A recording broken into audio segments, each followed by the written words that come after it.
Good morning, good morning, good morning, and welcome. My name is Teddy the Comedian. We welcome you to the first ever Urban Accelerator Ohio Small Business Day, where we are raising money and focusing on women and minority business. Like I said, I'm Teddy the Comedian. I'm going to be your MC, I'm going to be your host today. We're going to have a good time. Now that we got that out the way, before we get to some more serious stuff, I'm going to come into the camera just a little bit. I have my mask on, as you can see. Make sure you're at home, you're staying safe, you're wearing your mask. I know what you're thinking. I know what you're thinking.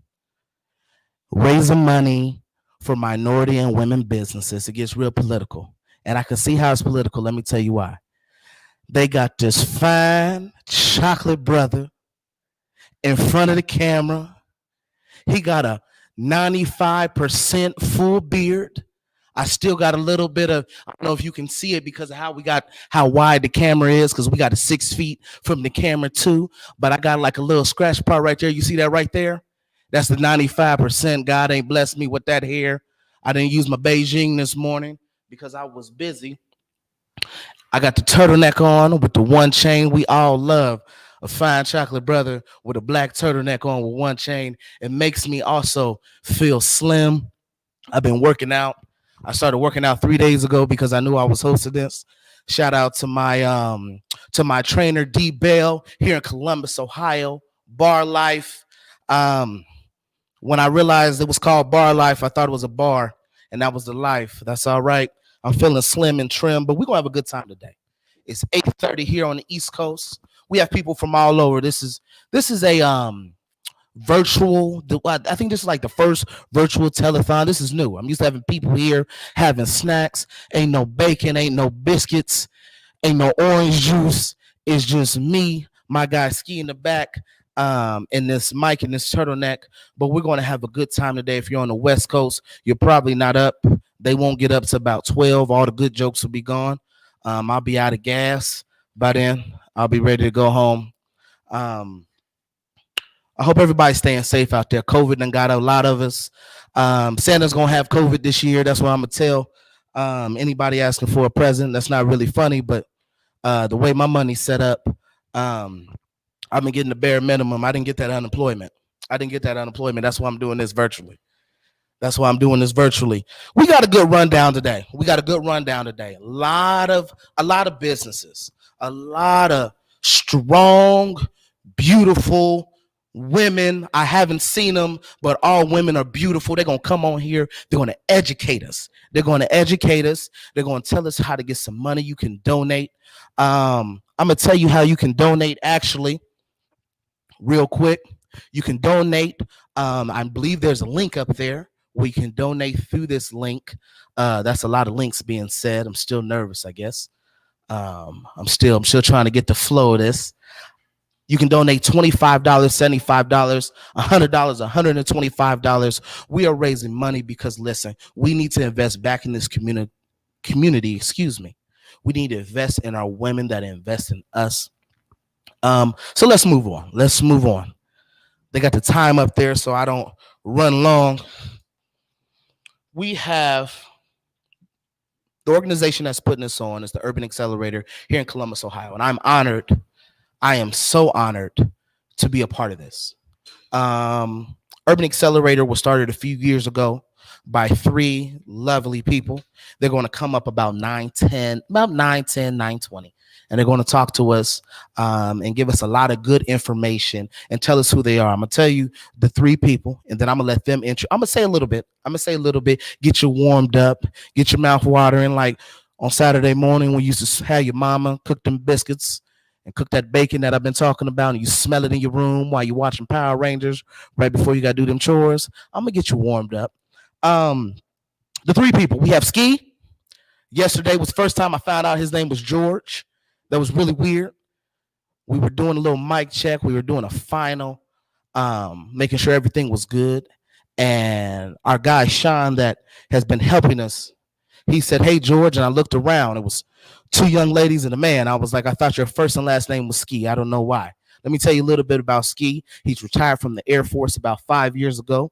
He's got a lot of money. Don't let him fool you. He's got a lot of money. He's got a white van, 4 beautiful children. As we know, fellas, if you're watching this, his wife takes all his money, but he has got a good heart. He's got a really, really, really good heart. He's going to come up here also with Lauren. Lauren, she's got a really good heart. She's about 4'11". She's got a lot of hair on her today. Y'all thought I was gonna say some really serious stuff. I'm not. That's not my job today. That's not my job at all. I met Lauren a few years ago, actually at a bar. She was really, really nice. Didn't buy me a drink, but she was really, really, really nice. And now we're here, and I can send her my invoices. She doesn't know. I'm gonna ask for a tip on my invoice. And Nikkei, she came here about 18 years ago from the DMV. I'm pretty sure that's Washington. If it's not, I thought the DMV was the BMV, but she came here 18 years ago. She's a pillar in the community when it comes to nonprofit businesses. And all 3 of them are going to talk, and they're going to kind of tell you what's going on here at the Urban Accelerator building. I can tell you this is a beautiful building. Unfortunately, with social distancing, we have to stay in one room. But this is a beautiful building where you can come. It is a safe space where you can talk, you can share ideas, you can have events. Let's do some handles. We have, if you're on Twitter, not Twitter, Instagram. If you're on Twitter, it's at the UC Bus. At the UC Bus, follow them. It'll also tell you how to donate some more, because we're going to raise a lot of money today. We're here from 8:30 to 4:30. I'm here all day. I just tore my Achilles, so I have no idea what I'm doing here.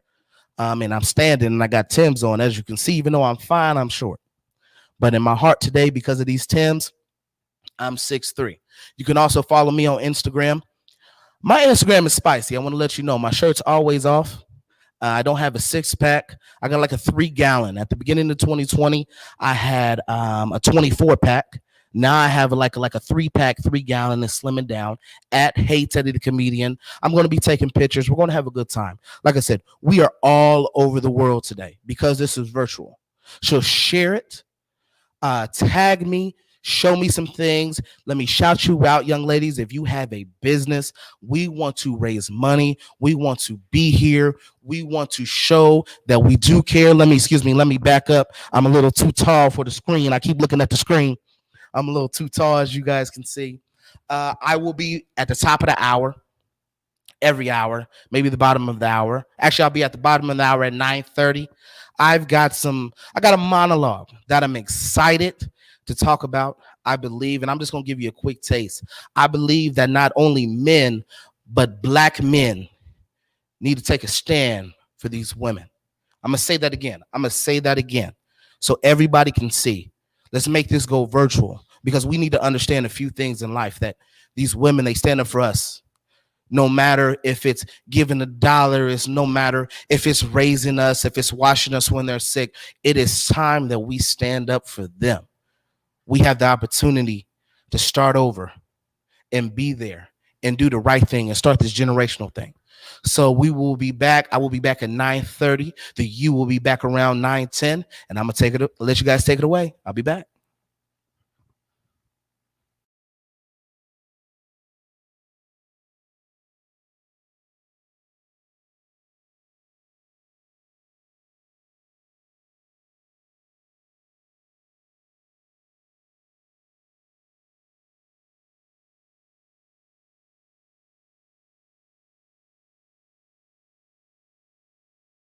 No matter if it's raising us, if it's washing us when they're sick, it is time that we stand and be there and do the right thing, start this generational thing.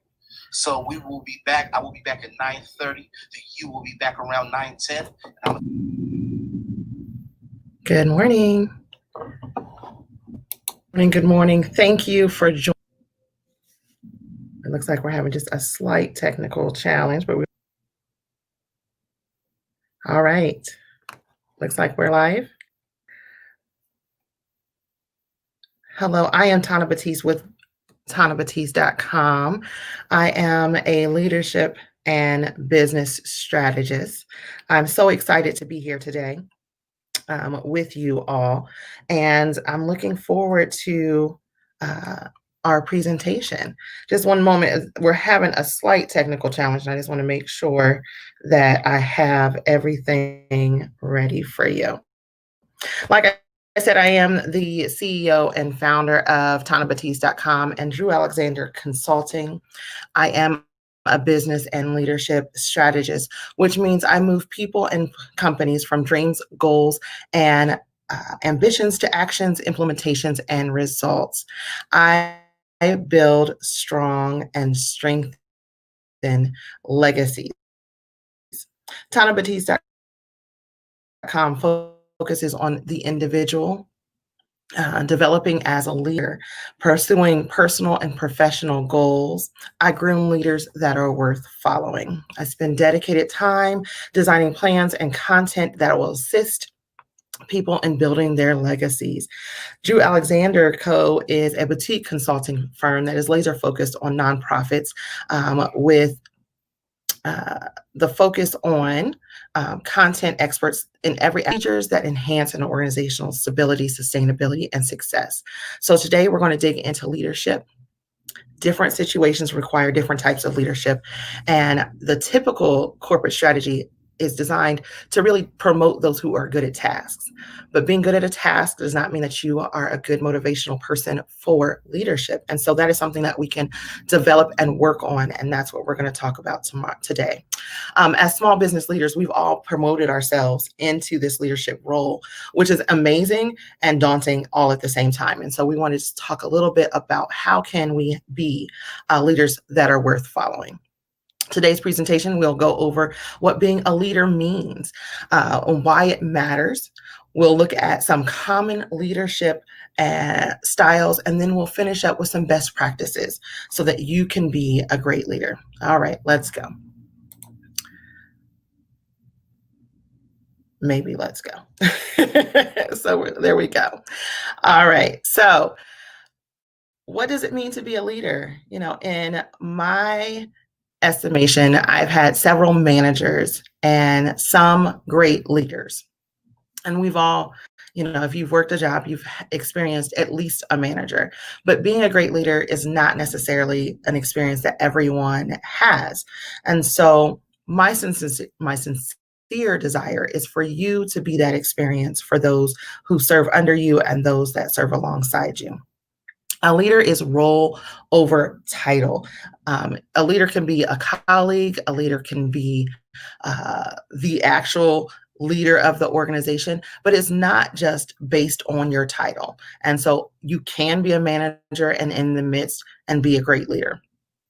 During this conversation, we're going to use leader and manager interchangeably, just because I believe that in small business, you wear so many hats that you are that person.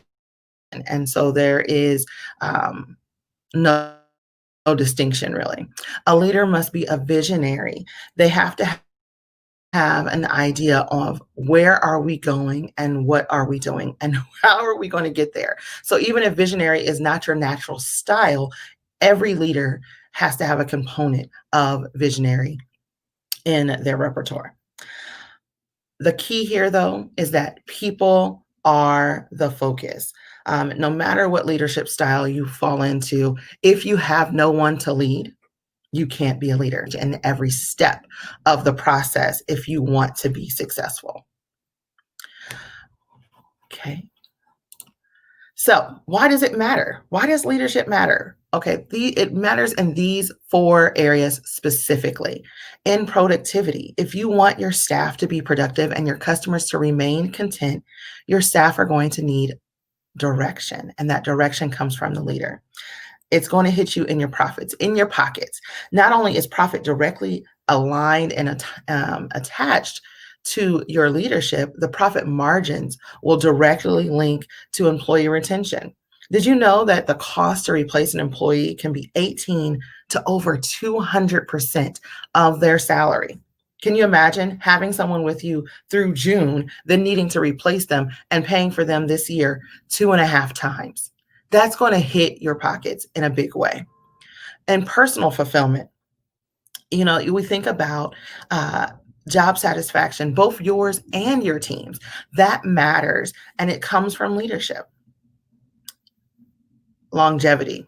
We all want our companies to last long into the future, and the non-monetary effects on a lack of leadership can affect team morale, future productivity, cluster losses, which is where you start losing multiple employees at the same time, and institutional knowledge loss. All of those can really affect your sustainability into the future. So that's why leadership is so important.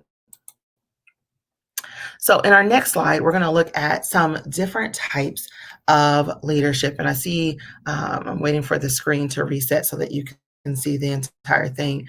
If you have any questions about these slides will be live on my website afternoon today. But so I'll read you through.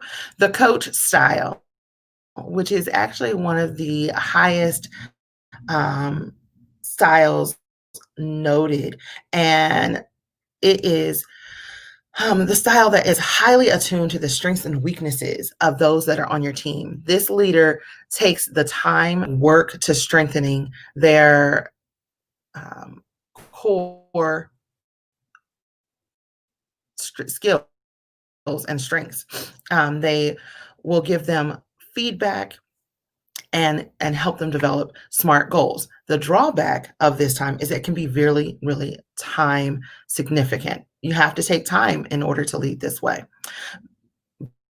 Visionaries see the big picture. They are big thinkers. We call these the shoot the moon folks. They bring in huge changes, and they are so inspiring that they cause people to want to be like them, to attain the goal, the achieve. And also, you can burn your folks out if you're always shooting for the moon and not dealing with those daily things that come. Servant leadership style. This you often see in situations like nonprofits or people caring situations. They are so invested in the individual. They really care about people 100%, and they display it by care and concern. Where they're challenged is burnout, because they're pouring so much out into the team, they're not necessarily addressing their own needs and taking the time that they need to refresh or switch up because they're concerned about how it will affect the others. The pace setter is like a race car. So with a pace setter car that goes out and it goes ahead and sets the pace. Same for this leadership style. They will get you to a goal. The challenge here is that it is a sink or swim mentality. Once they're gone, they're going, and it can burn out and stress out your staff. So be careful of that. There's also transformational leaders. They're similar to the coach, but they're extremely focused on individual goals. They don't necessarily focus on those weaknesses that we talked about earlier. They value the personal connection, but they can miss the details because they're focused on the big picture. And so it can leave a gap in the leadership style. Democratic. This is leading by committee. These leaders believe in the input of their team members and the value of their insights, and that is awesome. At the same time, because there is a committee, it takes longer for changes to be made, and it puts some undue stress on those to balance calling on their opinion for times when it's truly needed from them and in a way that allows them to move comfortably. Going to our next slide. Let me think. Hold on. There we go. No. All right. Bear with me, guys.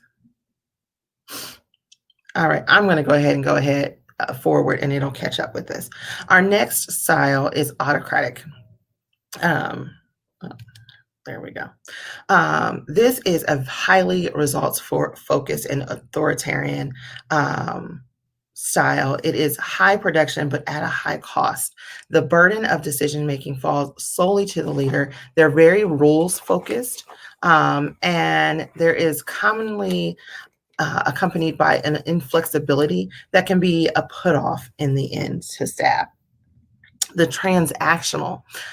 This is simply a here's this, there's that type of experience. They're very performance focused. I would think about like a call center as this type of experience. The challenge here is that they can very easily get into micromanagement, and that is a waste of time for any good leader, as well as their short-term focus as opposed to a long-term goal. Looking at the next one, bureaucratic. This is very similar to the autocratic. They're rules driven, and it's helpful in places where there needs to be a high attention to rules and regulations. So think finance, healthcare, but it can stifle creativity and change. And those things are necessary even in those spaces that are driven by rules.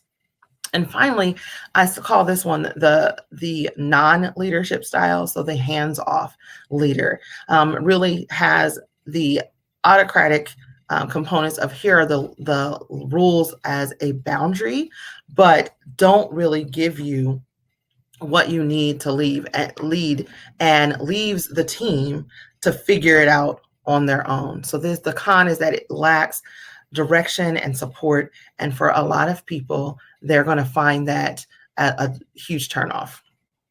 So as we go into the next slide, I want it to be known, though, that you will not, you do have a natural style that you are going to lean on. At the same time, you do not have to only stick to one style. You may find yourself in certain situations that you need more rules because you do work in healthcare. At the same time, you're innovative and you want to be a transformational leader because you believe in the people that you're serving. So it is a, pull the best, but you're going to have something that you naturally sit back and tune into. And then you just need to be mindful that there are challenges that come with each style. Next, I'm going to give you my thoughts on what are best practices for people-focused leaders. As a leader myself, and as I coach others on leadership, I will tell you, I am focused on people. I want people to be their best. I lean very heavily into the coach style and servant leader, just because I believe that people need that type of support to be truly successful.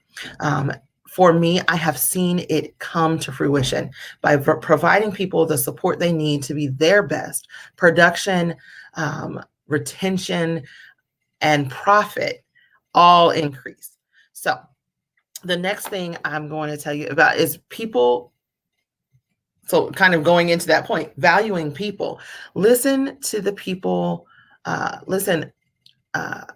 People are your greatest asset. You invest into them, you need them for success. And I would argue, as I've stated, that I think they're your greatest asset. You need to show them that you value them. And when you show up in that way, it makes them want to follow your lead. It makes them want to perform for you. Next, listen to hear and understand. As a leader, it's very easy to get caught up and not truly listen to what your team members are telling you. But when you make it a practice to carve out the time to hear and understand what they're bringing to the table, you will be a stronger leader and team for it. Displaying integrity and trustworthiness. Listen, integrity is non-negotiable. The end. When you're real and approachable, a lot of people will be drawn to you, but a lot of leaders struggle in this area because we're private people, because they don't want to become too familiar or damage the relationships that they have. We draw back or kind of stay closed off. But there is a balance where you can show that you're human and still maintain your privacy and connect. Make the hard calls. We do this on a daily basis as we must, but this also connects back to the team. You have to ensure that the right people are on your team and in the right position. Failing to take action when it's not, failing to make the hard call to say, maybe this isn't working out, can damage your entire team in the long run. Communicate clearly. Great leaders will communicate everything that they need to the team, but they're going to make sure that the message is both delivered and received. A lot of times, leaders who are not excelling will share a message, but they don't make sure that it was conveyed and understood by the team. And so when it falls flat, they're frustrated and they don't know what to do next. So make sure that the message is both delivered and received. Take action. Beyond just taking action, it's taking action with the universal in mind. Inaction can hobble the success of those on the ground who are waiting for you to make their next move.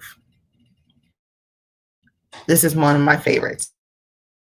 Praise freely, often, and in excess. Correct privately with dignity.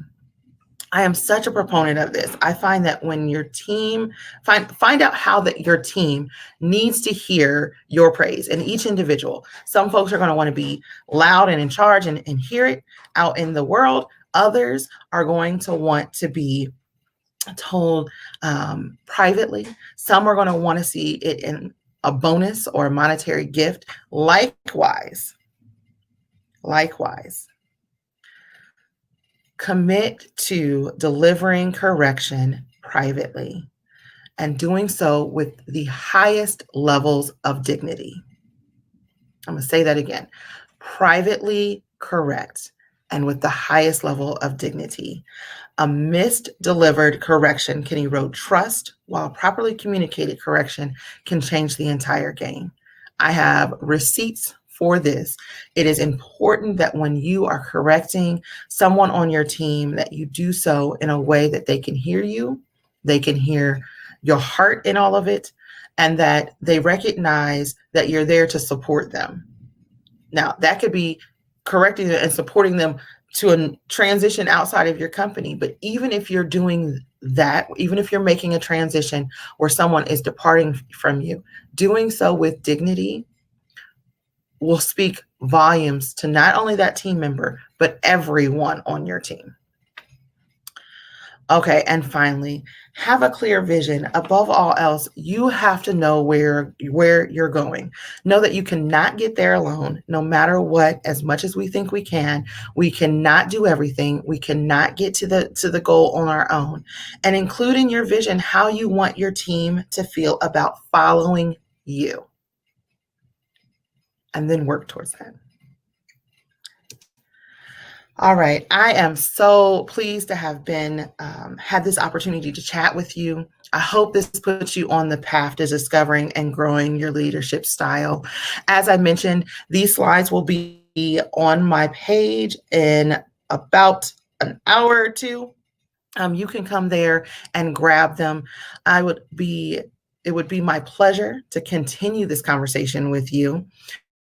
Here are some ways that you can contact me over at TanaBatiste.com. You can email me at tana@drewalexanderco.com or tana@tanabatiste.com.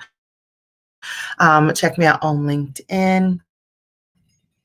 I want to also let you know, I would be delighted to win more. I love to have a conversation. There's a way on my website opportunities. Thanks again to the Ohio Small Business Day planning team and sponsors for this opportunity. It has been my great pleasure to hang out with you guys and kind of kick us off this morning with the insight. I look forward to a great day. Thank you and have a wonderful afternoon. Hey, everyone. Thank you, Tana Batiste. That was an amazing conversation. Thank you so much for sharing that with us. Hey, guys. My name is Ski. We've got Lo over here. We got Nikkei. We're going to introduce ourselves and get this going, but I'm going to let our leader and fearless CEO, Nikkei Willis, take the floor. Nikkei, it's all you. Go, girl. Uh-oh, we can't hear you. Thank you Yeah, there so we go. much. Okay, perfect. So as you can see, we have a great time doing what we do, but we do take it very seriously, the great work that we're able to do here. So again, my name is Nikkei Willis. I have the honor of serving as the CEO here for the Urban Accelerator X, also known as the U, right? Where we serve our urban community. And I'll let Lo go next, please. Hi. I actually really hate introducing myself, but whatever. So I'm Lolo. I'm the CMO, and I'm one of the founders as well of Urban Accelerator X. We've been in this thing for a little bit over a year, and yeah, I mean, I think I'm gonna save like a lot of what the stuff about me when we start talking about the youth because I feel like it intertwines. So I'm gonna pass it over there to Ski. Hey, well, thank you, Lo. So I know you had to pause for how long because, man, everybody's feeling the same way. This decade of COVID here has really put a different perspective on timelines and timeframes. Oh, my goodness. But guys, my name is George Zarepski, Ski for short. Ex-military person, so any of you vets out there, you know, last name basis, and with the Polish and long Russian names, you know, the military just goes with Ski. So that's where the Ski comes from. So feel free to refer to me as either as we go throughout this day. I'm one of the founders as well, obviously, of Urban Accelerator X, and we did start September 3rd is when the day we actually put plan to action. That's when we actually got the ball rolling on this place. It's been one heck of a ride, and we look forward to a long future. So now we got the basic. September 3rd, of 2019. Yeah, sorry, September 3rd, 2019. Thanks, Lo. Thanks for that clarification. Yeah, so let's get into it. Let's talk a little bit about what we do, why we're here, who we're trying to serve, that kind of stuff. I think it's really important for us to start off and talk about how we all kind of like gelled and met because this is like one of my favorite stories. So I'll kind of start off. So Ski is the original like OG of Urban Accelerator X, and so we had previous partners. They were amazing, and we went ahead and I met them from a mutual friend. So I walked into the space and I'm like, okay. And next thing I know, I'm just like, okay, y'all need to do this. And I'm like, it was just a random day. I'm like, okay. Then kind of fast forward from there, they asked me to come on board as a partner and I said no. And then they were pretty persistent, but it's kind of crazy because I'm actually glad that I did it. We all ended up turning to be like really good family, and just the stuff that we've been able to do within the year has been amazing. It's just kind of funny how life works because it wasn't even on my 2019 goals or on my radar, and now it's become my entire life. So Ski, I mean, your version is a little bit funnier. No, I think you nailed it though. You know, I'd be remiss if I didn't, mention our other original founder, Ron Day, who owns Burger M downtown, right? So Black-owned restaurant on High Street. He and I, we really literally laid the foundation here. We put up the walls. We built it out to a level that we thought would be inviting. We wanted people in our community to feel comfortable coming as they were.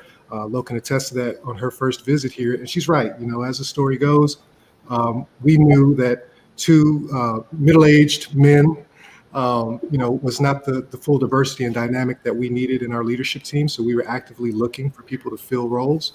And when Lo came in, like she said, man, she was talking about, well, I think what we need to do, she took ownership out the gate. And we did offer her a position. She did turn it down. And Ron Day said, no, we can't accept that, sis. We're going to have to go ahead and lock this in. We did arm her into being our third founder. So we do appreciate that. And so, yeah, the rest is history leading up to where we're at today, which we'll obviously get into throughout the day. So, yeah, and the next stage was, okay, now there's Lo and I. Because of COVID, Ron had to step back, focus on the restaurant. Understandably, man, that's a huge undertaking. Anybody that's in that field, any of these small business owners, just to let you know, we know firsthand Right. struggles that came around this year. So we've taken that, though. We've taken that anxiety, that angst, all the things that came with that. And we've tried to find ways to come around. And Ron's doing great now. I mean, he's got a lot of other things he's started doing as well with the restaurant and other ventures. So, resiliency, I think, is the key word for how we went down this year. But we're taking those lessons learned and we're trying to package those things up, make a blueprint, right, to help other businesses, which was always our goal. And in doing that, Lo and I realized that we missed a very strong, powerful leader with the absence of Ron, and we needed to fill that void. And enter Nake Willis, who, through the grace of God, opportunities arose for us to work together. We got to see each other's work ethic, and like we said in one of our meetings, I like you, you like me, and we made the deal. And so now she Exactly. now she's officially our CEO of the Urban Accelerator X. So, Nake, please tell us a little more about it. Yep. So absolutely honored to serve. As an entrepreneur myself, I came to Columbus, Ohio, and got to see firsthand the type of opportunities that are available and resources. And I think one thing that we're able to offer here at the U that sets us apart is culturally competent leadership when it comes to education and informing and empowering and also engaging with would-be business owners and helping them launch into business ownership, or taking current business owners of small businesses and helping them scale. And so to me, that really was the difference. When I came, it kind of felt like if I didn't have the exact right phrase to get the type of assistance I needed, I was being turned away, and it's kind of like, man, well, what is the hidden language? And I think that the U kind of stands in the gap as you don't have to have that secret language. That's what we're here to help teach you and help you be able to run and scale your business. So it's been truly amazing to be invited to come on board. It's literally in line with my core beliefs. And so it literally was a no-brainer for me.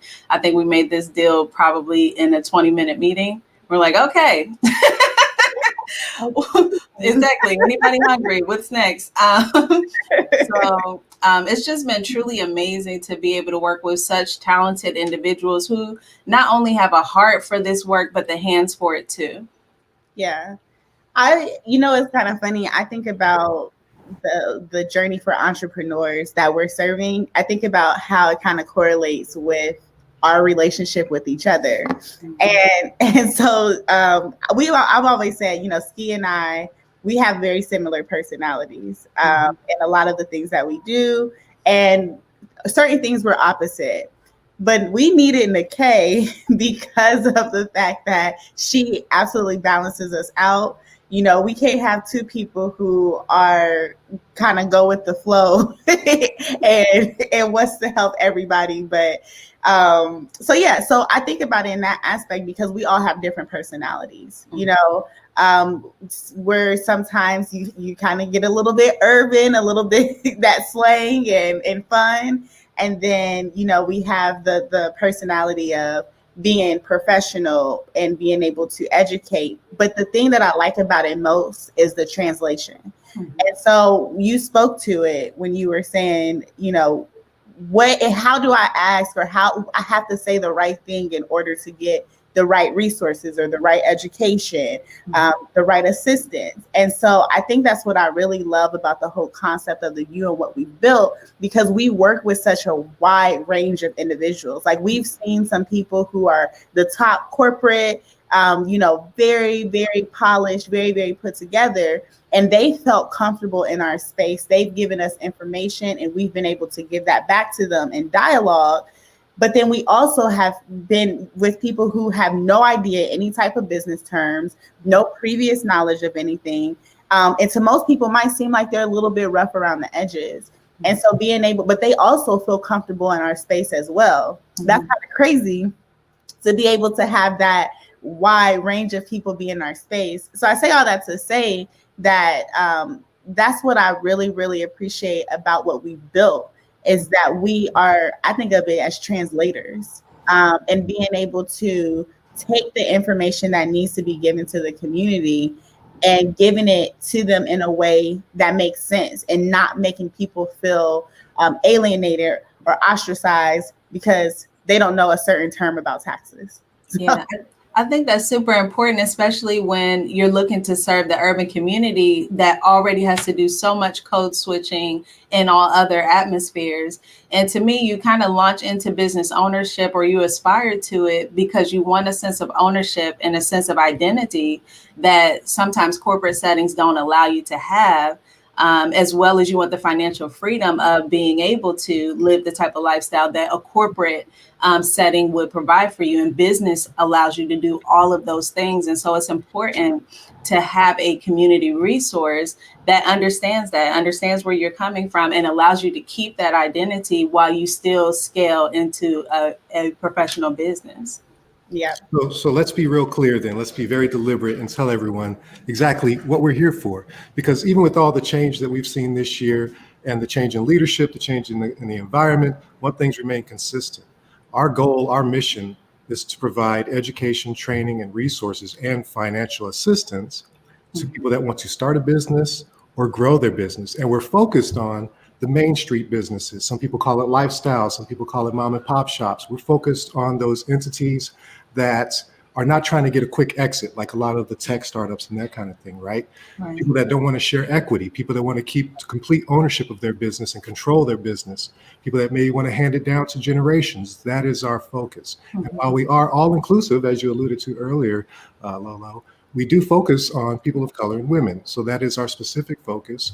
And we bill ourselves as culturally competent, right? The curriculum that we provide, the method and the way we teach things, everything we do with a very deliberate action to reach people in our community. Because as people of color, we know firsthand, we've seen the struggles that you guys both mentioned earlier that we have to go through. And with sometimes people make it with no problem, and they figure out how to code switch properly, and they learn the lingo, and they do whatever they need to do to get there. Other times you need help. I needed help. We've all needed help, right? And there's absolutely nothing wrong with that. The issue that we found in Columbus, which is why we built this place in the first place, was that there didn't seem to be anyone working in this space. We've got some great institutions that we're going to talk about a little bit later, other resources in the community that are available. And there just was a gap for this particular segment that we're trying to fill. So we're not trying to reinvent the wheel here. We're not trying to do anything that somebody else is already doing. We are trying to do something that we didn't see for ourselves that we needed. We're trying to provide that resource to other people. And we're also making sure that we're not operating in what I like to call a cylinder of excellence, right? We are making sure that we keep communications and partnerships with the other entities, the other entrepreneur support organizations within this startup and entrepreneur ecosystem in Columbus. So that's pretty much, I think, in a nutshell where we're at. Did I leave anything out there, Lo, Nikkei? No, I think that was great. I would like to let the people know, as we are raising funds for the businesses that we intend to serve with our upcoming accelerator, can you give them some details about this upcoming accelerator and what those would be / small business owners can expect? Yeah. So first, I want to point out the fact that we are currently raising funds. So, you can use the link that is scrolling below to access and just go ahead and click support. But the reason why we're doing this is because we want to be able to give funds and grants that is not attached to a loan, so they don't have to pay it back. They just have to complete a program. And it's an 8-week program. So it starts November 30th, and then it ends off the week right before Martin Luther King Day. And so through the 8-week program, they will be learning about, ideation phase. Are you prepared to be an entrepreneur? What are some of the things that you need to develop in order to be an entrepreneur? Then, moving forward, we talk about, some of the things that we do. We learn as we go, but maybe we're not an expert at. And so finances, your projections, marketing, sales, just all those things that you need to have and know some type of knowledge of, no matter if you're going to be outsourcing or contracting. to be able to have that information. Mhm. And so we're going to take that, and then moving forward, we're also going to go right into launch. And so how to have a successful launch, how to make sure that you have a wonderful foundation so that your launch is everything. This is what I see very, very often because I've done marketing and branding for quite some years now. And so I see that on one hand, when I meet someone who's getting into business, they're extremely excited about the branding portion. Like that's like the number one thing. I got to get my logo. I got to get my branding. And then they have a launch party. So we've missed so many steps in between that like will really help with the longevity and sustainability of the business. So to wrap it up, after the 8-week program, they will graduate. And on Martin Luther King Day, we will be hosting an actual pitch competition. And so from what they've done, they'll put together a pitch, they'll have a business plan, and then they'll go ahead and pitch it to our judges. And so out of the businesses with their business idea, individuals have the ability to, win, or I won't necessarily win, but I guess win, but be granted a certain amount of money. But everyone will receive some type of grant, but those individuals who actually place will receive the most money. And so that is where that's the reason for the actual fundraiser, is to provide these funds for the actual businesses who have done the work to complete and graduate. So I don't think I missed anything. Did I miss anything? No, I just want to point out, we are asking people to give, but this is truly an investment, an investment into these small businesses.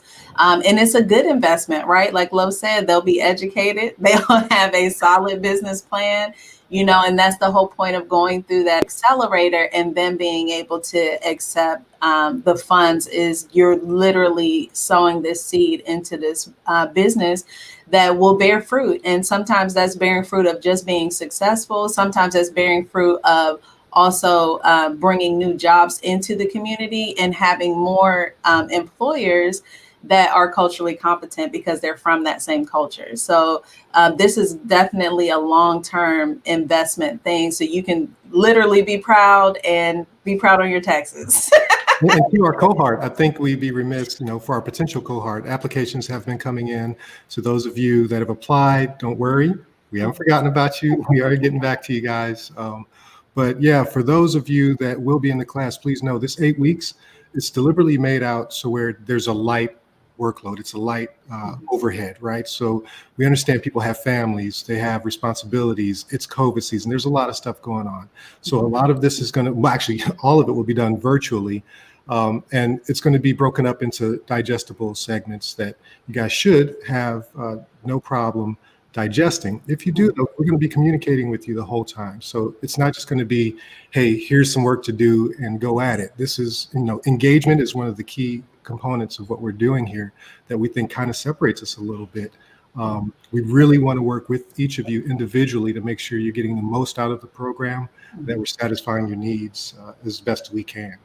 Absolutely. And for those of you interested in not only giving, but partnering with the U, we have literally set up to help businesses pivot during this post-COVID season to be able to provide virtual services. So similar to what we're doing here today, you can come in, we have tech support, and we also have the space and studio space available if you're interested in launching a podcast or something to be able to pivot your current business model to be acceptable for this, social distancing, as well as just being safe during this COVID time. So there's other ways that you can certainly support the U and what we're doing. We're over here on the near east side of Columbus, but we're super excited either way that you all are tuned into our event today. We hope that you gain a lot of value. We've certainly set it up to do so, and we're certainly grateful for the platform to be able to speak to you all today and bring this cause to life. Yes, thank you. Thank you. Well, let's let our next presenter come on board, and we'll see you guys later. Good morning. My name is Jay Avery Frost. I am the program manager for the Columbus Urban League Minority Small Business Resiliency Initiative. For those of you who are familiar or don't know, we're a brand new program for the Urban League that launched just in April of 2020. The Columbus Urban League, though, has been around since 1918 and provides services to help the Black community of Columbus stabilize, grow, do workforce development, like find jobs, find housing, stabilize housing that to help grow and be a great foundation for your family and beyond. My program is one of the new business initiatives of the Urban League.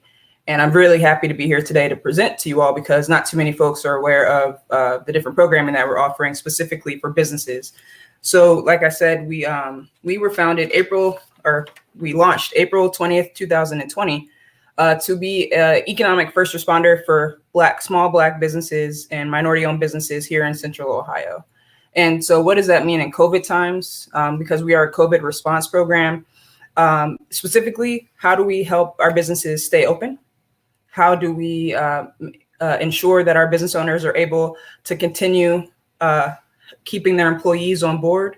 And what other services, whether it's capital, whether it's business planning, certification, can we help the businesses be sustained through COVID, but also beyond? We're talking about resiliency here, as we often talk about when we're talking about our people. So we call ourselves the economic first responders. Since we started, we've touched about 2,100 businesses. Of those businesses, we've helped a number of them access Paycheck Protection Program loans, troubleshooting for the Economic Injury Disaster Loan, the EIDL program, but also accessing the number of grants that have been available throughout this year for-profit businesses, specifically thinking about we worked with the City of Columbus Small Business Recovery Grant Program. We've also were able to launch 2 different grant programs out of our office that we have done this year. We did a rent grant for $1,500 for immediate emergency assistance to small businesses. And we've also did our Equity Fund program, which was sponsored by the Franklin County Commissioners, where we granted $2.4 million to about 100 businesses in our community. And although those funding pools are spent, we're happy that we're still attracting some resources from different parts of our community and beyond to help support our businesses. And so I do encourage you to come in and chat with us, and I'll make sure I put our information in the chat so you have that information to reach out. But we want to be here to be, I call us your best business buddy. So we have coaches, we have 4 business coaches on our team. All of us are able to identify where you are right now, where you're trying to go, and help you build a plan to get there. But also a benefit of being part of the Columbus Urban League is that we're able to provide wraparound services. So if because of everything that's going on, you may have faced eviction or uncertainty of back rent, whether it's commercial space or home-based space. We have programs within our organization where we try to get in there and get these resources to you right away. It may be somebody else in your house is underemployed or not employed. We have not only job readiness programs like Building Futures, we also have programs that are designed to help match you with opportunities that are available. Additionally, we have youth programs, which I always want to make sure that we hit on. There are youth, whether it's educational, job programs, even youth entrepreneurship programs. So we're trying to get at the whole, not just the business owner, but the whole household that the business is birthed from, and provide the resources that you need to really thrive, not just survive, but thrive. We're talking about thriving. You'll hear all throughout the day a whole bunch of great programs and initiatives that exist. Our goal is not to duplicate any efforts. I think you also hear that. Our goal really truly is to fill in gaps and help our businesses make sure they're accessing all of the resources that are available. So we may not do everything in-house, but we do have a pretty good awareness of other things that are available. So if you don't know where to start, please give us a call. It could be a 5-minute conversation. We might be talking multiple hours over time, but please do not hesitate to reach out for assistance.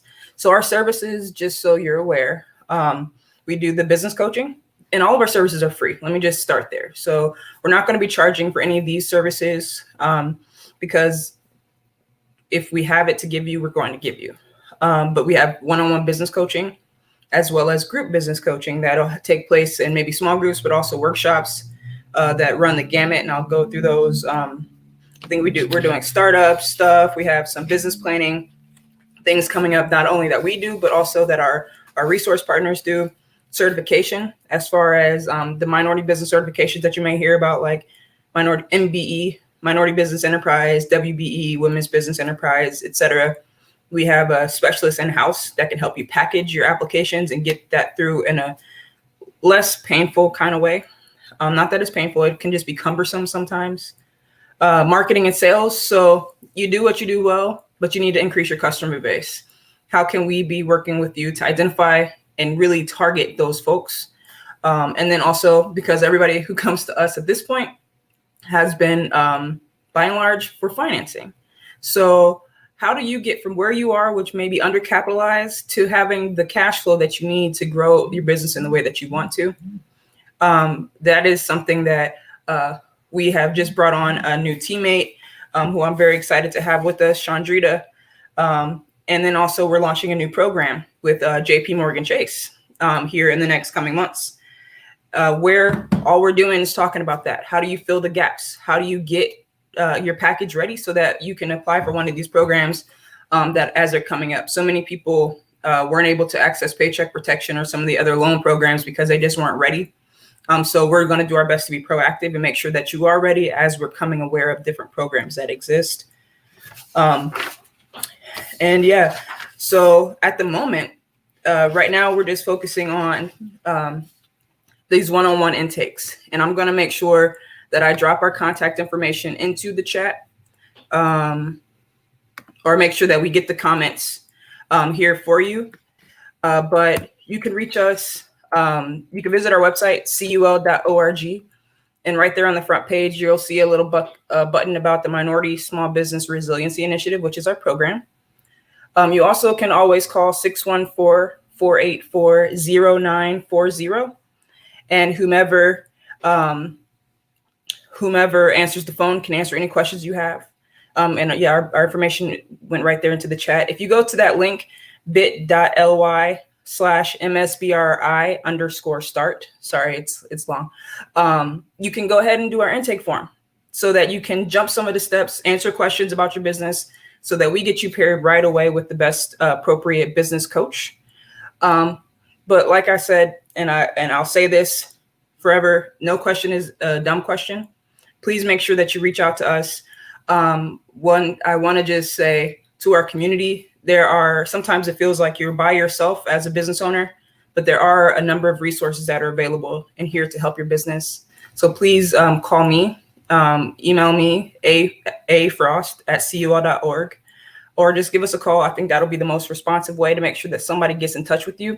But we are here to help and truly appreciate this opportunity to present information about our program today on this fantastic Ohio Small Business Day. All right. Thank you so much, Avery, for that. Welcome back. I'm Teddy the Comedian. I hope you're enjoying yourself. It's about 9:28, 9:30. So I guess I get an extra 2 minutes. I got my Teddy towel. I'm sweating, as you can see. I took my jacket off like I'm a pastor. Because we're about to have a pastor moment. So Teddy the Comedian is going to go back to his government name for a quick second. My real name is Antoine L. Williams. So as a black man, I'm going to be Antoine L. Williams. My mother, God rest her soul, she hated the name Teddy. She said my son's name is Antoine. So right now we're going to have an Antoine moment. And I've been really sitting about this and praying on this for a long, long time. Since Lolo came to me and said, hey, would you like to MC and host our event? Because I said, this is a platform where I can say some things and we can get some things out. We're in a time, ladies and gentlemen, where it's a lot of historic things going on. You have COVID. We're trying to fight that again. Wear your mask, be safe, social distance. But we're still in the time of this historic election. Unfortunately, the election, I believe, won't be over until January 20th when they are inaugurated in. As you can see on the screen, the first debate, and we all know those debates were hectic. I can say that in my mind, I thought it was funny. Two, old men going at it, calling each other dumb. I don't know why I thought it was funny, but it was hilarious to me. But in that debate, our ex-president, because he's our ex-president, he said something that stood out. He said, I believe they're the Proud Boys, the Safe Boys, whatever boys they want to be, they're boys. He said, stand back and stand by. I'm gonna get my preaching on. You see, I took off my jacket, so I need you to follow me. And Twitter went crazy, Instagram went crazy, Facebook went crazy. And we all said, what does stand back and stand by mean? And I saw somebody said it means wait for the signal. And so I got to thinking, we have our first African American woman vice president that I believe will be president one day. And the gears have shifted. Now follow me on this one. I don't get nervous when I grab a mic. I get more nervous at Chipotle when they tell me, you want double meat, double steak, or double chicken. Depends on how my money is. But this one I'm a little nervous on. In 2008, we got the opportunity to have our first African-American male president. And if you're a man, you got to look at the screen and you got to see that a person that looked like you, had the highest power in the nation. And from a baby to a man that was 100 years old, he got to look at it and say, it can be done. And let me tell you guys something. During that time, your mother, your father, your grandmother, she could tell her daughter that, hey, look, there's somebody that looks like you on TV, but truth be told, a little bit, that little girl couldn't vibe with that because I was a man on TV. See, I got to vibe. Ski got to vibe. Any young man, my friends, my family of male, they got to vibe. And let me tell you what happened. For 8 years, I got some hope. See, there was some hope given. In order to have hope, you got to give some hope. And there was some hope given. And I got to say, I can do it. I can be president. I can be Congress. I can own a business. I can fight through the ranks. We all been broke. But listen, going from broke, you can still be something. And you know what happened during those 8 years? We saw a strong black woman. She really ran the country. We all know Michelle Obama ran this country, really. And it showed you the power of what a black woman can do. It really showed you, if you're white, if you're minority, what a woman can do. Now follow me. Now the clock is turned. And there is, as I said, a black woman in office. And fellas,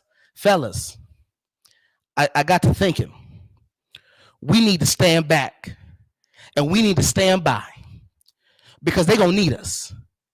They're going to need us to be there when they're tired. They're going to need us to be there when things go left, because this world is a little messed up, because they've always stood back and stood by when we needed them. See, the thing is, I really got to thinking, when you see those protests and you see a lot of things, what do you see first? You see that black woman standing in front of that black man. When you had the protesters and you had those cops right there, you see maybe a sprinkle of men, but you just see nothing but black women. Fellas, it's time to be nothing we need to protect. We need to stand by and wait for the signal when they need us. When I brought this idea to Lolo, she was a little nervous. She was like, oh, I don't know where you're going to go with this, Teddy. But this is how you protect a black woman. That's what's been going on. You protect a black woman physically, emotionally, mentally, because they protect us physically, emotionally, mentally. We've gone downhill, fellas. I'm talking to you. We've gone downhill. We haven't done well. As a black man, I can say I haven't done well. I had to go to counseling. I had to get right. I couldn't protect her. I couldn't protect any of those ex-girlfriends the right way. But we got a chance now in 2020. It takes 21 days to develop a habit and 10,000 hours to master that habit. We have an opportunity to change the generations. There's a little girl out there that on Saturday morning, I believe that was November 8th. And I'm pretty sure, and I want you guys to tag me at Hey the Teddy Comedian if I'm wrong, that around 10:30, I was out in the yard working, being an adult. It came down that Joe Biden, and hopefully I say this wrong all the time, Kamala Harris, I say it wrong all the time, I'm terrible, won the election. And everybody was glued to their TV. And there was a little girl sitting on that couch, sitting in her chair, doing this, looking right at that TV, right at that TV. And she sees herself. There's a mother that has been raising some kids that was tired and saw that and said, I can keep going. I believe, and this is just me, we're going to have some lawyers come out of this. I'm telling the Urban Accelerator building and group and team that this is going to be a success because it's time. We're going to push it. See, I'm going to stand back and I'm going to stand by and I'm going to wait on the signal. Lolo, call me when the signal's ready, when you need something. Nikkei, call me. Every black woman, minority woman, forget it, white woman that needs a protection, call me. Fellas, it's time. Take a step back. I'm going to tell you what you do when you take a step back. Get ready, mentally ready. Work on yourself. While you're working on yourself, she's not going to ask for a lot. She's still going to go to work and she's still going to build her empire, but she's still going to come home and make sure them biscuits rise on because she know you're hungry. She's going to make sure them greens on. Make sure she got a bottle of wine because you know they love wine. Make sure she got a cheese tray. Now, black folk, y'all like black men like a cheese tray. Just get a cheese tray and some dill pickles. I'm telling you. I see it on Instagram all the time. I ain't never got a cheese tray, but get a cheese tray. They like cheese trays. Make sure she got a wine night. Fellas, it's time. It's time to take your place and stand back and get ready and stand by. See, we're going to make this go viral because we're going to change some generations. We're going to change the outlook that these men have on these women. If you realize it and you really understand, I got 2 minutes. This is my 2-minute signal. I see the time right there. When that athlete looks at the camera, what does he say? Hey, mama. Mama, I made it. Boys to men, dear mama. That black woman, you came from a black woman. No more bashing. You gonna bash your mother? You gonna bash your sister? It's time to be better and be ready. We're gonna donate. Real quick, Lolo, all y'all, I can't donate. I gotta get my money first. Call me in 2022 when my funds is right.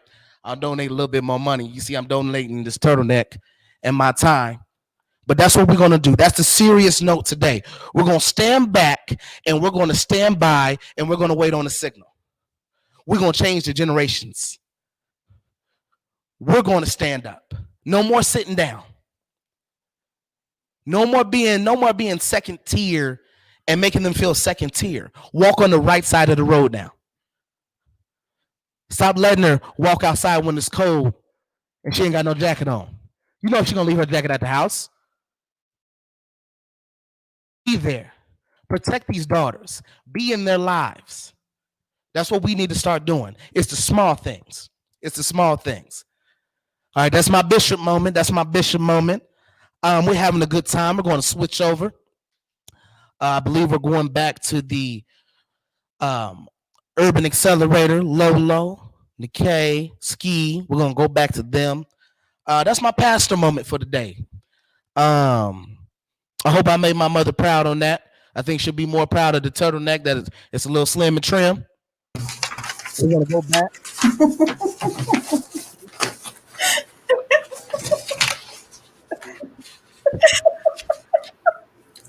That was amazing.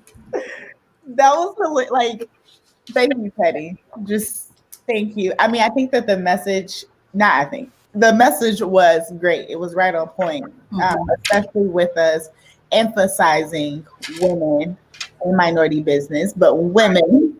So that was right on point, and he's absolutely hilarious. And really quick before we start, I do want to say thank you so much, Jennifer, for sponsoring. I see that, and everybody who's going to be giving today, who has already gave, like, it really means a lot. Whether you can give $25, whether you can give $5,000, $20,000, it all goes a long way because it all adds up. And when we decided to do this, it was bigger than ourselves, bigger than us. Actually, if we didn't bring the K on, Ski and I would have been out of business a long time ago. Fact. I think we can live off of air and love, and it doesn't work like that. So yes. So cool. All right. Well, it's kind of funny, and I wanted to. I guess we could just lead right in, but I sent an email over to my counterparts, and I was reading this article. It was just randomly emailed to me, and it was talking about minority business and the future of minority business in America. And I thought that it would be really good for us to have this conversation about the longevity of like where we're headed. And so there was one thing that really, really stuck out to me.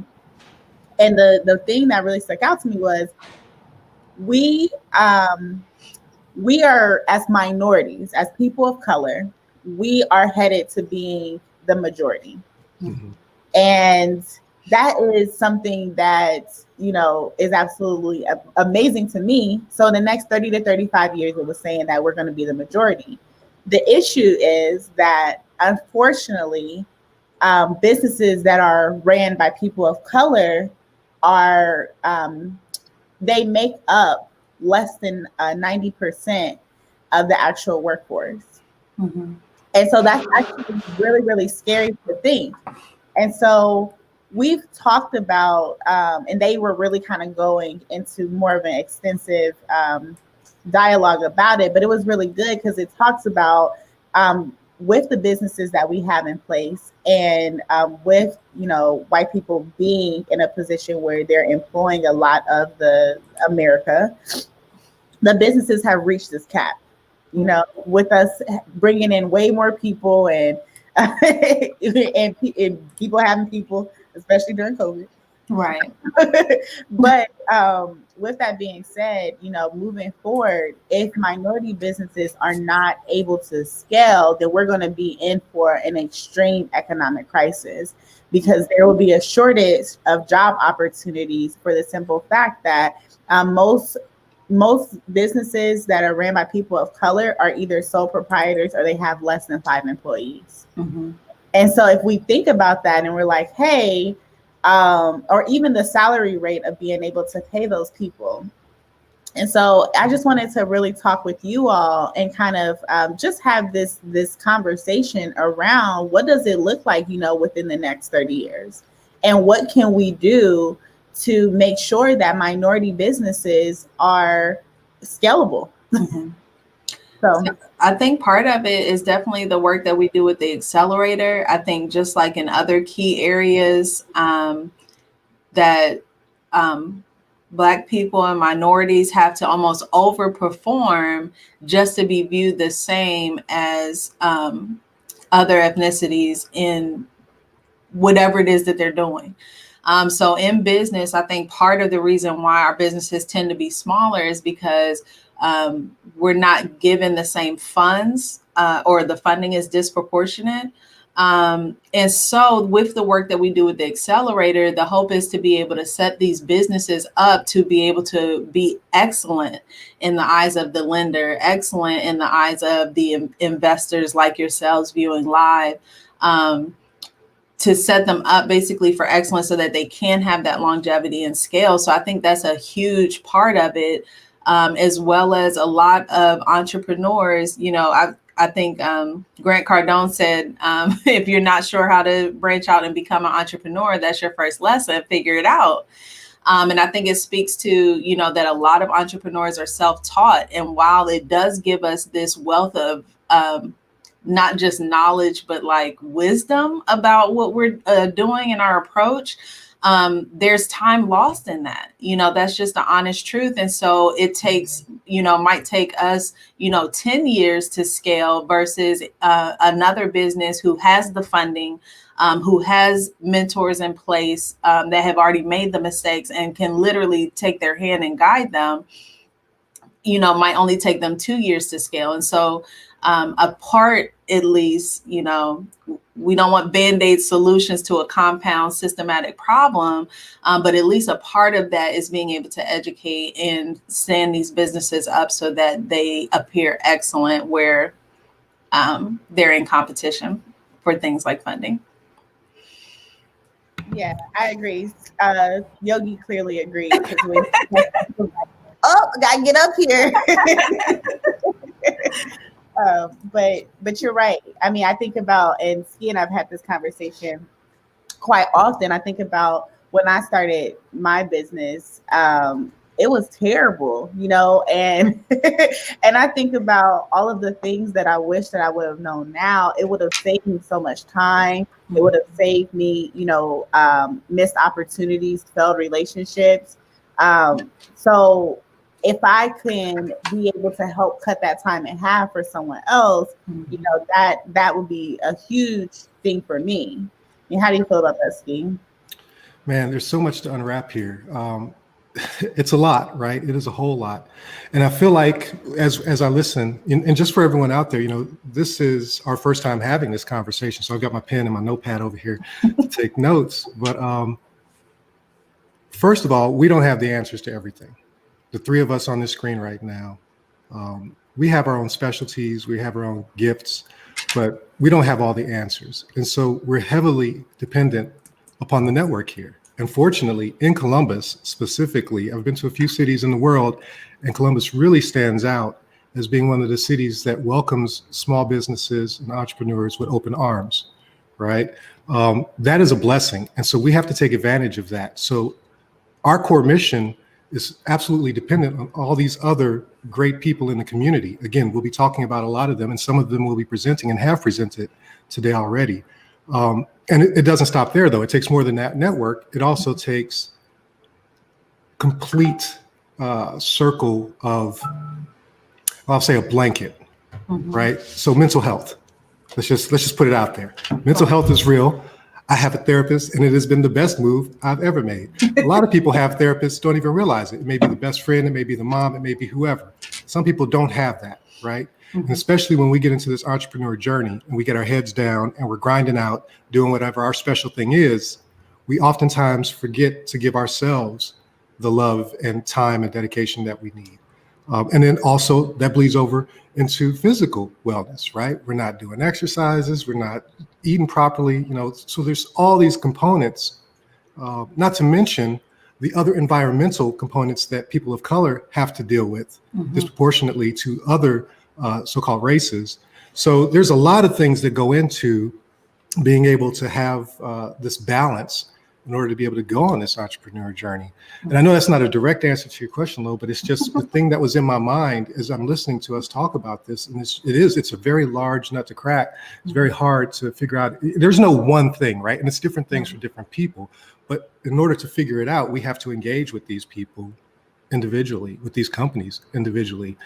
No two hairstylists are going to be the same. No two, restaurants are going to be the same. So we really have to engage, in our opinion, with these institutions and help them figure out where the gaps are in their platform. So you might be a dope chef, right? But maybe you're not so strong in finances. Maybe you're not strong with legal contracts. So I'm not strong with either of those either, but we know where to point people, as do a lot of these other organizations within the community, right? And so we have to be able to get that information to the people that need it so that they can take advantage of it. And then as a community, as a collective, stole your phrase there, Lo, as a collective, we can come together and make sure that that rising tide lifts all the boats, right? Everybody gets to come up from that. Yeah, and you know what? Honestly, I hate the fact that so many people have, been affected in such a horrible way when it comes to COVID. Mm-hmm. But in some aspects, COVID was a blessing. And I'm glad that you mentioned that, Steve, because I really want us to kind of focus a little bit on mental health for a second and have that conversation. With COVID, it was really weird. I feel like we got into this space, and Steve and I talked about this a lot. Right before Nikkei came on, we were, I wouldn't say drowning, but we had so much on our plate, and we felt like we had to do everything right then and there. And it was mentally draining. Mm-hmm. And so when COVID happened, it forced us to have to stop, take a breath.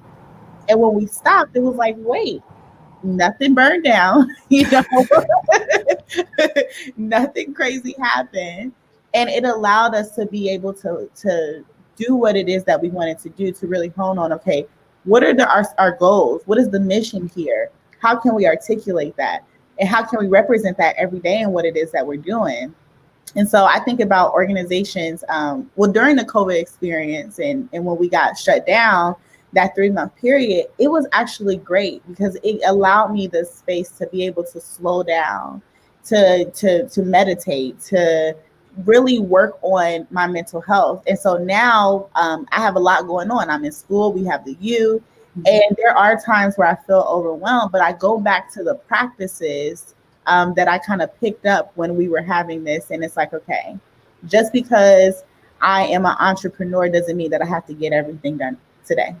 Right. That doesn't mean that I can't show myself grace. It doesn't mean that I can start to put these things into place that help out with the mental health of myself. Because if we aren't good, our business isn't going to be good. Right. You really nailed it there, though, Lo. I mean, this is something that everyone in some way, shape, or form experienced, right? This was a universal issue. Mm-hmm. Yes, it affected some people, some demographic more than others. But let's be clear, we were privileged, right? We were in a place of privilege where we had the ability to step back, shut down, reconfigure. We had to pivot like most other businesses out there, right? Our streams of revenue have changed from what they were pre-COVID, but we definitely were in a position of privilege that allowed us to do that most people do not have. And then there was the whole conundrum with people trying to take advantage of these different programs and grants and loans. It was just a hot mess. We tried 2-3 times throughout some, like short-term, hey, here's some resources that are available. But time we got the package together, it was gone, right? Right. But back to your point, it is a blessing that we were able to step back and kind of reevaluate. And we had to make the hard decision too, in full disclosure. Are we going to keep this business in the way it exists today? Are we going to keep the physical entity since everything is moving virtual and we can do virtual things?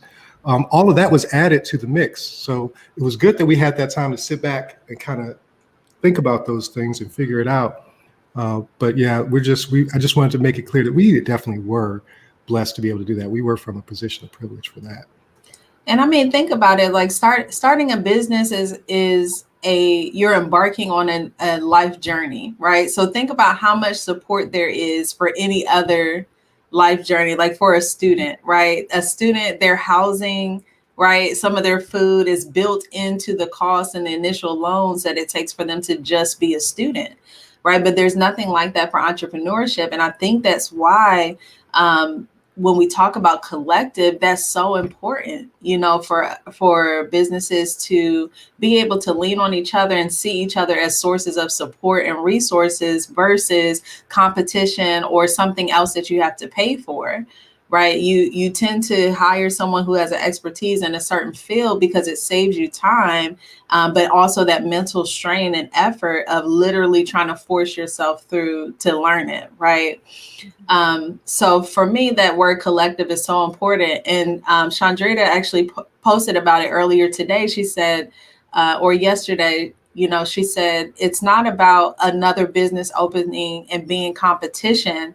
We need some businesses, right, in any field, right, to be able to not only serve the community, but each other. So, yeah. And I do want to touch really quick on the fact that unfortunately, people of color suffer from mental health issues far greater than, another demographic. And so when we think about specifically Black people, some of the trauma that has been passed down, it puts us in a position oftentimes where we defeat ourselves mentally before we actually even start the race. And I mean, there's so many things. I mean, we could kind of go through it later, and I know that there will be people who are touching on this, but there's no hidden secret that we have these different barriers, when it has to do with confidence or just having lack of resources, even our area, where we're from, just different things that pass on from generation to generation. I want to really quick tell this story. I remember when I was in high school and I told Steve this, I was going on a trip with some friends and we were going actually to Washington, D.C. And so my parents had gave me, a little bit of money. I had like $500. I thought I was balling. I was so happy.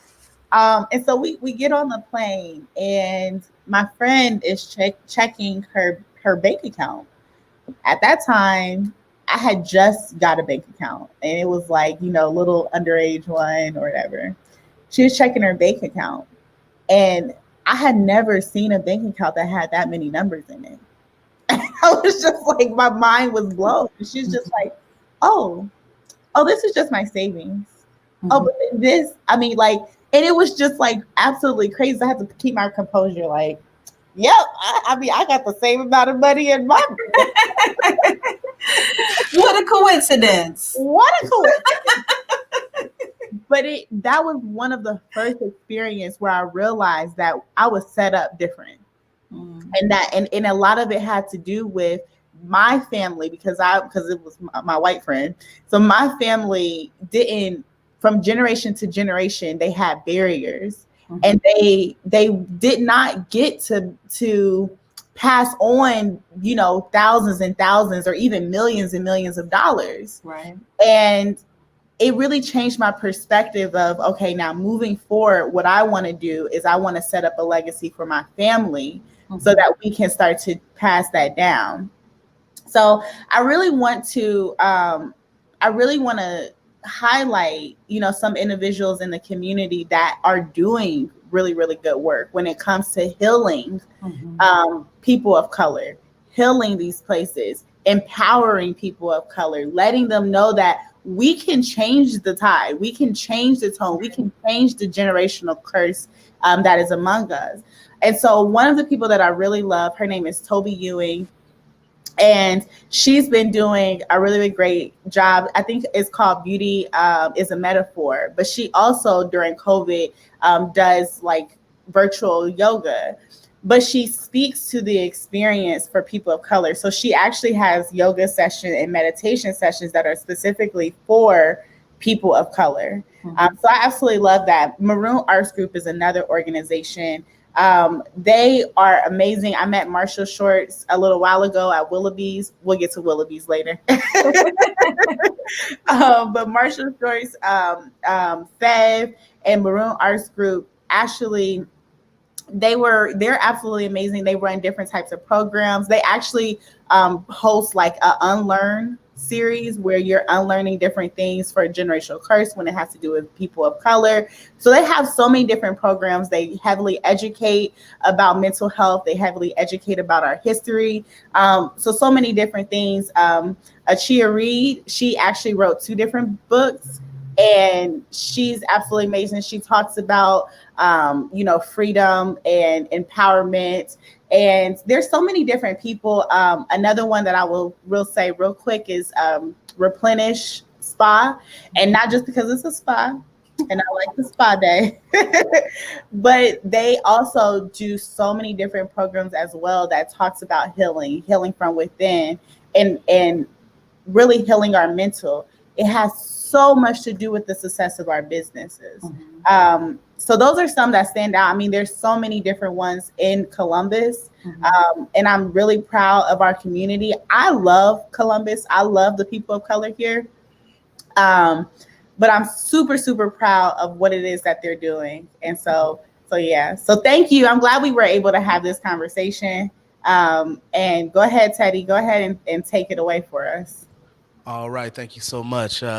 Before I kind of take it away, let's piggyback off that spa day. I love a nice spa day. I like going to getting my nails and getting my feet done. Give me a mani pedi, and when I go, they say, Teddy, you want the gel tips? I'm like, go on, girl, put them gel tips on there.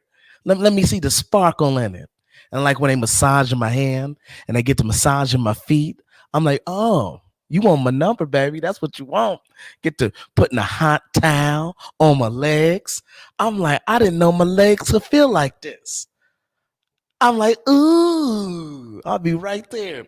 There'll be a whole group of girls. I get to having girl talk with everybody. Ladies, they like, Teddy. I love it. I love me a nice spa day. I think you need to have more dates for a spa day. You need to have more dates. And I'm gonna tell you, when you go to the spa, fellas, when you take your woman to the spa, real quick, have snacks. Have snacks while you laying there, because they leave real quick. Have a Snickers bar for her. You're gonna be there an hour, not an hour, an hour. Have her favorite snack, because they love snacks. Man, that just got me excited. But because of COVID, you got to get a virtual spa. Ain't that messed up? And imagine if your browser's slow. Imagine if you got dial-up. That'd be a terrible experience. That'd be a terrible experience. But let's get real quick. Hold on. Don't worry, it's not COVID. Don't worry. Don't worry. We all freaked out. We all freaked out. I just freaked out over a cough. It's not COVID. Check this out. Let's get to the donations. We're gonna have some jokes. We still have a good time. I'm here all day. I think they're paying me like $6.50 an hour. I don't know. Doesn't matter. Putting some gas in the tank. I don't really care. Let's get to the donations. 25. So I'm gonna kind of go down the list of everything. 25, 125, 250, 500, 1,500, 2,500, 5,000, 10,000. I just want to let y'all know, there's a young lady out there that got 10,000 to donate. Call me. Just call me. You can donate it to me. We'll figure out how that money get there. If you want to donate 10, 5, really, if you got $25, because $25 can get you a cold Michelob Ultra and 2 Chipotle bowls, double meat and double cheese. Trust me, I know, and extra vinaigrettes. I do it all the time. Let me tell you real quick what it does. $25, 125, 250 to 500. No, okay, excuse me. $25 and 125. It will get you learning supplies and materials for one urban accelerator business 1 week out the 8-week accelerator. So if your money's funny, but you want to donate, you want to tithe. Come on, black people, we love to tithe. I don't tithe all the time because my tithing's little. My pastor knows my heart. That's why I sung in the choir. That was my tithing. If you ain't got no money, you know what I'm saying? 25, 125. That gets some materials. That gets some pens and papers.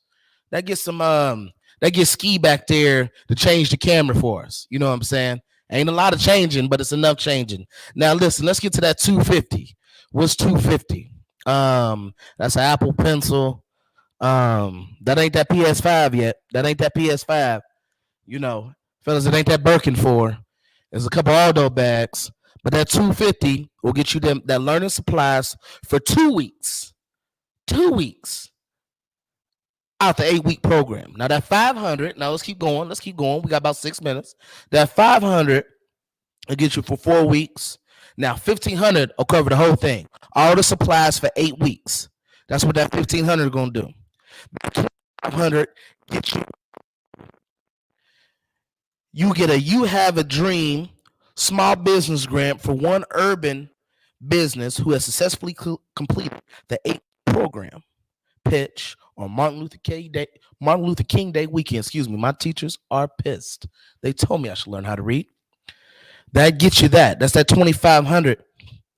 That's a lot of money. That's a whole lot of money. Now that 5,000, let me tell you what that 5,000 do. That 5,000 do the same thing probably for 2 businesses. Because, 2,500 times 2 is 5,000.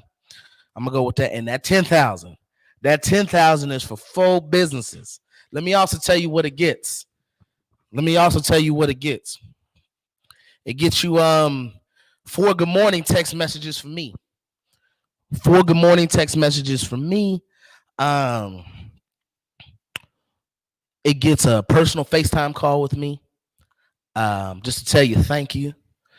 Now that 10,000, let me tell you what that 10,000 do. Y'all ain't ready for this one. That 10,000, that just get me. You just stuck with me. You're gonna be stuck with me for at least 8 weeks. 8 weeks. Sorry, y'all. I keep looking over there. I see me now. Ski told me at 8 o'clock not to look over, but I'm looking slim. These pants is looking real trim. They're looking real trim. I keep looking at myself. The clock's over there. So like I said, we got $25, $150, $250, $1,500, $2,500, $5,000, $10,000. The link is there. We're going to continue to talk about it. Our goal is 150,000, I believe. I may be making up a number, but I'm going to say 150,000. But we're going to shoot for the stars for 200,000. We are going to feed back into the community. We're going to start these businesses up. Let's just imagine for 5 or 10 minutes what happens when you feed back in the community. We all love Macy's. I love Kohl's. My money funny. I go to Kohl's. When I walk in Kohl's, they say, "Hey, Mr. Williams, I do laps with the senior citizens around Kohl's." I know that Kohl's bathroom is in the back. I know that. But imagine if we did that for the small businesses. Sorry, y'all, I can't do two things at once. All right, you got the link. That's okay. So I gotta say the link. Ski, you gotta talk to me, man. We good. We can talk. It's right there at the bottom. www.ohiosmallbusinessesday.com. But be sure to add the www. We on the fly. We doing this on the fly. I got about 3 minutes. This is my time. I'm only about 5'6", 5'7". So we all know I got short man syndrome, man. I'm a little chunky. So I always look like your favorite revival pastor. So we just doing this on the fly. So make sure you donate. If you can't donate, at least share the link. It's free to share the link. Everybody has social media. Remember, follow on Instagram. Make sure you tag them at the UC Bus.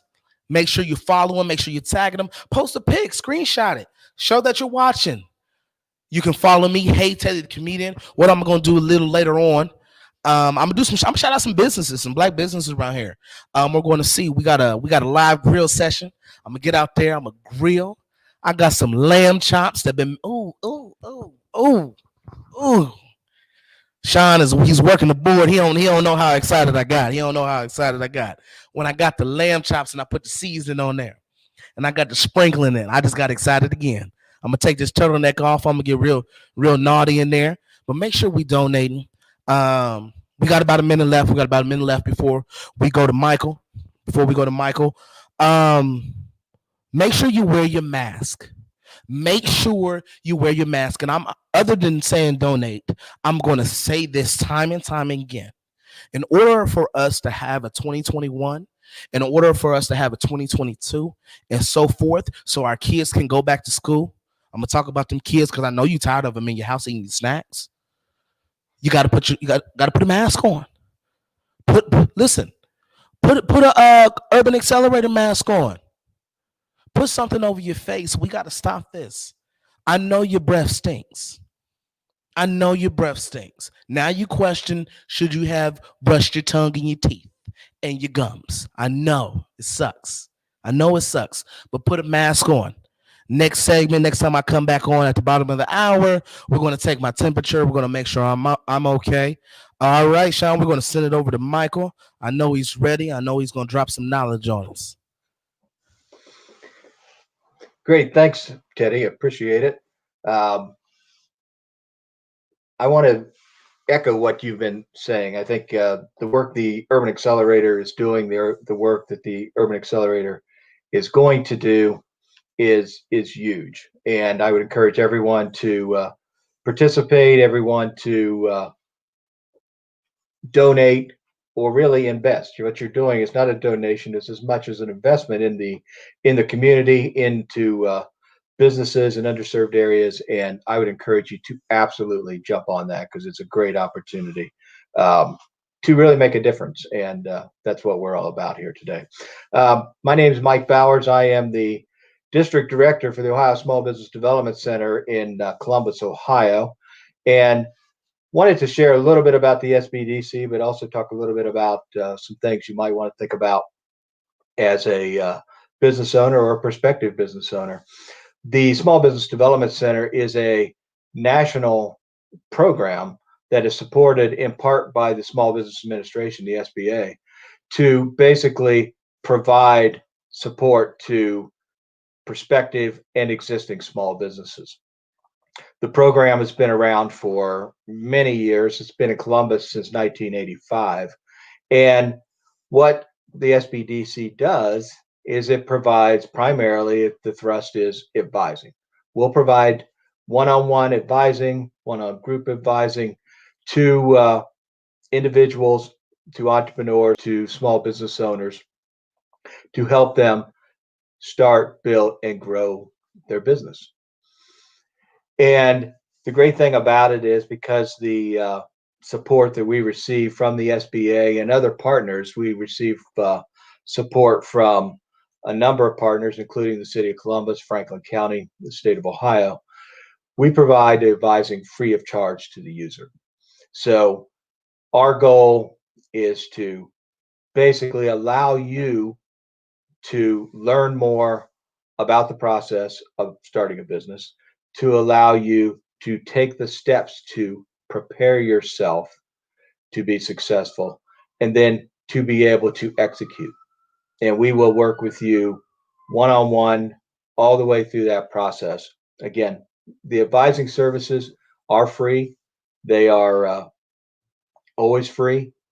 There are between 900 and 1,000 SBDCs around the country. I believe there's 27 SBDCs in the state of Ohio. And the advising services are free and will always be free. We also provide a variety of training programs. On a monthly basis, we provide a 3-hour workshop on starting your business. And it's not the straight up kind of mechanical start your business. This is your LLC. This is a corporation. It's really, these are the things you need to know as a first-time entrepreneur. These are the things that will allow you to avoid the mistakes that are going to cost you time and money as you start building your business. We also have a 8-week program that we call BizStart 2.0. That is where the entrepreneur will actually dive in and be working very diligently on their business. And we have advisors to support that. And again, free of charge. Our goal is for you to be successful. And we have a track record of that.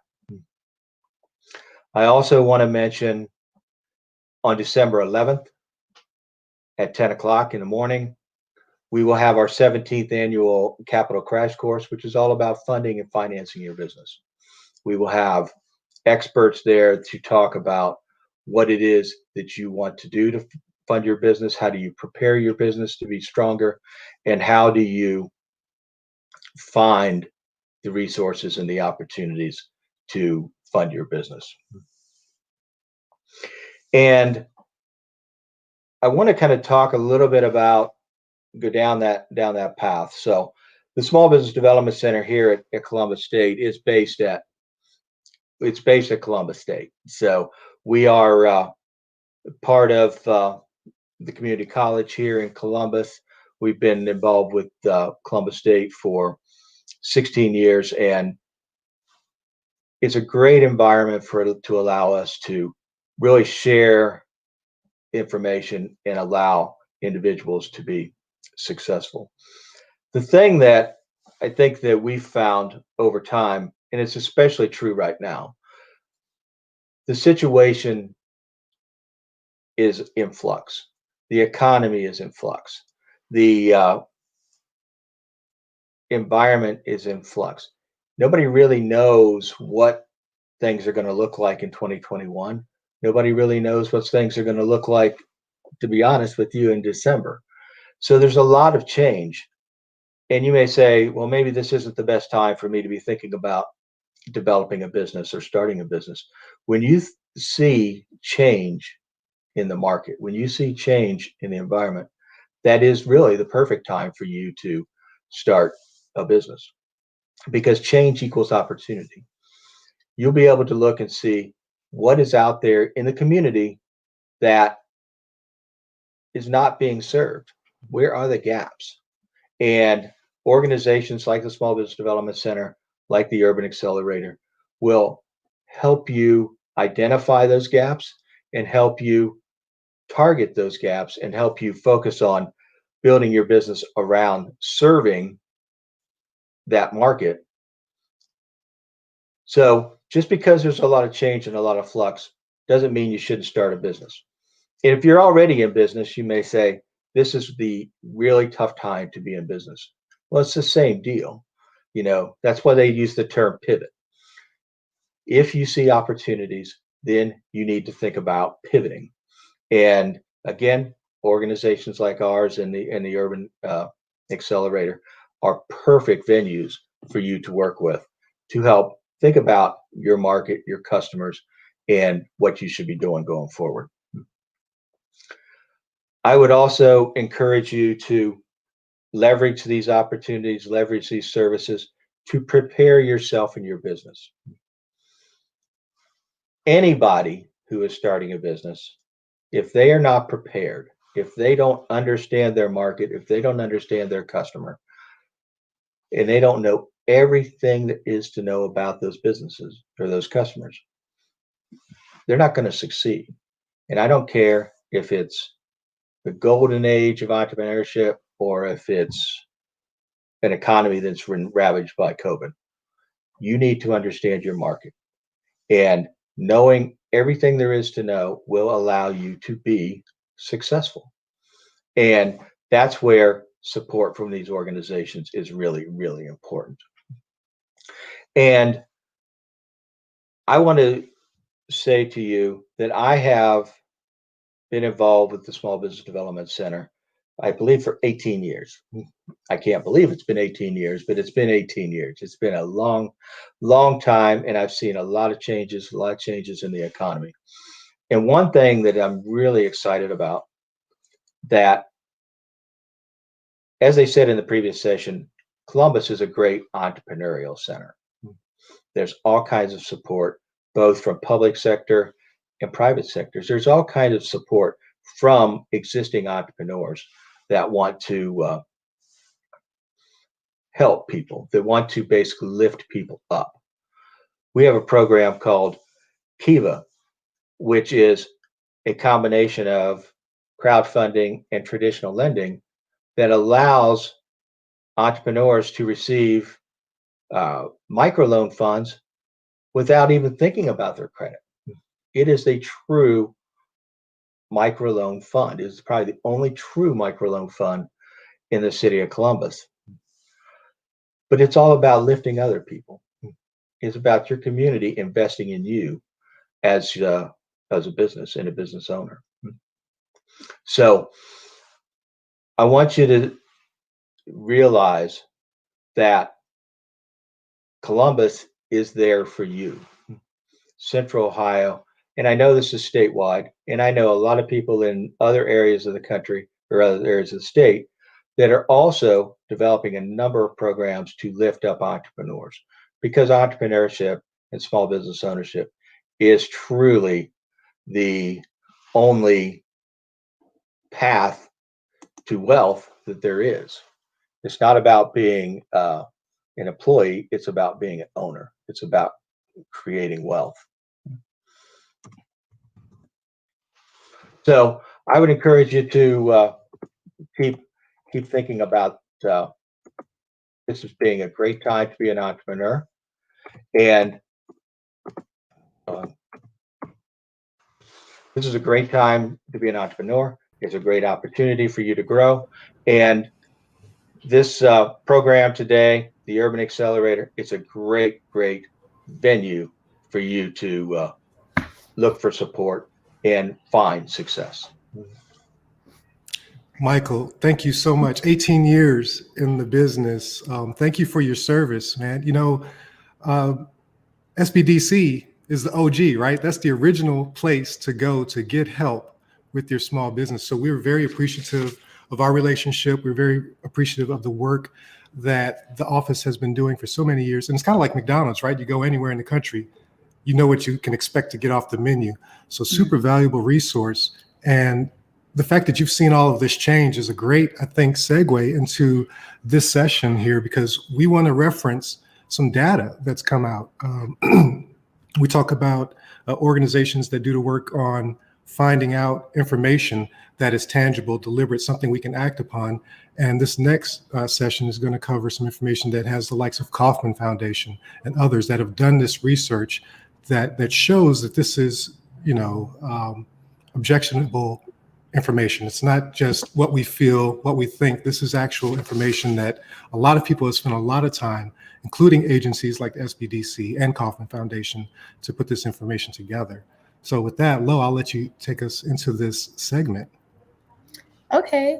I think that we slightly touched on it earlier, but it was really important for us to highlight mental health and what, you know, the effects of mental health on people of color, and how that, you know, is a trickle effect into business development.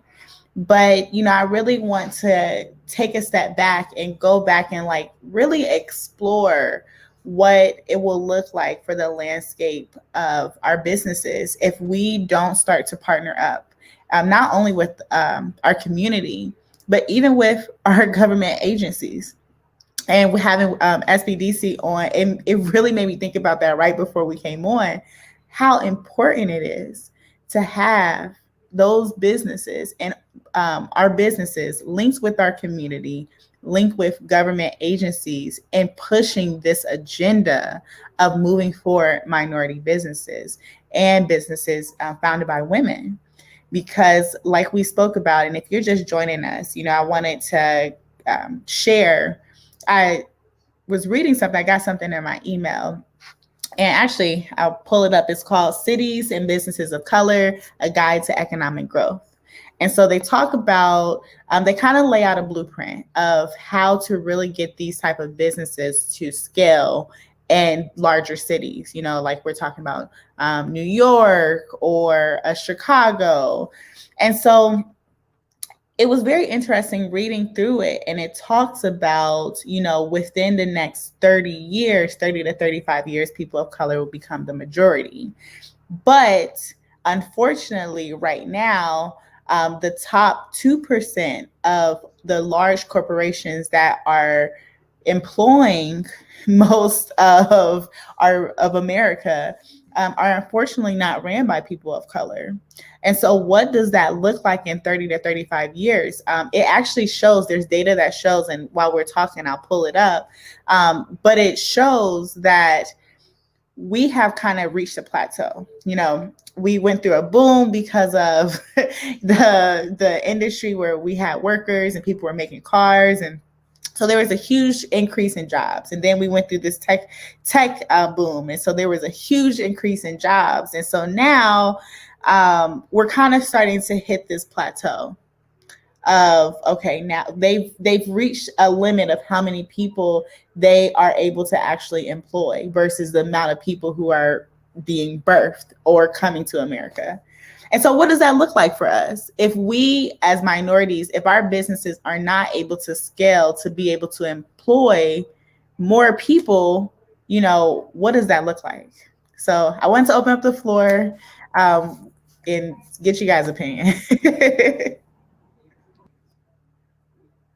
The case, like, I don't know. All those speak at once.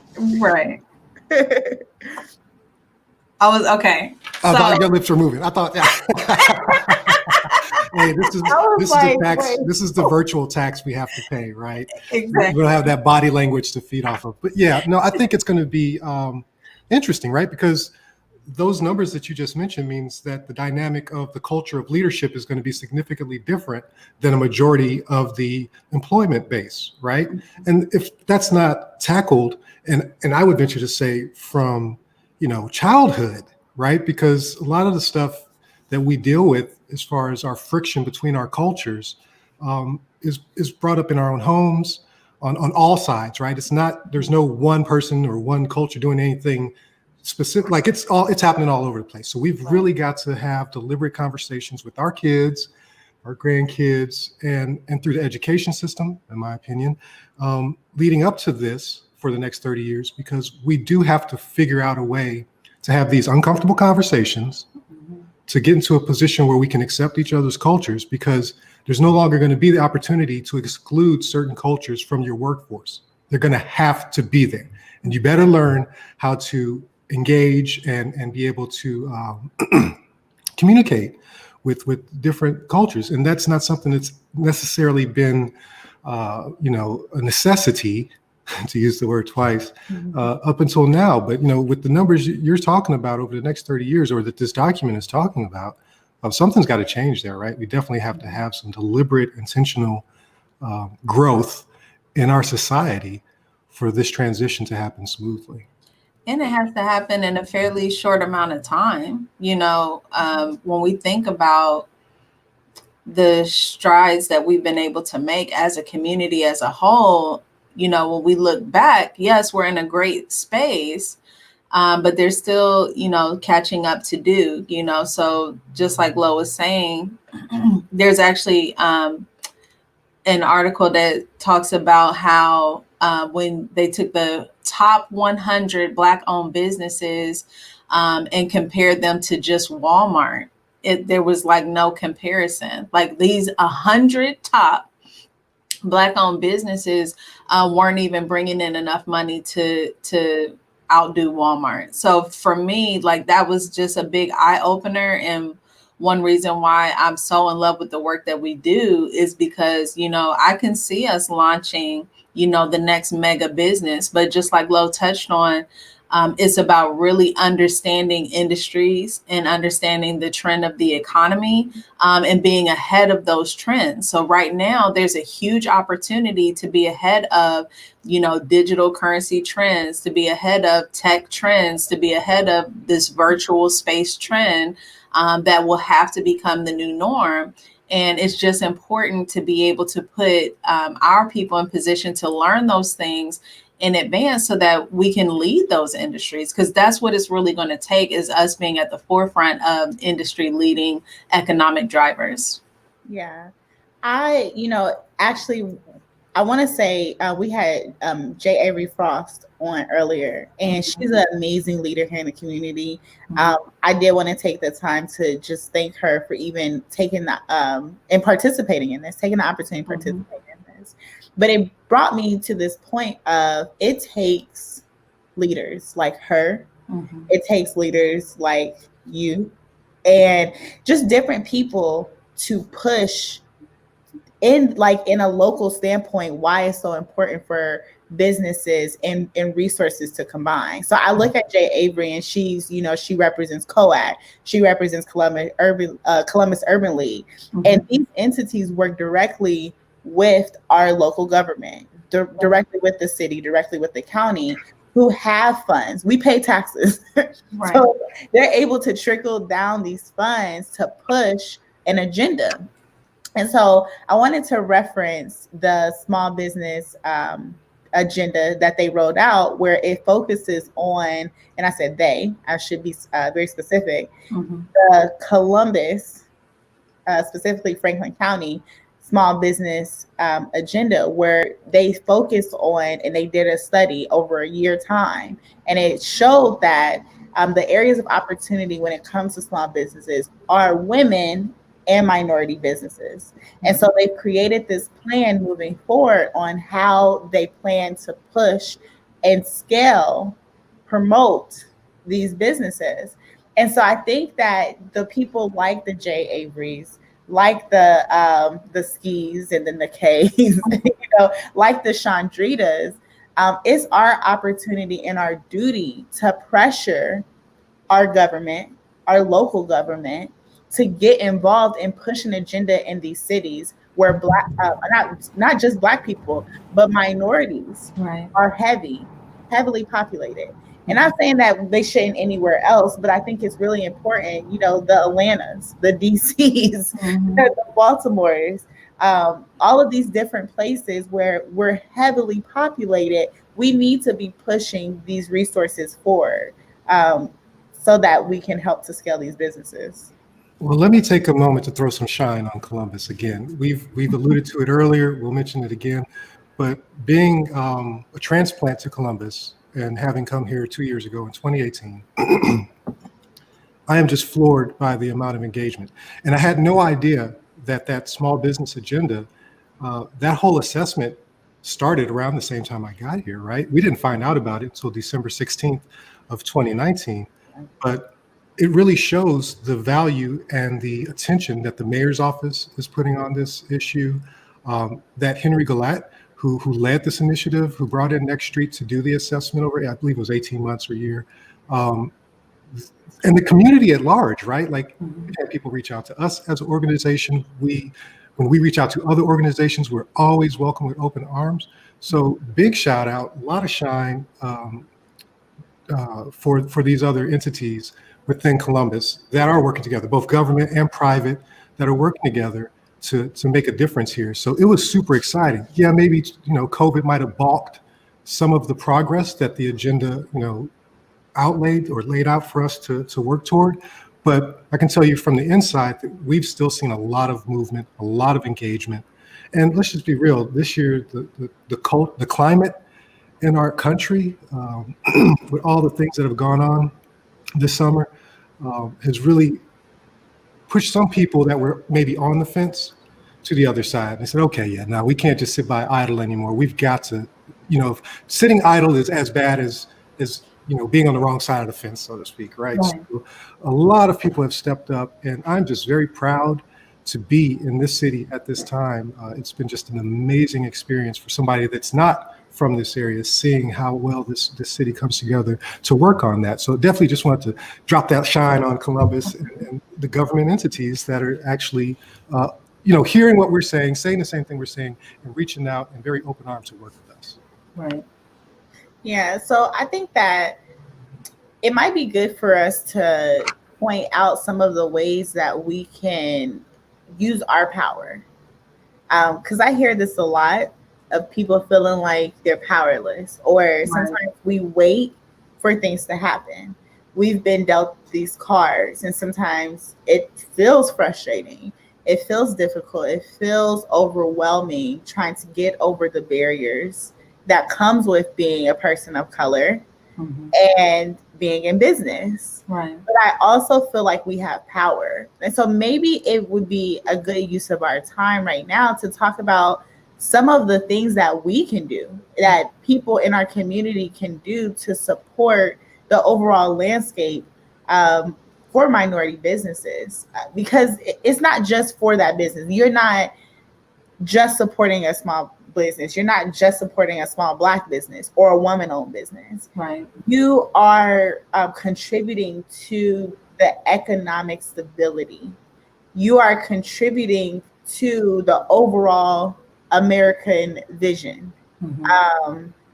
And if my neighbor who's a person of color does good, that actually helps me out. Right. That helps all of us out. So I think we should really talk about ways that we can utilize our power. And I guess I can start. I think the first way that we can do is vote.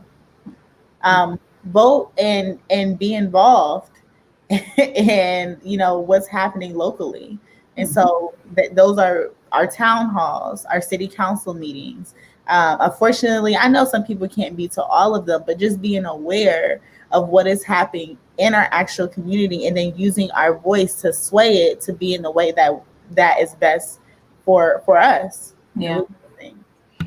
I would add on to that, being an informed voter, looking at the records of, the people that you're voting for. Have they voted with our initiatives or against them? you know, and then also laying out, you know, a community plan. So I know you have both, so I won't I won't take that. You can give.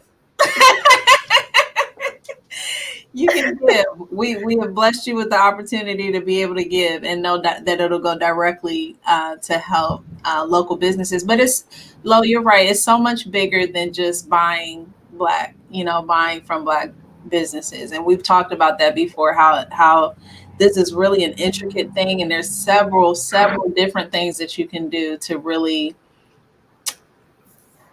not just help that specific business, but like Lo said, it's so much more of a bigger picture, even if you just consider your community directly. Yeah. I'd add on, I'm referencing back to what Michael said in the last segment from the SBDC. He referenced a statement that Kauffman Foundation also uses a lot, and that is that entrepreneurship is the backbone of the economy. Owning businesses, employing people in the community is what keeps our economy strong when we have those dips, right? That's what helps us get through. So my suggestion would be, again, like Nikkei just said, to give, right? But give not necessarily monetarily, any way you can. I've always had a passion to do this type of work, but I've not always been in a position to have the privilege to be able to actually make it my full-time job. It's not a profitable business we're in, right? We're doing this with a lot of passion, blood, sweat, and tears, hoping to make a difference in the overall landscape. So I know there's a lot of people out there like us that want to be engaged, they want to be impactful, they want to give. Maybe they can't give monetarily, but if you can, that's what we're here for, right? That's the purpose of today, is to say, hey, I know you have the passion. That's why you're literally here looking and listening to us right now. This is one way of many ways, but one way to give to this very specific audience, this very specific demographic.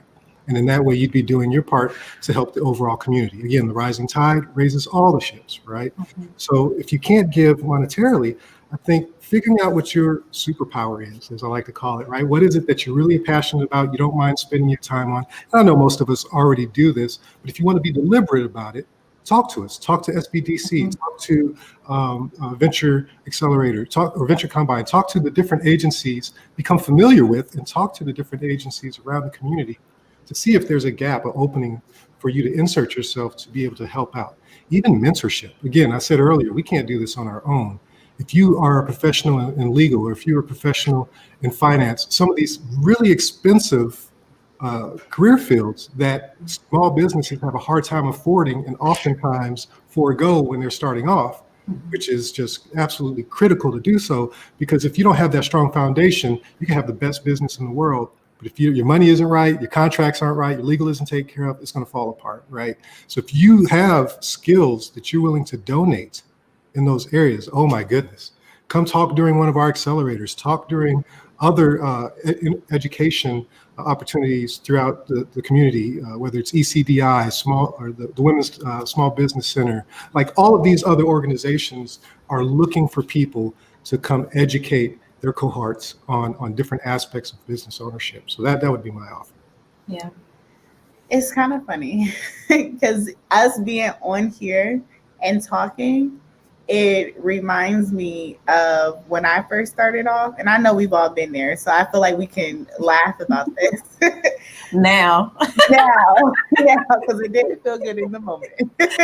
right. But when I first started off, and I got my LLC and got my little branding, and I thought I was a boss.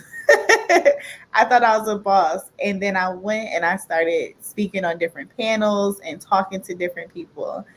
And you know what? It's kind of funny because you know how they say, like, you don't know what you don't know. But I think back then, like, there's absolutely no way that I would recommend that I should have ever been talking on anyone's panel. And so I feel like this is like a good transition to talk about some of the experiences that we had when we first started business, because it wasn't that great. True. I know for me, I'm not gonna speak for everyone. I know for me, it was a very, very, very rocky road. And I mean, I want to touch on funding as well, because we kind of mentioned that a little bit, but I wanted to hear from you all. What was your experience when you first started? Oh my gosh. Well, I have a very recent example, I guess, at least recent to me. So I retired from the Air Force in 2014, late 2014, and almost immediately after, I had two friends that I'd met through the military, known them for 20 years. We'd actually worked together. The two of them had a brick and mortar at one point. It's a married couple. And they asked me, they reached out and said, hey, we want to start this tech startup. What do you think? I was like, yeah, absolutely, I'm down. So thus began the journey of the three of us on this entrepreneur trip. And they were actually enrolled in a business incubator at the time. And they were in North Dakota and I was in Alaska. So we were kind of doing this remote thing. They were physically in class. I was kind of brought in on the whole operation. And the first issue that we had was, where do we get the money to pay for this? So fortunately, the incubator that we were part of was kind of staged to where they would give us money as we completed certain segments, right? So maybe this block, they would talk about marketing, and then they would give us $500 to put into marketing. So the concept was, we'll teach you how to do the thing, and we'll give you some money to spend to do that thing. And that's kind of what we want to do here as well at the U, to an extent, with our accelerators. But so that only lasted up to $5,000, which was enough to get us equipment. And fortunately, North Dakota was a state that had a lot of oil money at the time. So this was their attempt to provide resources to people that want to start business, because eventually the oil is going to dry up. And that story can be true across the United States, because if it's not oil, it's something else, right? Whether it's a tech boom or anything else. So we really only had about $8,000. I say only, sounds like a lot, but it was a very small amount for all the things that we need to spend money on. We had to trademark our name. We had to figure out our logo, branding, all of that costs money. Getting the equipment to start the business costs money. And we didn't want to give up equity. We wanted to be the mom and pop lifestyle business. It was a very deliberate decision. We wanted to build the product, own it, and not give anybody else part of it. So as we were going through this scenario, we were like, okay, well, we need to figure out where to get the money ourselves. And I had property that I owned. Again, position of privilege. I was able to sell that property, take some of that money, put it into the business. My other two partners literally cashed out their 401k that they had been building for over a decade and put all of that money into the business. And that's how we started. And it went strong. It went well for about a year, maybe a year and a half. And mind you, we're not paying ourselves at all. Again, position of privilege. My spouse was working full time, had enough money to cover us. My partners had liquidated their 401k, so they were living off of that, as well as putting money into the business. It was tough. It was tough, and we had some money. I can't imagine what that would be like for somebody that didn't have it. And I know that's a barrier, right? That's exactly why, again, tied it back in, didn't even mean to. We're doing this fundraiser, right? To help infuse some money into these individuals that want to start their businesses, but they just don't have that kind of resource, and maybe they can't get those loans. But anyway, that was the sticky point. And long story short, we ran out of money. We ran out of money probably the beginning of 2018, which, mind you, is the year that we were transitioning from Alaska, the family and I transitioning from Alaska to here, and things got real tight. 2 of the 3 of us quit. We were out here looking for jobs or working in other places. And Mark Perea, my boy, my man, he's like, I'm gonna just keep on grinding out. And in our instance, it worked out. There's a happy ending on this story. In our instance, it worked out. We ended up being acquired at the end of 2018 by a larger company that helped recuperate the funds that we had invested and gave us a little bit of stability for a short time. But that is a very, they talk about unicorn as the billion-dollar businesses. I consider myself and my team the unicorns in this instance, because that is not normally how it goes. So to answer your question directly, money, man. Money was the scariest thing. And this is, again, I mentioned the military experience because that's a salary. 20 plus years, I didn't have to worry about where my next paycheck was coming from, or if it was coming. Even with all the government shutdowns we had over those years, like I always was confident, hey, and if you manage your money right, then you've got some savings and that kind of stuff too. But I never had to live paycheck to paycheck. And I went from that to, oh my gosh, now what am I going to do? So that was the scariest thing for me. Mm-hmm. What about you, Nikkei? No, that's a big deal. It's funny because a lot of the things that I'm known for now are like the biggest problems I had starting out. I was like, I got to get this, and I think most entrepreneurs, they start this journey and it's really a journey of solopreneurship. I'm going to do it all myself. It's going to be great. You start out with this almost overly optimistic point of view that everyone is going to love your idea and or love you. And so it's just going to pop, and you get out here with your little product like, no. No, you did no testing. You didn't, test the market. You didn't even ask your Facebook followers if this was something they might be interested in. Like, just literally taking a step back and saying, okay, how can I do market research on my level, so to even see if this is an idea that I want to start putting money into. Mm-hmm. So to be honest, I'm a transplant as well. I'm originally from Texas, but I went to school in the DMV area, which is DC, Maryland, Virginia. And I couldn't believe moving here how much more resources there are here than in our nation's capital, aka Chocolate City, right? So to me, moving here was like, I was just ecstatic about a number of things that were available. I was a single mother when I came here. I had a dream of a huge business. I actually started my first business when I was 11. So I knew I wanted to get right back into it. But, ended up settling for working just because of some of those roadblocks, and just running my business on the side. I think one of the challenges that I had consistently was just quitting my job way too early. Yeah. Like Ski said, you do need some source of, you do need some type of continual source of income. And a lot of times, especially the first, 3 to 5 years, it's not going to be your business. And I think we have this culture that tells us like, oh, well, if you have a job too, then your business isn't successful. And it's kind of like, well, that doesn't really make sense. Like, I'm not going to ask someone who's a year 1 med student, why aren't they doing surgery already? There's levels to this, right? That's a great analogy. Great analogy. That was so good. I'm about to start doing that. Take notes. I'll be here all day. I don't know if you see me over here writing. No, but it's so important to understand where you are at your stage in your journey. And I think for me, what I really had to hone in on was just because I love to do something doesn't mean that I had to cheapen the cost of that. You really have to look at what is the market charging for this thing that you're doing. First of all, is the market doing this? And there's something to be said for branching out and starting something new. But, there's also something to be said to find out, hey, is there already a market for this? Has someone already tried this idea? And if so, like, where did they really find their groove? And is that a space I want to be in?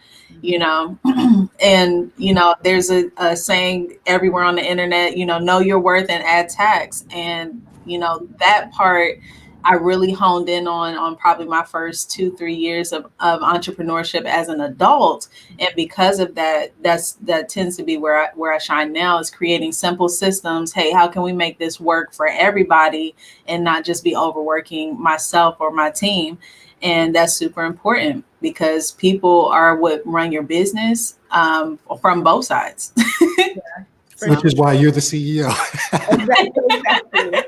So I know that we have like less than 2 minutes. I just want to end off by saying, Nikkei, you really touched on something that was really important. And I think something I see us struggle with, and I'm talking about our community struggle with so often, is that we have created this culture of like, quit your job and just fly, Right. And I'm not one of those people when somebody tells me they want to quit their job, I'm not going to discourage you, but I'm also not going to encourage you, because there has to be some point of funding in order to start your business. And so thinking about the different options, if you don't have a loan, if you don't have a lender, if you don't have money saved, it might be in your best interest to have some source of income coming in while you're starting on this journey.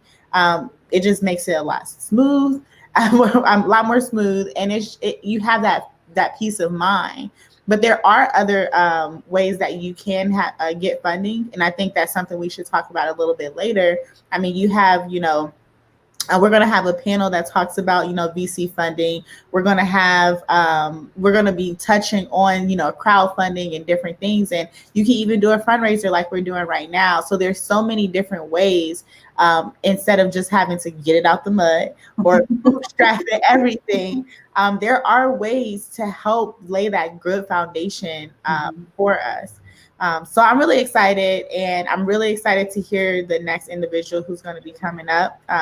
Elio, I know I get on his nerves. Just you or everybody? But I'm gonna just, good seeing you, Elio. Same here. All right, folks, it looks like I'm up. Hopefully you guys can see my presentation. It is such a beautiful day in Columbus, Ohio, a beautiful fall day. No better day than to be joining the Ohio Small Business Day presented by the Urban Accelerator X. It's my pleasure to be here with you guys. Thank you so much for taking the time to be a part of this event. Now, we are here to give, and I am no expert. I mean, we're here to learn, we're here to network, we're here to connect, but at the end of the day, this is a telethon, this is a fundraiser, and there's an ancient scripture. I'm no expert on ancient scriptures, but it goes like this: give, and it will be given to you. A good measure, pressed down, shaken together, and running over, and will be poured into your lap. For with the measure you use, it will be measured to you. All right, that's just a little bit of a word to a wise, something to live by in an event like this.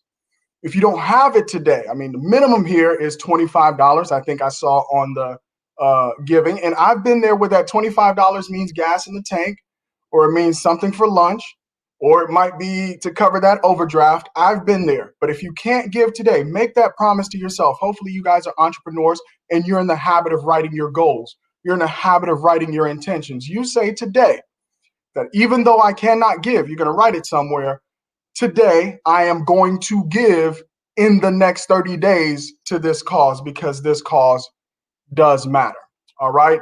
So I want to jump into my presentation here. And today I will be presenting on the topic of social capital.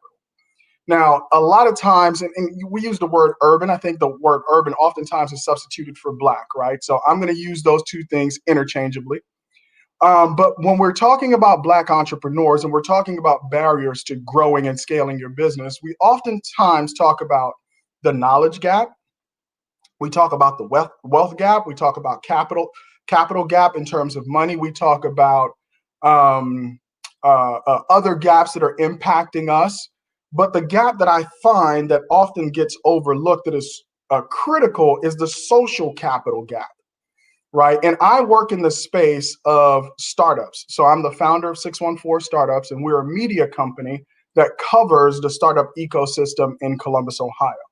And the thing about startup thinking that you understand quite quickly is that you're only as good as your network, right? So for you being a small business owner, right, and you're thinking about, oh, I need to learn business, I need to understand legal, I need to understand accounting, and oh, I need to go out and raise money, and I need to get my customers, I need to understand my market. Listen, one of the things that you're overlooking that has been absolutely critical in our growth here at 614 Startups is social capital. And so the subtitle here is Networking and the Invisible Hand of Relationships. So Adam Smith's book, Wealth of Nations, talk about the invisible hand of the market.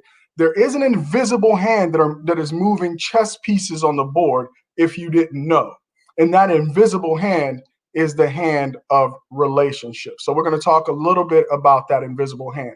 Now, I'm not looking at the time because I am looking at my presentation. So I don't know how the heck you guys are going to stop me. I'll probably keep talking after I'm stopped. But hey, let's make it happen.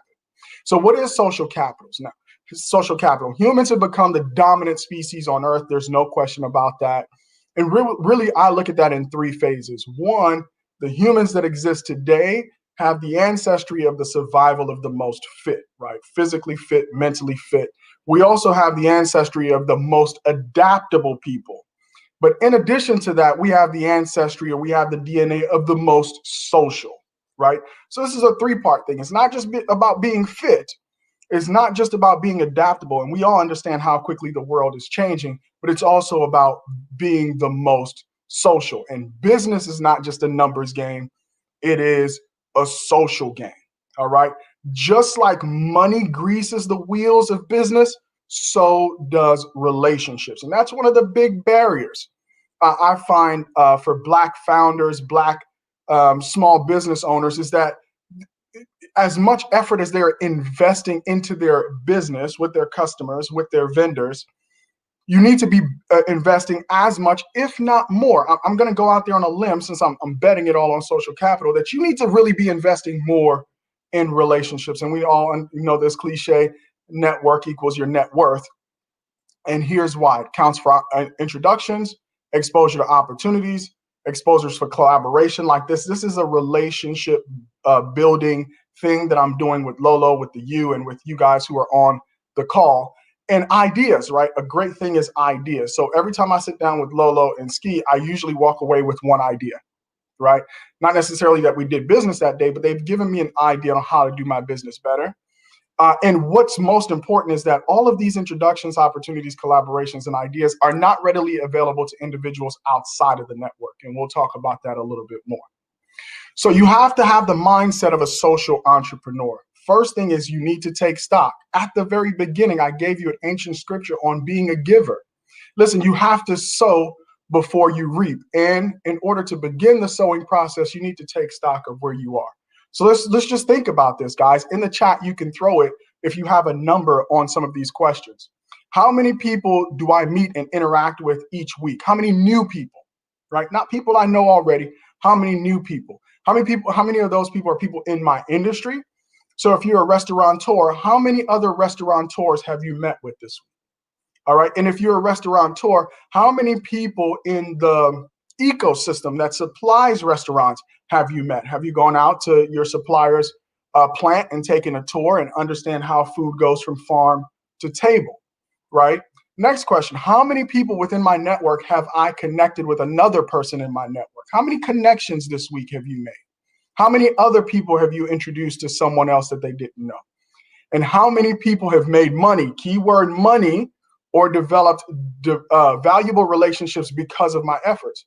That's all part of this social capital. This is actually, social capital can be spent in a real way. And it's a true leverage to supercharge your business. And so in order to really go out into the market after you've considered these questions, is you need to have a clear value proposition. So the value proposition at 614 Startups is we offer a platform that allows founders and investors to tell their story. That's valuable for people in Columbus, Ohio, because prior to 614 Startups, there was no such other platform. So people really saw the value in what we were providing. And when they came on our platform and we gave them that exposure, it made a connection of value to them, and I became a part of their network. And the next thing you need to have, once you have a clear value proposition, is you need to set goals. So what do I want to be known for? Value proposition. And how many people would I like to connect with each week? Again, the importance of writing down your goals. So a clear value proposition and set a goal. Now, all of this is in the abstract, so I want to show you the money and I want to show you how this social capital thing works. So because of my value proposition at 614 Startups, I met a guy named Mike Holt at Notice. Mike moved his company from Singapore. Again, somebody who in another world I probably would never have interacted with, but because my value proposition drew him in, I was introduced to Mike Holt. Mike Holt needed some work done. We built a relationship. We did work for Mike Holt, which resulted in this $ here, some money. So there was actually a financial benefit. But the work we did for him was so effective that it ended up attracting the attention of Frank Sasso over at Kaufman Development. Because Frank, in his world, the product that Notice makes might actually have some benefit in the construction business. So Mike and Frank had a conversation. Mike said, there's this guy out there, Elio Harmon, you really need to meet because he's all about building relationships in the startup world. So Mike connected me with Frank. Frank and I had a conversation. which could potentially lead to a collaboration here. And we bonded, we increased our social capital. Now there's 3 of us in this network.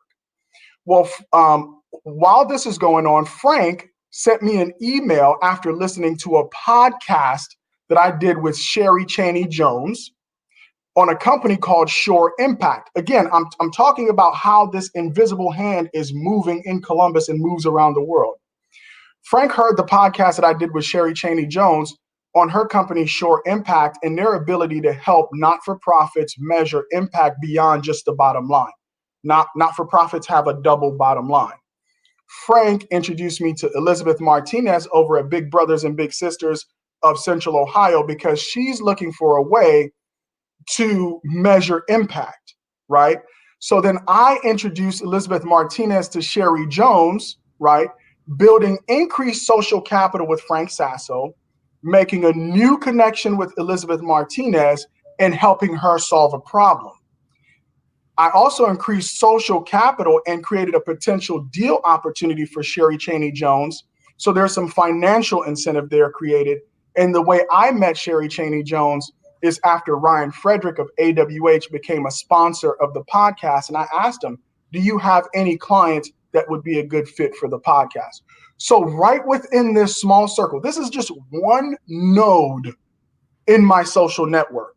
And what do you see here? You see dollar signs, you see increased social capital, you see problems being solved, you see new connections being made, you see other people making money, you see Ryan building social capital here as well. So this is the invisible hand of relationships. So if one day you hear 614 Startups is doing a collaboration with Kaufman Development, that didn't start based on a single conversation with Frank. It is this revolving door of the invisible hand that goes round and round. Now, another thing here, we're talking about Black founders. None of these people here are Black. You have to become a global citizen. If your mindset is only the American paradigm, I don't even want to know what your thoughts are. I'm glad I can't read your mind. You have to expand your mind beyond the American paradigm and become a global citizen. You need to be able to do business with people who have no relation to you whatsoever or may not even understand your background, right? That is the power of relationships. So I'm going to go ahead and wrap this thing up and saying why I support the U. I believe entrepreneurship solves problems. It creates jobs and it builds generational wealth. The U's programming is relevant, right? It's today. It's what's going on in our world today. It's practical. You can get your head around it and you can apply it, right? If you do what you learn at the U, you're going to be successful. And it's transforming individuals, families, and communities, right? And because it's not just at the individual level, we know we need to transform our family structures as well. And we need to look after our communities. And the U is a critical node. I didn't even talk about the U node in my network. I wanted to make it kind of not personal to this presentation, but the U, Lolo, Ski, Nakia, they represented a very important node in my social network. And they make a lot of introductions that I otherwise wouldn't have available to me. You guys are going to be hearing from Melinda Swan. That was a critical introduction in me being able to really do great work for Notice. All right. So they're an important node, and giving back is a way of paying for the success of 614 Startups. In a lot of ways, as a business owner, you are a distribution hub. The money that you make is an opportunity for you to help other people make money. So I'm going to close out my presentation with that. I don't know how well I did on time. Oh, shoot, I'm over time. All right. I apologize, folks. Thank you so much for having me. Wow. Shout out to Elio for an amazing presentation. That was really incredible. And I just want to echo a lot of his thoughts. Shout out to the U in general. Today is about him, about them. He was right. The U has been incredible partners to us at Give Back Hack. And we are so grateful for all of the help that Lolo and Ski and all of their team provide to us. But I'm going to tell you a little bit about Give Back Hack. So my name's Emily Stoljer. I'm going to tell you a little bit about our programs, a little bit about our tips for early stage entrepreneurs, and how we might be able to benefit you all. So if you haven't heard about us before, Give Back Hack is the launchpad for social innovation. That's a fancy way of saying that we take technology and business and community and we smash them together. We bring in really cool people that are really talented to make social enterprise magic happen. We do a lot of different things, but really just sharing ideas that are brand new ideas. Sometimes if you just came up with an idea for the first time, have never started a business before, we are excited to support you. And also if you've been a business for multiple years, but you are focused as a social enterprise or a social impact business in some way, our programs are for you. What our role in that puzzle is taking whatever your dreams are and helping you make them real through our training, community, and support. We use two main methodologies, lean startup and design thinking, which sound really fancy. They're not ours. We didn't coin them. They're industry practices, but we make them super simple for you to learn as much as possible. The key of all of our services and our strategies and theories is just learning and testing and learning and testing forever. And it's a lot of fun while we do it. So just a high level of the work we do. Give Back Hack has been around since 2015, which is crazy. We've had over 12 events, given away over $100,000 in early stage grant funding. We've been in over 6 different cities. You'll see a few of them there on the screen. But our work is in these two main buckets. So on the left, you'll see our cities, our communities. Our community events have always been for communities by communities. So they're volunteer-run events. Some of them in the past have been in-person week-long design sprints, which you might be a little bit more familiar with in the hackathon sense, but we're different in that we focus on businesses moving forward. We take you wherever you are, we give you rocket fuel, community support, etc., and push you along your way, sometimes with early stage grant funding as well. And then on the right side, you'll see our facilitation work. So we do community work, volunteer, paid, unpaid, volunteer, community-driven work. And then we also do facilitation services, anything from short workshops along lean startup and design thinking principles to week-long design sprints and social innovation challenges. If you're interested in that, hit me up. But I'm going to keep moving to tell you some tips that we have for you all as early stage entrepreneurs. So our value to small businesses, because that's what this is about today, right? Are these 3 things. Typically, teams, which are normally businesses or ideas that come through our programming, tell us that these are the 3 things that we provide that are most helpful to you all. Teams come to us and say that it's really hard to be an entrepreneur and alone. Even if you're the sole proprietor of your business and never won a business partner, you can't do it alone. And that's what Elio was saying. You have to build this community around you, and coming through Give Back Hack programming allows you to build a team, to recruit community members, either just as cheerleaders and advocates on the side, or to actually help and collaborate with you. We provide our process, both through our community events and our facilitation work, as I talked about earlier, this process of helping you test your riskiest assumptions early on, and also resources. So our community events often have funding.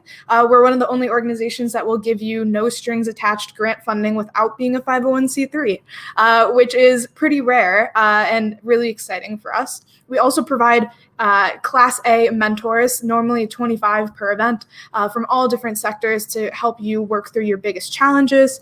We have this huge community network, and we continue to provide workshops afterwards. So those are the things that people have told us have changed the game for them in their first 2 years as entrepreneurs and social entrepreneurs once coming through our programs. But what we really focus on is this idea of testing your riskiest assumptions. So the words that I have for you all out there today, whether you're not an early stage entrepreneur, you've been at it for years, or you are an early stage entrepreneur that just has an idea, anyone in between, I think, can benefit from this core competency, this idea, this theory of risky assumptions. So what do I mean by that? Well, when we have a business or we have an idea or a project, we make a lot of assumptions. Normally the first one is, this is a good idea, but it can be anything from some pretty classic ones, like, will people want this product? Will they pay for your service? What do those things look like? Is there actually a market for this? But then there's some big, hairy issues that can be really hard to tackle. Like if you're in the social enterprise or nonprofit space, is your approach actually addressing the social issue you're trying to solve? So what riskiest assumption testing does is helps you to identify the most important thing, the thing that if this goes wrong, things won't work. So if people don't want your product, you're never going to sell a product. If you aren't addressing the issue or problem that you think you are, you're never going to be successful. So we encourage you to push yourself and identify these big, hairy, riskiest assumptions early on and figure out how to run small little prototypes using theories like these to test them. And that's as simple as going out and interviewing people. That's as simple as sending out a survey about what people think about your idea. It can be a little bit bigger, like actually building something physical or a demo of your product and trying it out. But the goal is to really just focus in cycles and test small things rather than working for a really long time on building something that people won't be excited about. Because if you catch things early on, you can continue to learn and develop as you go. So those are the main words of wisdom I have for you. But if you want to learn more, there's lots of ways to do so.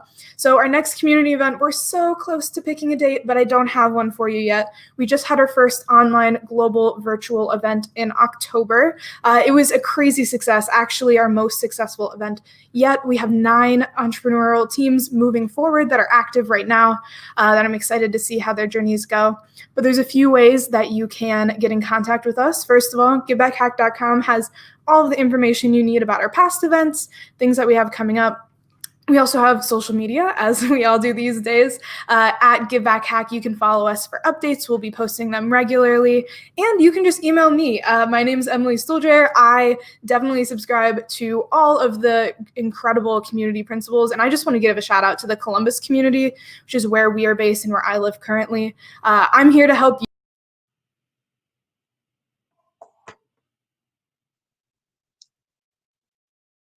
Hello. I assume that I'm on air right now. This is Wanda Walker Smith. I am the director for Hamilton County's SBDC Center, and SBDC stands for Small Business Development Center. And there are a number of our centers across the entire United States. All of our services we provide free of charge. We work individually as well as we put on workshops and seminars, webinars that are beneficial to our client base. The Hamilton County SBDC Center is located in the heart of Cincinnati's urban community. We serve a wide variety of clientele, including minorities, women, men, business owners. We service the entire community. The type of services that the SBA provides runs the gamut from startup all the way to scaling up your company.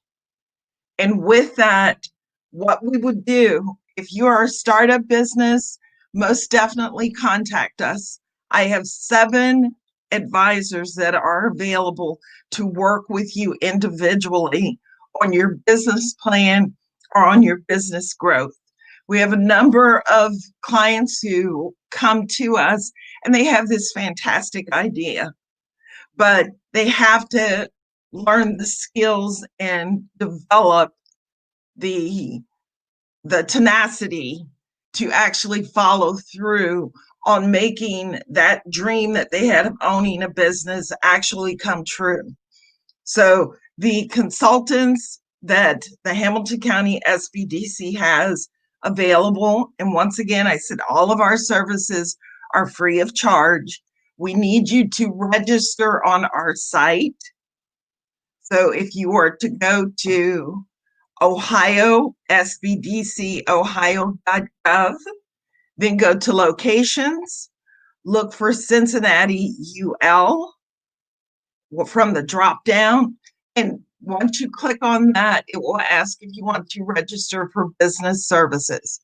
Click on that, put in the basic information. It'll take you maybe 2 minutes to actually register. Once you register on our site, someone will reach out to you within 24 hours to set up a time for you to meet with an individual business counselor. At this time, all of our meetings are being handled virtually or by phone. But that doesn't stop us from making ourselves available to you. So please, by all means, reach out to us.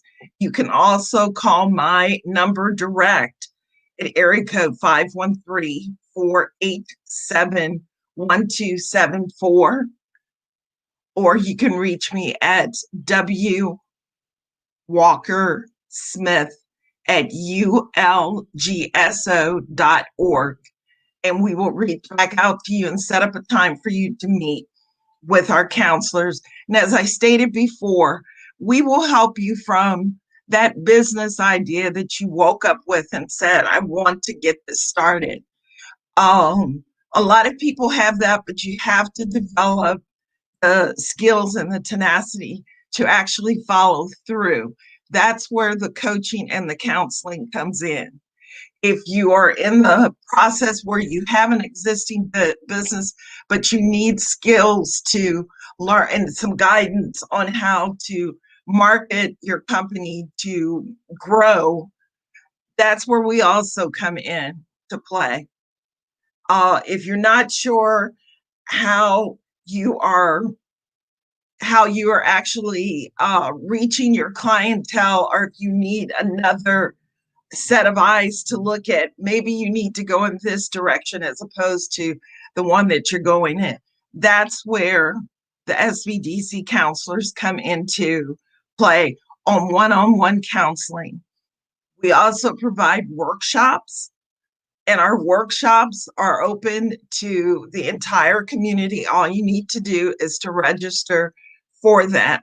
We work hand in hand, once again, with our female-owned businesses, minority-owned businesses, Hispanic-owned businesses, you name it.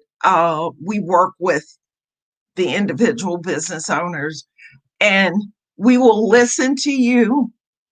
The majority of our counselors have been CBA certified, which is Certified Business Associates, our assistants. And with that, those are classes that you have to be certified through in order to provide the level of services that the SBDC offers. So our doors are open. Please call us. Please phone or email me.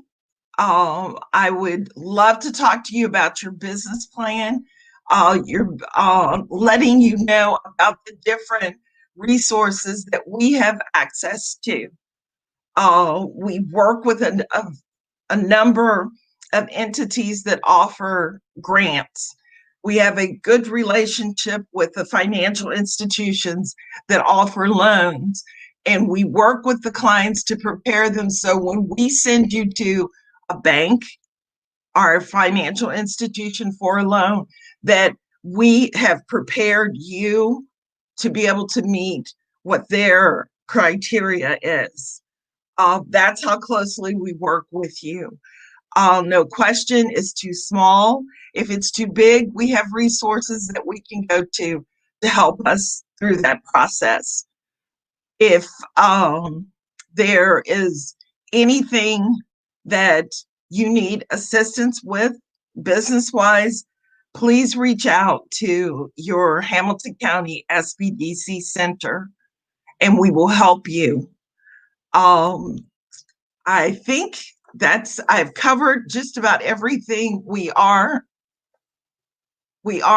supported by the SBA, which is the Small Business Association, and the state of Ohio.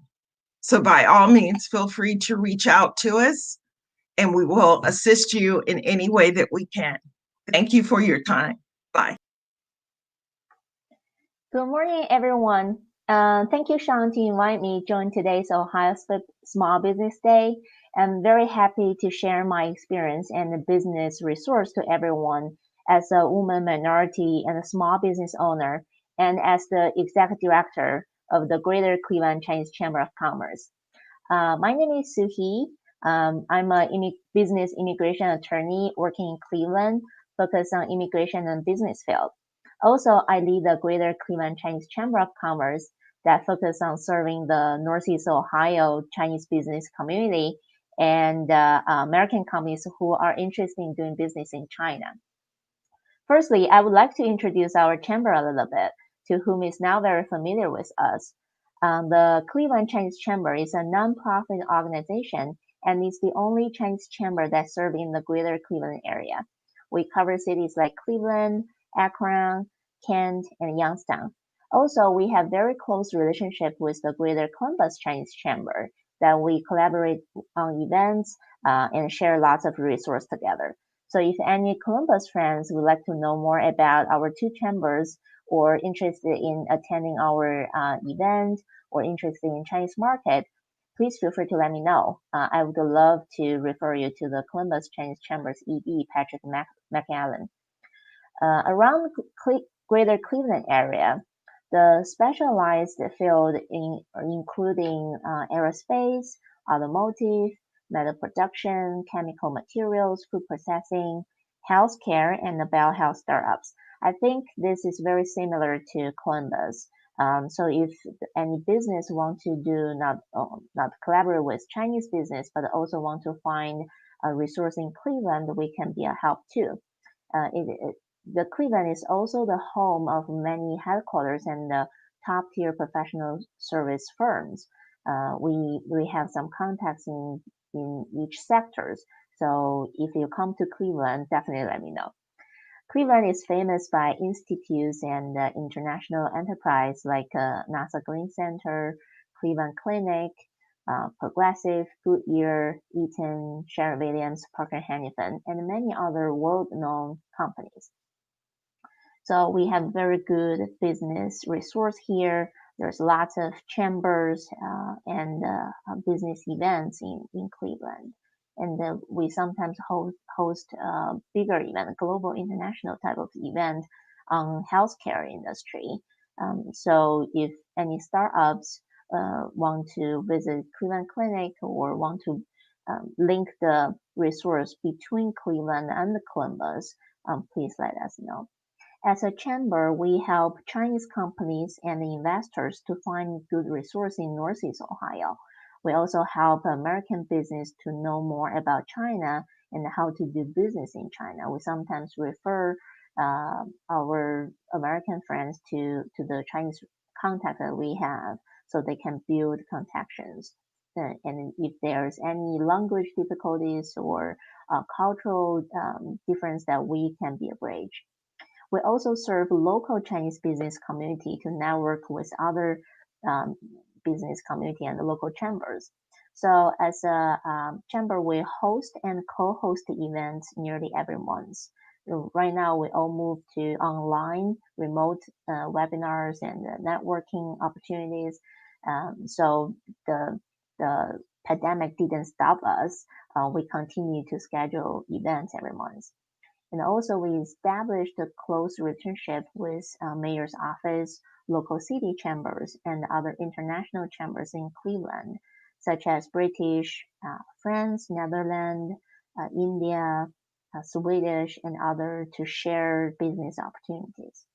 We bring networking events to the members and refer professional service to our members and for our members. If our member want us to do any marketing efforts to them, we help them. In addition, we host a delegation to China and from China.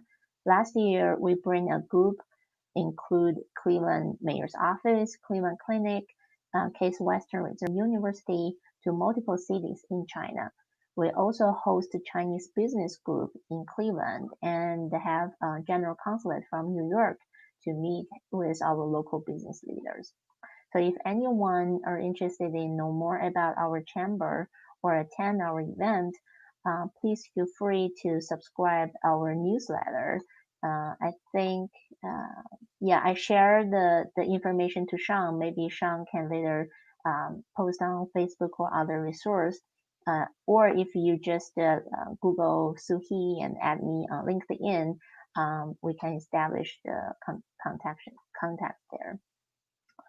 In addition to Chamber's work, okay, I saw my contact information on the screen. So if you are interested in contacting me, please feel free to reach out to me. In addition to the Chamber's work, I'm also an attorney practicing immigration and business law in Cleveland. As a female attorney, I established my own practice since 2017 after working for other law firms for a couple of years. So I identify myself as a minority business owner. I have went through the thinking process as all the startups owners. Also, I helped lots of entrepreneurs and companies to establish their business and help them to recruiting high talent international workers.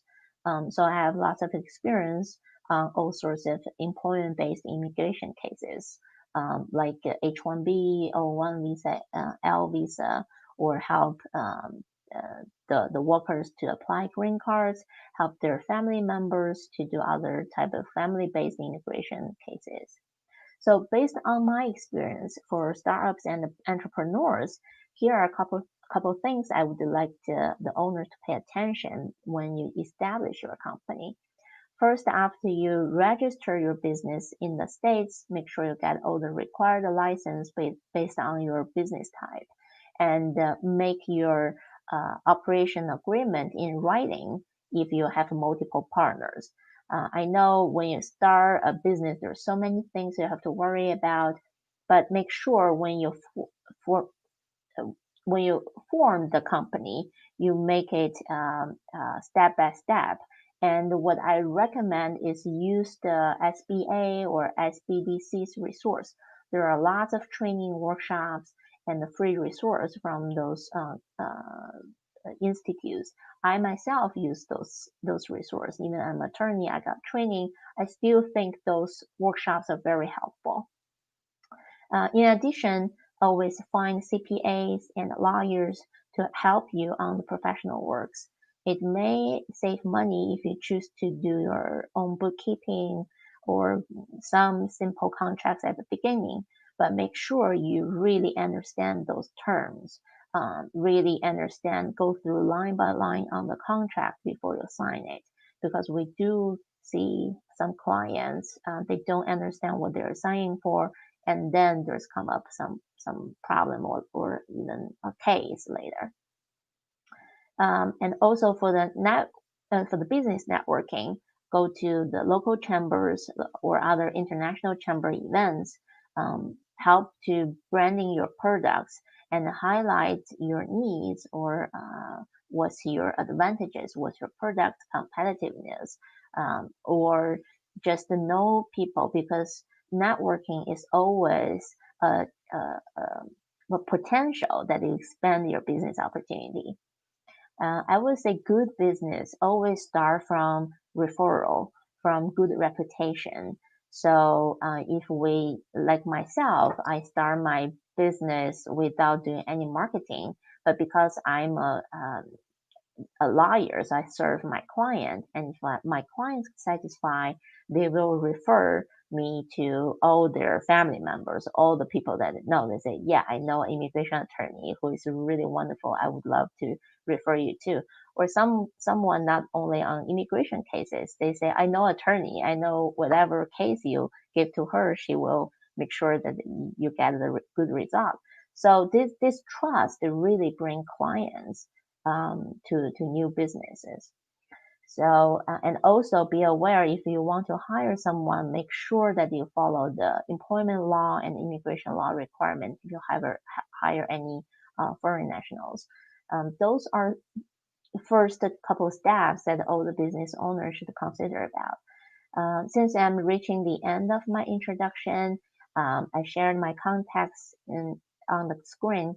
Please feel free to reach out to me if you have any legal questions that I can help with, or if you would like to attend more of our Chinese Chamber events. Hope everyone enjoyed today's event. Stay healthy and safe. Thank you. Bye-bye.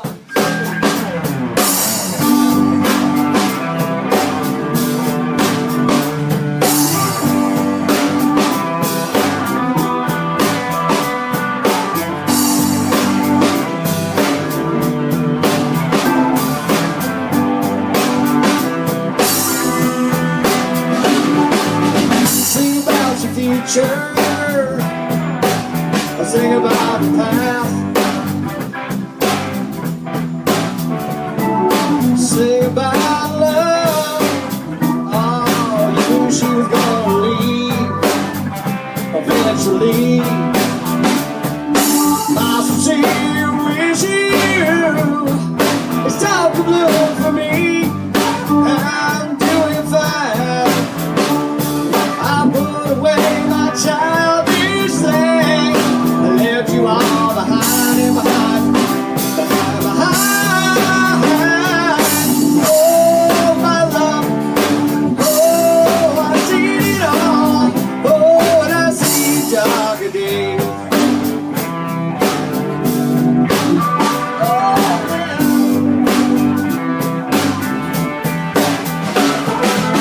I knew you, I was where you've been. Well, hell, let's talk about your sin. Dreams never realize. Well, on the shelf again and again. Again. Oh, my love. Oh, I've seen it all.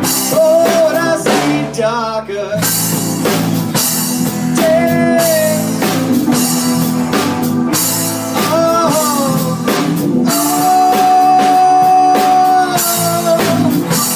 Darker days. Sometimes you just gotta let it go.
Sing about your future.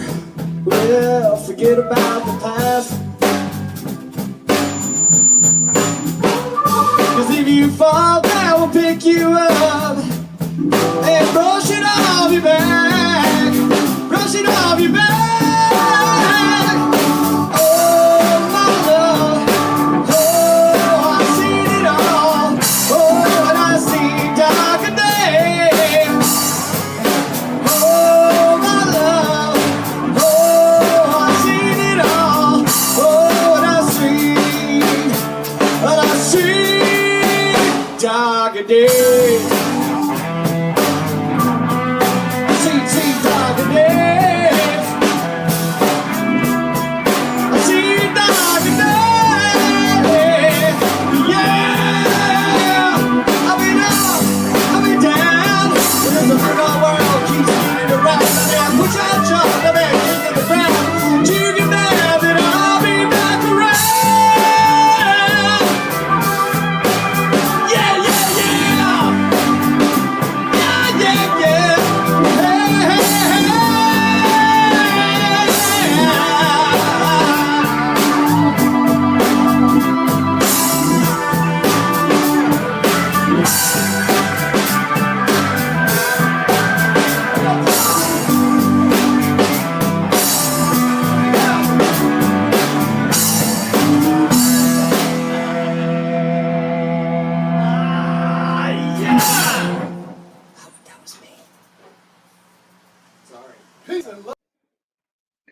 Hello, everybody, and a bit of a change coming for me now after that fabulous song. So my name is Dr. Tamsin Astor, and I am your Chief Habit Scientist. I help people exponentially improve their productivity by teaching habit change. So what I help you guys do is think about your big, juicy life vision, which I want you to construct from what you want and need, from what turns you on, from your desires. And I use this big, juicy yogic framework to help you lean into that rather than all the kind of negative shoulds and bullshit that we often get drawn into. What will then keep you on track, right? So that's your telescope. What will keep you on track are your daily habits. I call that the microscope. So if you have this big, juicy vision for your life, which with being an entrepreneur, most of us connect our big vision and mission to what we do on a daily basis. We have a very clear connection between them. And one of the things that I think is so important is to understand the science of habit. And so what I'm going to do is share a couple of slides with you to explain to you about how you can harness those habits so that you can then keep on track with your bigger vision, right? So I am a huge fan of understanding the science of habits because I have a PhD in cognitive neuroscience, and I have a oh no, I do not want to do that. I want to do present. There we go. And I'm trained in yoga and Ayurveda, so I weave together this east-west approach to understanding habits. So what is a habit? A habit is a settled or regular tendency or practice, especially one that is hard to give up. And I want you to just take that on note for a second, because the definition of a habit is inherently negative, right? Habits in the definition is something that is negative. So when you really understand about the power of habits, I want you to take that and switch it and use the understanding of the science of your mind to change your habits, and not think about habits as being negative, right? We often say, like, I've got this bad habit of sitting down to watch one Netflix show and watching 3 in a go, right? Or I sit down to do something and I've spent an hour on Facebook rather than sending those emails, right? So I want you to reframe habits and think about habits in a good way rather than in a negative way. And one of the best ways to do that is understand how important habits are, right? So habits constitute about 90% of your self-care behavior, about 56% of your daily actions, and about half of what you do at work every day. So habits play a huge role. And when you don't prioritize your habits and create habits that feed your bigger vision, connect to your mission, you will not end up creating the life you want, creating the business you want, and having the impact you want. Because most of us as entrepreneurs do this work because we desire to have a really big impact in the world. We desire to make a big change, right? So I help people create connections between their habits so that they can have a life of joy, so that they can have a life of pleasure, so that they can make money, so that they can educate the people that are important to them, so they can donate to charities that are important to them, right? So that's why it's really important to understand the power of habit and how to harness it and change it and get really deeply, juicily involved with your habits. So habits have 3 parts. They have a cue, an action, and a reward, right? They have 3 parts: a cue, an action, and a reward. And most of us, when we think about understanding our habits, we only look at the action. We only look at the behavior, not at the cue or the reward. And that's where we run into difficulty. If we don't really allow ourselves to lean into understanding what triggers the habit cycle and what are we getting out of it, we're going to be much less successful at creating a clear path to our life vision. So habits have these 3 parts, right? The cue and the reward and the action. this is where the juicy neuroscience comes into it. So what I love to do is weave the East and West together to help support you, right? So I take my neuroscience PhD and my understanding of the brain and weave it together with yoga and Ayurveda and executive coaching and health coaching to help support you in creating this bigger, juicier vision of your life. All right, so what's going on in the brain? The brain evolved up and forward, up and forward. So the brain stem, and then you can see at the back there is the cerebellum, which has got about half the brain's neurons in it, then the basal ganglia, and then through to the prefrontal and frontal cortex. So when we look at habits, the frontal cortex is where the cue and the reward are being digested and processed, whereas the actual behavior is in the less evolved part of the brain, in the basal ganglia, which means when you try to change your habit or create a new habit, if you're just focusing on the action, the actual behavior, it's going to be much more difficult to change it and make it stick because you don't have access to those lower levels of the brain. You have access to what's going up here, the most evolved part of the brain, but not so much the lower parts. So if you think about when you learn to drive a car, right? You get in the car, you go, okay, seat belt, clutch, gear, mirrors, that mirror, and you think through all of these things. You get to a point when you've driven a route and you haven't thought about the driving and you haven't thought about the route because your brain has created an automated habit cycle, right? The brain is brilliant. It wants to serve you and it creates this connection and automation so you don't have to think about it. What it means is that then accessing it to change it is really, really tough. So what I want you to really lean into here is that if you want to be a super successful entrepreneur and create a massive business with massive impact, you need to understand your habits. You need to lean into your habits and make sure that they're feeding your bigger vision and make sure that you've got a vision that is articulated and clear and juicy and not a vision that is what other people say to you, what other people think you should be doing, what other people say you should do based on how you look, where you grew up, the color of your skin, your gender. I want you to lean into what works for you and not what other people tell you to do. So when we, oops, okay, I'm going to stop sharing now. Stop sharing. When you really think about creating the life you want, get juicy with this big vision. Articulate this big vision, get deep clarity around this is the life I want. And if you want some help on that, I'm launching a program in January where I'm going to be looking at leaning into the juicy parts of the vision that you can hook your daily habits to. So things like pleasure and not just I need to lose weight or I need to make money. Like, let's get juicy. Then take a step back and think, how am I creating habits that keep me on track? And when you're looking at your habits, get really clear about what cues the habit, what is creating this habit cycle, and what am I getting out of this habit, right? So here is also a link if you are interested for the 10 mistakes that people make when they create new habits or try to change habits, which is a free link for you that I created.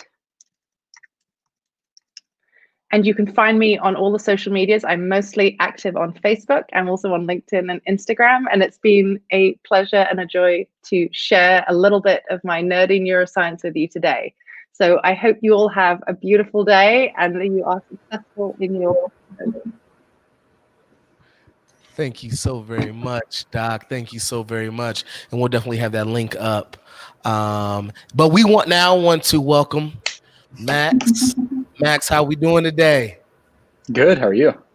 I'm doing great. So Max, let's get right into the meat and potatoes. We had the professor on, and now I feel like I have to be studious and I have to be smart. And the K has a blazer on, so now I can't be a comedian anymore. So let's get right into it, Max. Let's just talk about you are an investor. So let's kind of just take a couple minutes on how you got into it, why you got into it. Sure. So I kind of started in entrepreneurship early on. I started my first company when I was 14. Started buying properties in Milwaukee. in kind of rural northern Wisconsin. I was able to start, with one kind of rundown duplex and buy a second, a third, and get up to about 450 units throughout high school, where I was able to kind of rent them out and ultimately sell them when I was in college. And went to school down at IU and had an education startup there that prevented cheating on exams before going up to South Bend, and ended up in South Bend and knew I wanted to go into venture. I like early stage startups. I like growing businesses. I like investing, but there's not a lot of tech being developed in some of the smaller cities across the Midwest, and it's very much improving. And thought, how can we improve that? How can we enable more companies to be located here and to expand out here and to start here? And the approach that we took was that you have all the customers here already. You have industry that's in the Midwest. So you have these, billion-dollar companies that kind of fly under the radar that are perfect customers for most startups that are starting out, because they're typically privately held. There's not a lot of bureaucracy in them. They're flexible. They're looking for access to new tech, and they're local, and they care about the community, and they care about other companies that are located in the community, and are willing to sort of take a chance on companies that are willing to do that. Mm-hmm. So started a fund really from 30 of some of the larger family businesses in Indiana to start investing in early stage startups before expanding out to Ohio. That's amazing. So I just want to step in and ask, I'm sorry, because you piqued my interest there. So when Heartland Ventures is looking for new investments, right? Like what exactly, I guess, do y'all look for? There might be some people on the line who have, a tech startup or a startup who now are interested, very keyed in, so what exactly is it that you all look for, and why is that important? Yeah, I mean, a lot of it comes down to the founder, just their conviction in what they're starting, just their thought process of how they're going to get to, where their vision is. Mm-hmm. At the end of the day, a lot of the companies we're investing in are very early. Mm-hmm. You're talking about a few people, and if you're just starting a company, it always starts there. Mm-hmm. So anyone investing is investing in the person, not really there's not much to invest in other than the person. Mm-hmm. So you really have to convince them that, or the entrepreneur has to convince the investor that they're passionate about what they're doing, and that they're not going to stop, that they're going to get there, regardless of whatever it takes, that they have grit. And that's really what we look for. Beyond that, it's traction, early revenue, being able to show that it's not just an idea, that you're able to convince customers to buy whatever you're selling, and to be able to show momentum, that you don't have to have $1 million in revenue, but if you show a path and you show progression, that you're starting to close people see value, they're buying, your product, your service again and again. That shows that there's potential, if only you had more resources. Right. And that's what the investor wants to see, that, all they have to do is add fuel to the fire, and you're going to grow. Right. So that's really what we look for. No, that's key. And I just want to piggyback off of that, because you mentioned it. So when you say that you started your business at 14, and we're able to expand to ownership of several properties, I believe you said over 400 doors. What did your startup capital look like? Who were your early investors, and why did you know that this was the track for you at such an early age? Yeah. So I started a landscaping company before that, and was able to use the money from that to start buying the properties, and was able to then just fix it up. Not very nice. The first few were not nice properties, but kind of in rural areas. But continued growing, and then getting into closer to the city, closer to Milwaukee, which is where I'm from, and was able to kind of use some of the money from the first few properties to buy second and third, and then beyond that, it was showing the success of the first few properties, to show, hey, look, I put my own money in. We were able to get a return from what we were doing, that we were able to buy these 3 or 4 properties. We were able to get a return and that if an investor were to back us, we'd be able to continue doing the same thing. Mhm. So started going to people that I just knew in the community that I didn't have much of a relationship with, but started kind of sharing what I was doing and updating them on the current projects. And then when it came time to have the next one, they were already sort of familiar with what we were doing. It wasn't the first time I was going to them, was asking for money. It was sort of just getting them excited about everything else we were doing, before, ultimately asking them for money. No, that's so good. We talk about all the time, we have people that, want to start even a nonprofit, and we talk about how building that relationship is so important before just applying and asking for a grant or asking for funding. So it's very refreshing to hear that even on the entrepreneur side or the for-profit business, that is still very important to build those relationships on the front end. Like you said, it's not necessarily all figured out, but here's what we're doing and here's how we're growing. I'm going to be able to show that growth. Yeah. Yeah, and we never stop fundraising. I mean, we're Right. we're investors, but a lot of my time is fundraising. We just Right. raised a fund, and that never stops. So it's always going to be part of it. And the approach that we take is exactly to your point of start early with the communication. Have a newsletter, have outreach, and make it personal for each interaction. It's rare that you have thousands and thousands of people that each are very bought into what you're doing. It's usually a finite number, so you can personalize them, and you can have there are a lot of free CRMs and database tools to be able to track the relationship and make sure you don't go 3, 4, 5 months without talking to the person. Yeah. And if you start that early and just sharing interesting, exciting things as they happen, you had a success, you closed a big customer, any breakthrough, share that. Obviously in a way that isn't too boastful, but share that you're excited and passionate about it, and people will be excited for you, and then they'll become more educated in what you're doing. Yeah. And then 3, 4, 5 months down the road, you've had 3 or 4 touch points with them. They see the progression upward. They're becoming more familiar with what you're doing. You're not a stranger at that point. No, I love that. And I love how your early entrepreneurship journey translates to how y'all are seeking, new startups to invest in. You want to see that same, ambition and spark and enthusiasm as you had, when you first started. So I thought that's amazing. Yeah, there's going to be a lot of I'm sorry. Go ahead. Oh, no. What I was going to ask Max is, we see, you started with one house, you said over 400, but a lot of people, somebody may get upset at me with this, but the struggles of going through that, they see the big picture, but they see how the cake, the finished product of the cake.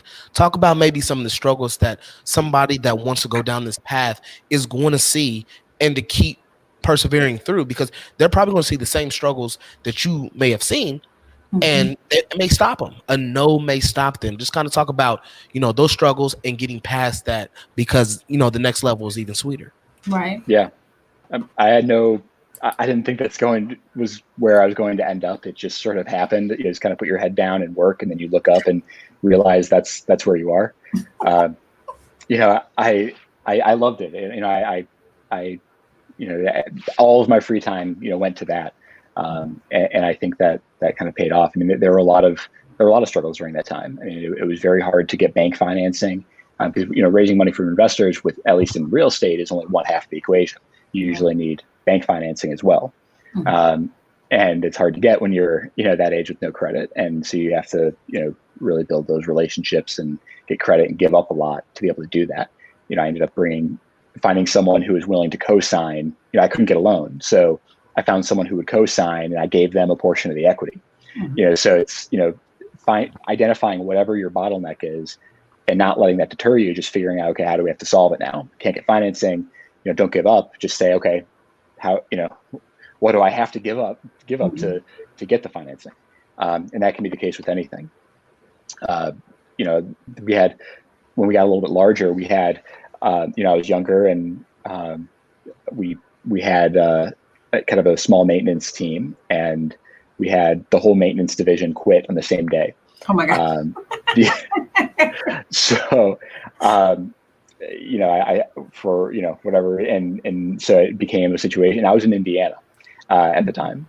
So, I drove up and ended up doing a lot of the maintenance and find in between trying to post ads on Craigslist to find people to just try to piece everything together so that all of our tenants didn't leave, because or so we could re-rent the properties. So it's really just, I mean, the way I look at it, and both from as an entrepreneur and also as an investor, is being able to identify what the problems are, not let that discourage you or freak out about them, but just make a list. There's always going to be problems. Just that's your job as an entrepreneur, is to solve those problems. So just make a list and just start knocking them out and getting creative. And if there's one you can't get through, ask for help.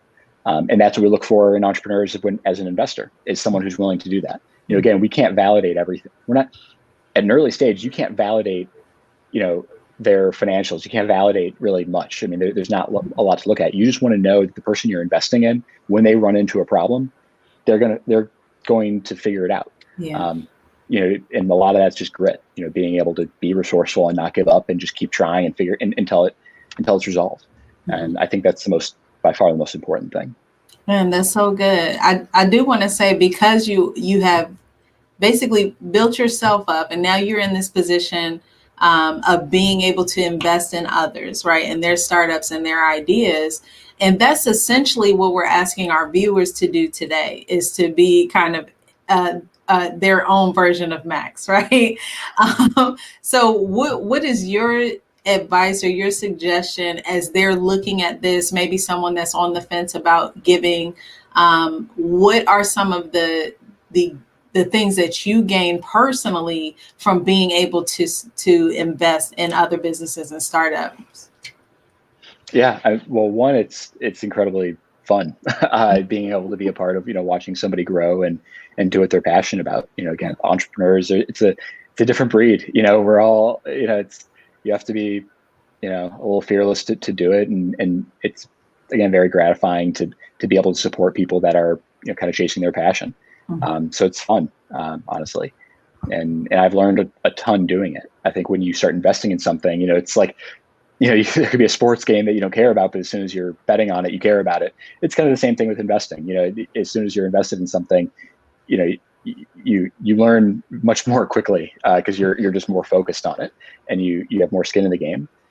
So it's very much a tool for, from the investor's perspective, to learn and improve on your end. So sort of like the selfish reason to invest, you can learn a lot, and it's fun, and it's great for the community as well.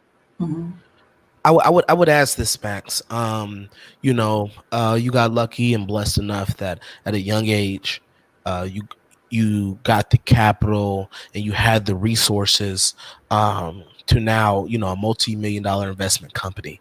But maybe a lot of the viewers or a lot of people don't have that type of path.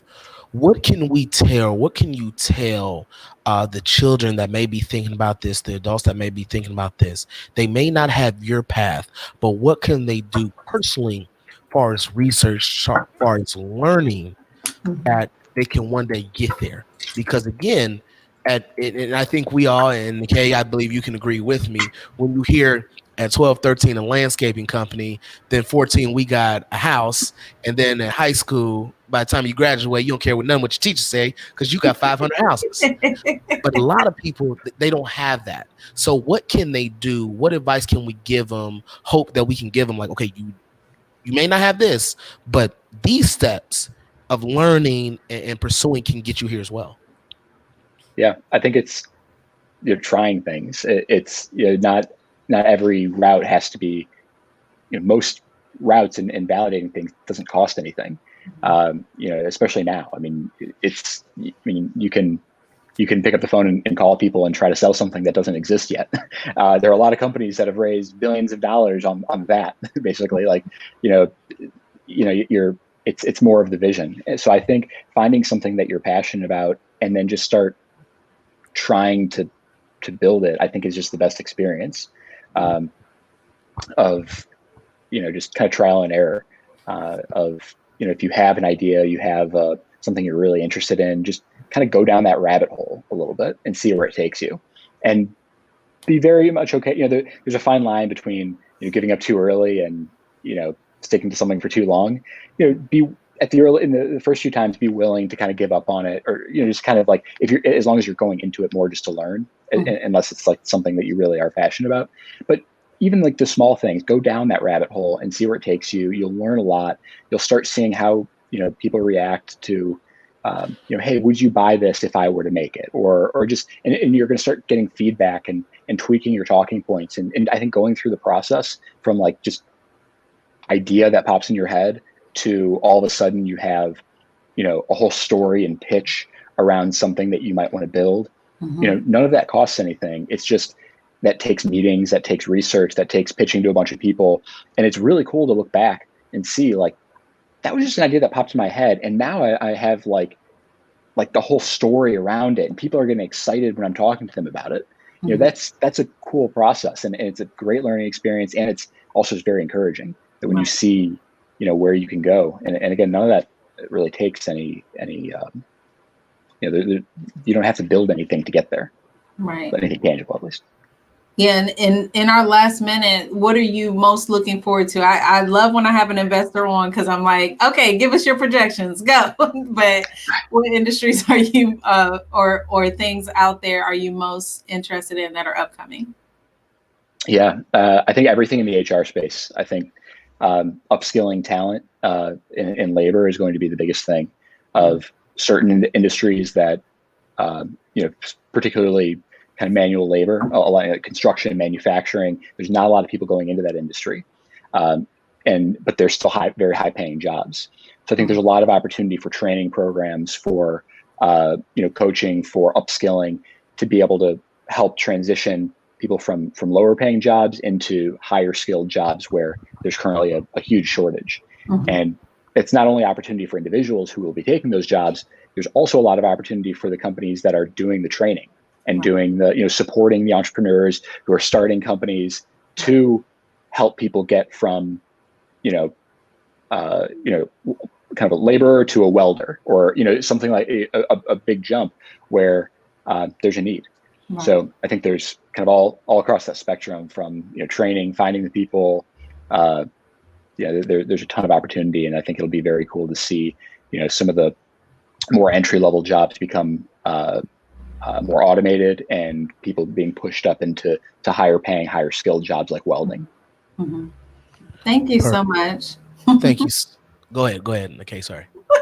No, I was just gonna say thank you so much. I gained a lot of insight myself. I know a lot of our viewers did as well. Teddy, thank you so much for hosting this segment. No problem. Thank you so much, Max. I'm gonna stand up with the camera. Thank you so much. I'm not gonna put you on the spot, Max, but I'll be waiting for that Max donation because I know it's coming. I know Max is still watching, but it's my time now. It's my time. Let's all say it.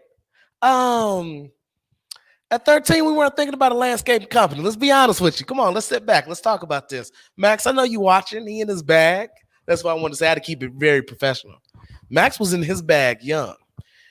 Imagine disciplining Max. I was thinking about that. What could his mom say to him? He got 452 houses and he 18. His voice was still high. What could she say to him? You can't go buy a house. That's crazy. That's crazy. Max, man, I'm going to tell you what I was doing at 13. I was still wearing a onesie. I was watching Power Rangers. I'll be honest. I was about 3'2". I was only about 3'2". I thought I was going to be Kobe. 13, I was 8th grade. I missed the game-winning layup to send us to nationals. I remember this. I'm from Dayton, Ohio. Missed the game-winning layup to go to nationals. I'm pretty sure that was nationals. That's what I was doing at 13. I was losing. Max was in his bag. He was getting cheese and eating cheese because he's from Wisconsin, and that's what they do. They get cheese and eat cheese. Watching Brett Favre. I can see it. Max was on the sideline with all that money. But we thank you so much, Max. I hope you guys were paying attention. I know my brothers were watching, Brandon, Chris, Sam, Brother Dewan. I hope everybody was watching because I don't really know what Max was talking about investing. I just know he was in his bag, and that's why I said let's be honest. Let's be honest here. You know he got 10,000. You know somebody gave him 10,000 because you just can't buy no house off a hope and a wish. Landscaping company, how you get the money for the equipment? You know, so that just tells me that, you know, early on, Max knew he had to get out the house because if he was running that equipment at 13, that was what he was doing at 5. That's what he was doing at 5, cutting that grass and stuff. Whew. Man, that's a lot of money. 15 million. I'm about to request a cash app, Ski. I'm about to request a cash app for that one, boy, because I know he got a little paper. Man, I hope you guys are having a good time. Remember, donate. I'm going to step out the camera real quick and I wasn't ready because Max had all that money. We're going to get back to the donating. I don't know if Max is still watching. I'm going to let you know, Max, you probably in that $5,000, $10,000 range. So I don't expect Max to see 25 or 125. That's selfish. Max, you know, be Santa Claus. Santa got COVID. He need Max, you know. $25, $125, $250, $500, $1,500, $2,500. You can donate $100,000. I've been watching the screen. Ski. I've been watching the screen, Lolo. I've been watching them. People are donating $25. They getting some money. They donating. People are signing up. We're getting excited. We're getting super excited. But all this really can't happen if we don't wear a mask. A lot of stuff is going to stop, even virtual, if you don't wear your mask. Make sure you're wearing your mask. Make sure you're being safe. I got to keep talking about that. Because, and I'm going to say it, and somebody's going to feel this. I know Ski may feel this. Nikkei may feel this. Because they got kids. I ain't got no kids, but, you know, parents going to feel this. Don't you want to send them back to school? Ain't you tired of it? Ain't you tired of waking up? They sitting at the computer that barely work. Your internet slowing down because they at school. They started school at 8:15, at 8:35. They asking for a snack. A snack. What you need a snack for? But you see what happens when you don't wear your mask? They asking you for a snack. They need to be asking their teachers for a snack. Now you sitting there, you really judging yourself. Let's think about it for a minute. Guys, let's think about this for a second. If you got children, you're judging yourself because your kids are struggling reading and doing math. You didn't know that. You yelling at the teacher because you think the teacher's being mean to your kid. When really, with all this COVID stuff going on, you realize that my kid needs to go back to school. Wear your mask. Be safe. I want to say some other things, but I was advised that I won't get the rest of my money if I go too far left. But you feel what I'm saying. I know you feel what I'm saying. Let's just think about it for a minute. And I get tired of living in an apartment complex, and I really get tired of recess running around my apartment complex. I like to watch Criminal Minds in the afternoon when it's quiet. Right after the sirens go off at 12 here in Columbus. You know, the sirens, they practice. And I like to watch Criminal Minds. And I get real tired of the little kids on recess running around. I'm like, you're disturbing me catching the unsub. And I'm tired of it. Wear your mask. Be safe. Social distance. You don't got to go to the club. You ain't got no club money anyway. You're not that thirsty. You don't need to really... I support restaurants, so go get you something to eat. Because I love a good dinner. I can't wait for a good dinner tonight. My God. I'm not going to do it with Lolo because Lolo only eat grass. She only eat grass. She going to saute some grass, I promise you. I'm not eating it with Lolo, but I like a good restaurant, so stay safe. I think that's really important. I think we should talk about that. Every time, every chance I get, we need to talk about that. Because that's very important all over the United States. I also want to welcome anybody that just got here. This is the first annual Urban Accelerator Small Business Telethon, raising money for women and minority women businesses. We're getting some money. We're in our bag. We are in our bag this afternoon. The first half of the show is over. My turtleneck lasted. It lasted. It lasted. I didn't know. I didn't think it was gonna last. I'm hot. I'm hot. Can I say hot as hell? I'm hot as hell. I ain't gonna lie to you. I can feel the sweat coming off the bacon on my back. I just got a new back tattoo, and I can just feel the sweat coming off. I can feel it coming off. I'm tired though. I ain't gonna lie. I gotta get me another lift. But we're gonna have a good time for the second part. I'm gonna tell y'all something. I like to say, they told me I can't really say the next person coming up, but we might as well introduce them. I like to introduce somebody. Sorry, Sean. You're gonna be mad at that. It's okay. We got a good, entertaining second half. A lot of information. We had a lot of information first, but we got a good, entertaining second half. We had a band in the morning. I thought it was Bruce Springsteen. I didn't know what was going on. I think that was Sean's idea. I like it though. I ain't seen Bruce in a while with COVID. I ain't seen Bruce in a while. And then we had the professor. I thought that was Wonder Woman. I remember that.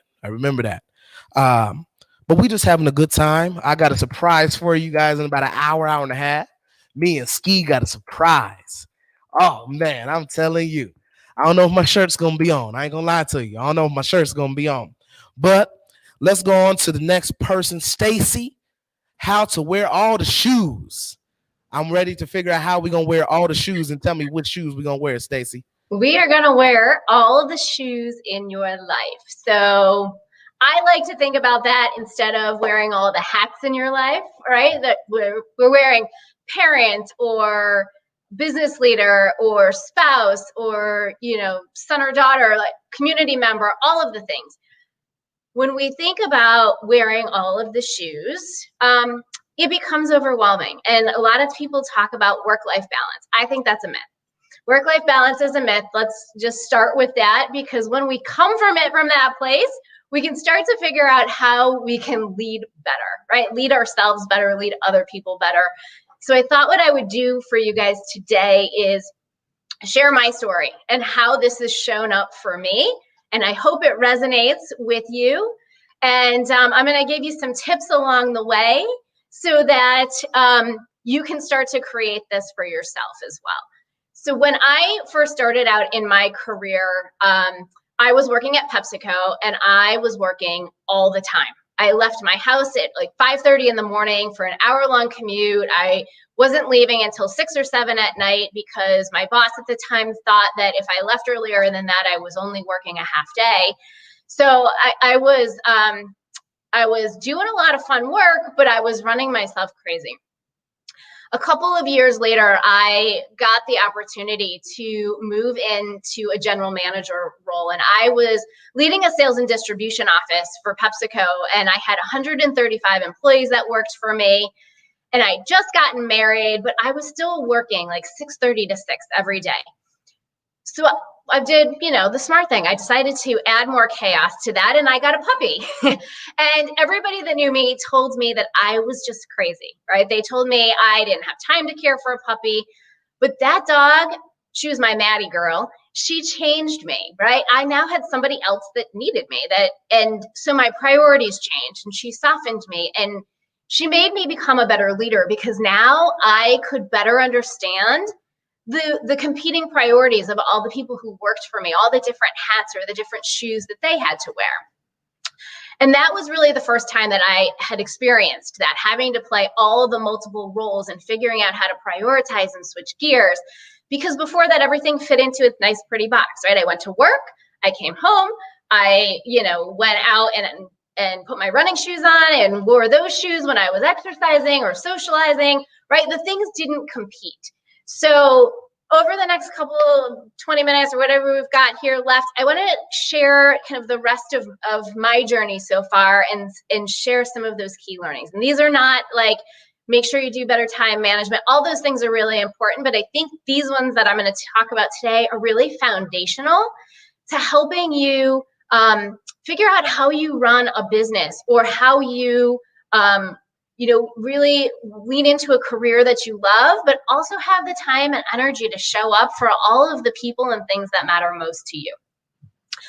So not long after we got that dog, I had the opportunity to take a big promotion, and it was going to require me to leave Boston and to relocate to the New York, New Jersey metro area. So I talked it over with my husband. I took the job. We put our house up on the market and it sold within a week. And 2 weeks after that, he told me he wasn't going to move with me, which was a shock, right? Like this was not the plan. And now at this point, someone else had already been offered my job in Boston. So I had no job. Our house was under contract, so we had no place to live. And I was supposed to start this new job in 2 days. So, you know, the honest truth is at this point in my life, my career really defined who I was. And it was my identity. It's how I identified myself. And I was so tied to it. So I just kind of went and said, okay, well, this is a temporary setback. And I packed up and I checked into a hotel in New Jersey, and my husband moved in with my parents. And we set off finding separate apartments in separate states. That is the part of my career. And I'm hoping that this is resonating with some of you, that in my life, actually, where I looked back and I had the least amount of balance and I felt the least amount of control. When I was early in my 20s and commuting that hour each way and working 60 or 70 hours, I didn't need a lot of sleep. I'd get up, I'd go to work, I'd come home, and I'd go out. And it was really fun to be young. And I never felt like I missed out on anything because it just made it all work somehow. But now it felt different, right? I was living in a separate state from my husband and I was working more than ever. And it was the only time in my career that I wasn't working for somebody that I believed in. So I was feeling really burnt out and alone. So I did this crazy back and forth to Boston and New Jersey and working all these crazy hours and never kind of really feeling settled for about 2 years. And it was at that point where I felt like I could ask for a transfer back to Boston to put my family back together. So I started the conversation at work, and that following Friday, my husband drove down the 4 hours to New Jersey. He said, I don't think you should take the job. And he got back in the car and he drove back home to Boston. And that was the place where I knew that my marriage was over. And I share that with you because this is not what balance looks like, right? It's what it looks like when you don't know what your priorities are, when you're too afraid to say no or push back because you don't want to disappoint other people. It's what it looks like when you've let everybody else's needs and priorities become yours, right? And what it looks like when you suddenly realize that you're all alone and all you've got left is your work and your job. And that's the first step in kind of figuring out how to wear all of the shoes. It's about knowing your purpose. Take that time to figure out what's important to you, what you want to stand for, what's that legacy that you want to leave. Then look at your work or your business, right? Why does it exist? Why are you doing the work that you do? Those two things should be similar because you need your business and your work to be supporting that legacy that you want to leave the world. When you're working towards that higher purpose, you are going to be so magnetic. You are going to be inspiring, not just yourself, but other people around you, and you're going to feel more fulfilled. So at some point along the way, right, I had gotten so wrapped up in all the work that I was doing and working so hard, I never stopped to ask myself why. What was my purpose? What did I want my life's work to be about? And when I did that, when I finally stopped and looked at it, what I wanted my legacy to be, well, the work that I was doing, it kind of fit that. And I wanted to be remembered as a champion of people, like a person that challenged others, but supported them along the way in order to bring out the best in them. And I wanted to be remembered as somebody who helped people at any chance they got. So when I looked at it through that lens, right, my career was doing that. It was allowing me the opportunity to build and inspire and empower people to leave this really lasting positive impact on people's lives.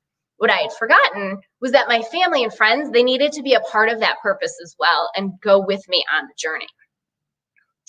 So those first couple of weeks after the decision to end my marriage, they were met with a lot of caution, a lot of terror, and some feelings of failure, if we're going to be really honest, right? But then it soon started to change to this wonder about like, well, what could be next? I had this opportunity now to reinvent myself. So I hired an attorney, and 2 months before my 33rd birthday, my divorce was final.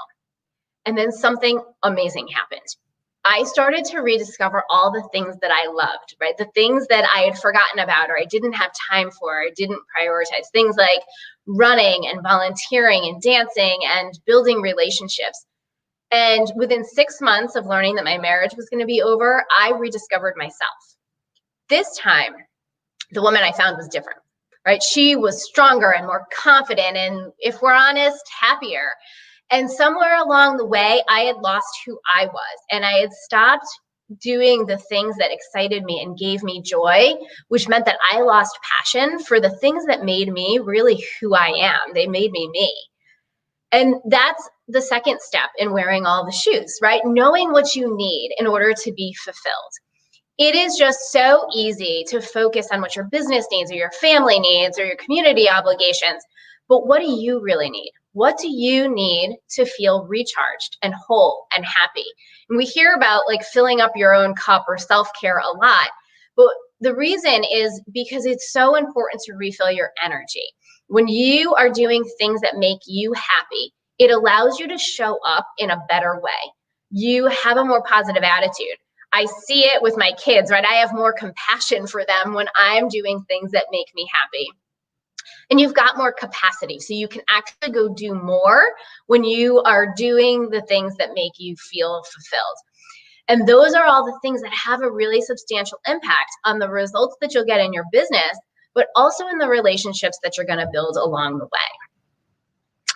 And so after that decision to kind of end my marriage, I decided that I couldn't do any more job moves for a while. I could only handle one major thing at a time. So I spent a lot of time focusing on me and what I needed. I got my head right. I started dating again shortly after that, which was scary and a little awkward, right? But I started meeting people and saying yes to the things that I probably otherwise wouldn't have. And as the months went on, I started to get my mojo back. And I said yes to a guy online dating, which I never thought I would do at the time, right? But he looked a little too serious in his profile picture. It was a little bit shorter than the people that I normally dated, but I figured I'd give him a shot. And we set up a time to meet. It was at a 5K race that was taking place in town, and I stood him up.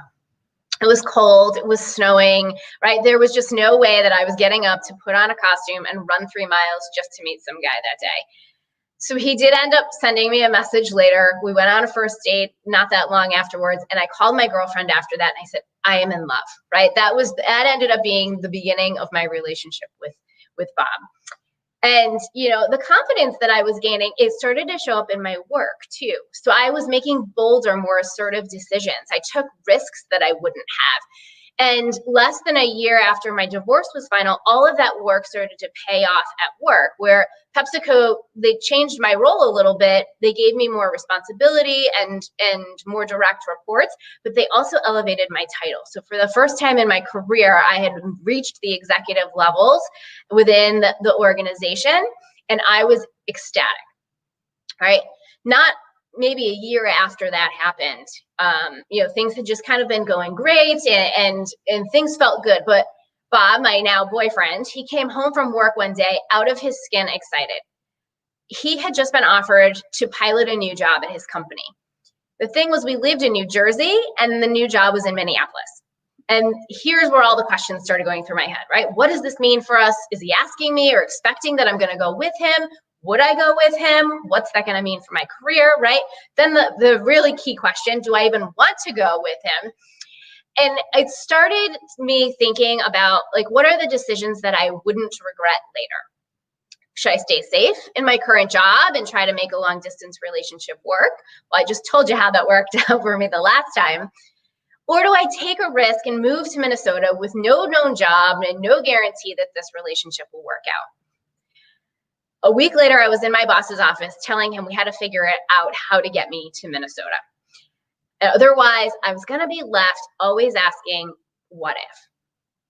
So thankfully, good luck and good timing was on my side, and a director level role opened up in Minnesota shortly after that conversation. So I was promoted to lead PepsiCo's Quaker business, working with Target.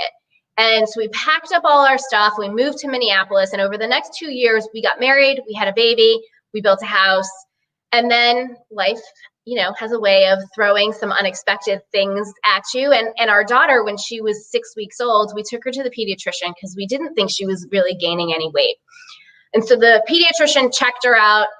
And when he came back into the exam room, I will never forget, first the look on his face, but then the words that came out of his mouth were, "Children's Hospital is waiting for you. You need to go right there." The x-ray that he had taken showed that our baby had a heart that was twice the size that it was supposed to be. And so we spent the next couple of hours getting images and tests done, all to hear Morgan has congenital heart defects. And I don't know that I heard much more after that, other than to know that we were being admitted to the hospital and to learn that sometime in the next couple of months, she was going to require open heart surgery to fix the 2 big holes in her heart. It was shocking, right? It was devastating. There were so many questions that we had, because all of a sudden the plans that you have for your baby and your future and what all of that looks like, well, they changed, right? And your priorities get brought back into focus. So our daughter Morgan's surgery ended up happening the day that I was supposed to return back off maternity leave. It was one of the longest days of my life, and she made it through this 9-hour surgery without a lot of complications. But we were told that she still had some things that we were going to need to watch, because they wanted to see if they would correct themselves. So we went on the wait and see plan. And for the next 3 years, we had this active, energetic, spunky, magnetic little girl that we have been able to enjoy. But that's the third step. This takes me to that third step, is probably when you've been hearing me talk about so far through my story. It's about having courage and being adaptable. So you need to have plans and strategies and goals, but when things change or those surprises happen, how do you show up? How do you build that resiliency muscle that allows you to be open to change, to say yes to those things that scare you, and to take all of the surprises that come at us, especially like think about the ones we've had this year, right? How do you take them and look at them as challenges to overcome and exciting new opportunities that could be ahead for you? And that was also the time, as Morgan was going through her surgery, that I started to notice people ask me how I was doing it all and how I was running this big business with a high profile account and what seemed like, at least to others, effortlessly raising this baby with medical challenges. But the truth was I wasn't doing it alone. My husband and our parents were really involved in making it all work. And a little over a year after that, I got pregnant again. And by this point, we had been in Minneapolis for about 3 years. And PepsiCo, as they were known to do, was saying, okay, it feels like a good time to move you someplace new. So shortly after that, my husband and I both had career conversations at work. They were actually in the exact same week, where we were presented with options for our next career moves. We were super excited, but our opportunities were not in the same city. So we ended up making a strategic decision for our family to move and follow my husband's job to Ohio. And it allowed him to move to someplace that was going to be stable, where we weren't going to have to move again. Now that we've got this family of 4, that felt like it was probably an important thing for us. But when we got to Ohio, we didn't know a single person there. And that is a time when kind of my latest major shift has happened. The girls and I made the move when our second daughter, Dylan, was about a month old. And not long after that, my maternity leave was over, and it was pretty clear that PepsiCo and I were not going to be able to find, a good next move for me there. So I ended up with the second hardest day of my life, which is when I tendered my resignation. It was such a sad day for me because more than half my life, my self-identity had been tied to that company, and I was so proud that I had had the opportunity to work for them. But a few months after that, right, I went through a lot of self-reflection and going back and asking myself, well, what do I want my purpose to be? What are the things that fulfill me? And I made the decision to go get certified as a business coach, and I filed the paperwork to incorporate my LLC. My maternity leave was over and I was going back to work, but this time I was going to do it for myself. So I quickly realized, we didn't know anybody. So I needed to get out there and I needed to get known and build a reputation and build some credibility. So I went to every event I could find. I spoke for every event that I could. And I was able to book meetings for breakfast and lunch and coffees like every day of the week. And I did this for months. And I knew that I needed just to show up and to be present and to participate and to become part of my community. And I was running myself ragged in doing that. So what ended up happening was I stopped and I had to reconsider, and I had to start thinking about having a process and having structure and how I was running my business. How do I show up for initial consultations? What events do I show up? Having a process for how I onboard clients and show up after workshops, and having metrics that help me measure the actions that I want to take to produce the results that I was after. And that's the next step in our process of wearing all the shoes, is how do you embrace structure and process? If you're like me, it probably just made you cringe that I'm talking about structure and process, but the truth is those are the things that set you free, right? The more you create process and have a way of working, it's going to allow you to have to make fewer decisions. It's going to allow you to put some things in and automate them in a way that also is going to allow other people to support you, because you've now created those guidelines that you're allowing them to work within. And it's going to free up that space for you to dream and create and to show up for the people who matter most to you. And that really came to light for me this past spring, because Morgan had to have her second open heart surgery, and she needed me to be home with her for almost 3 months while she recuperated. And I was so grateful in that moment for what I had built and the opportunity that it had afforded me, that all I had to do was show up for my clients. And so I'm hoping that this was helpful for you. I'm hoping that it sparked some ideas in how you can put this into play in your life. But I want to offer for you guys to, if you want a workbook on how this can, and help you work through some exercises to see how this could show up for you, just text "Wear All the Shoes" as one word to 22828, and I will get that sent right over to you, because I am here to help you, and I hope my story was at least inspiring. And thank you guys for having me today.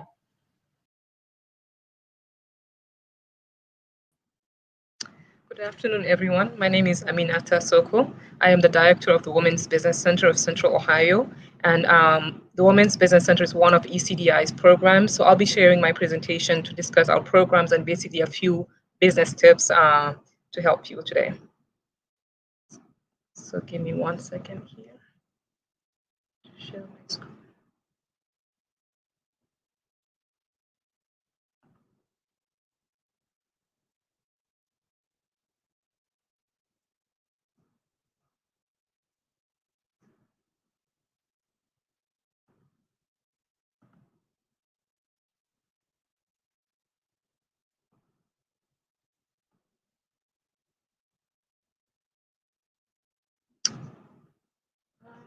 I think I'm having some technical difficulties.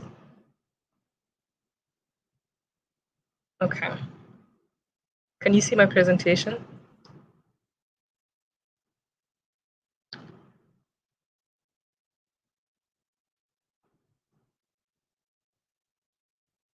Okay, I'll start. I hope you're able to see my screen here. Anyway, so we are ECDI, the Economic and Community Development Institute, and what we do, we're one of the few SBA microlenders in the country, and Ohio's only SBA microlender since 2004.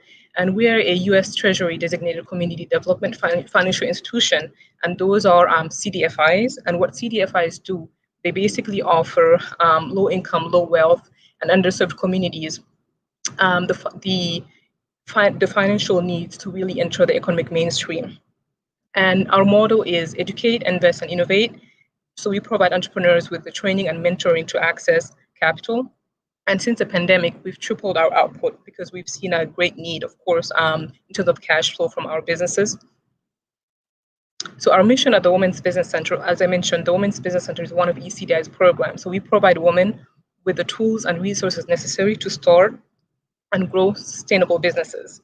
So I want to focus on the concept of sustainability. So the tips that I'll be offering today are going to revolve around the idea of sustainability for a business, and basically how do you create a business that sustains itself and does not fail in the first few years of the business starting.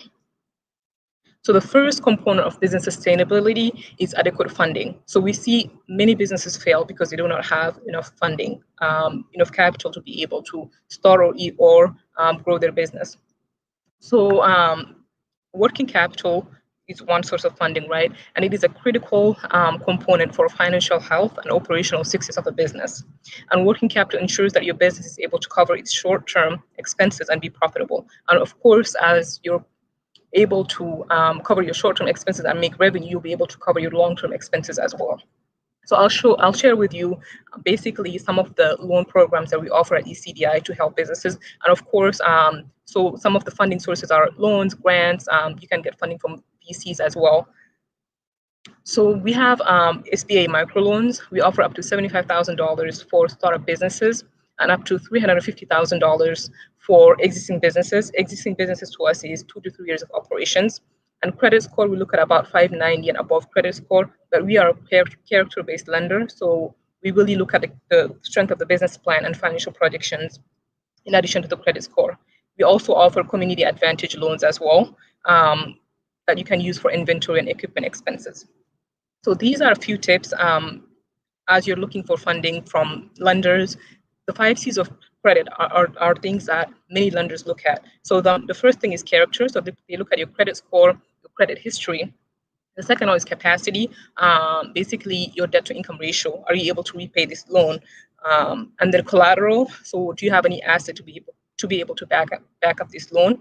And another thing is capital. So have you saved any money so that you'll be able to use that money toward the business, so that you show this lender that you're putting some skin in the game as well.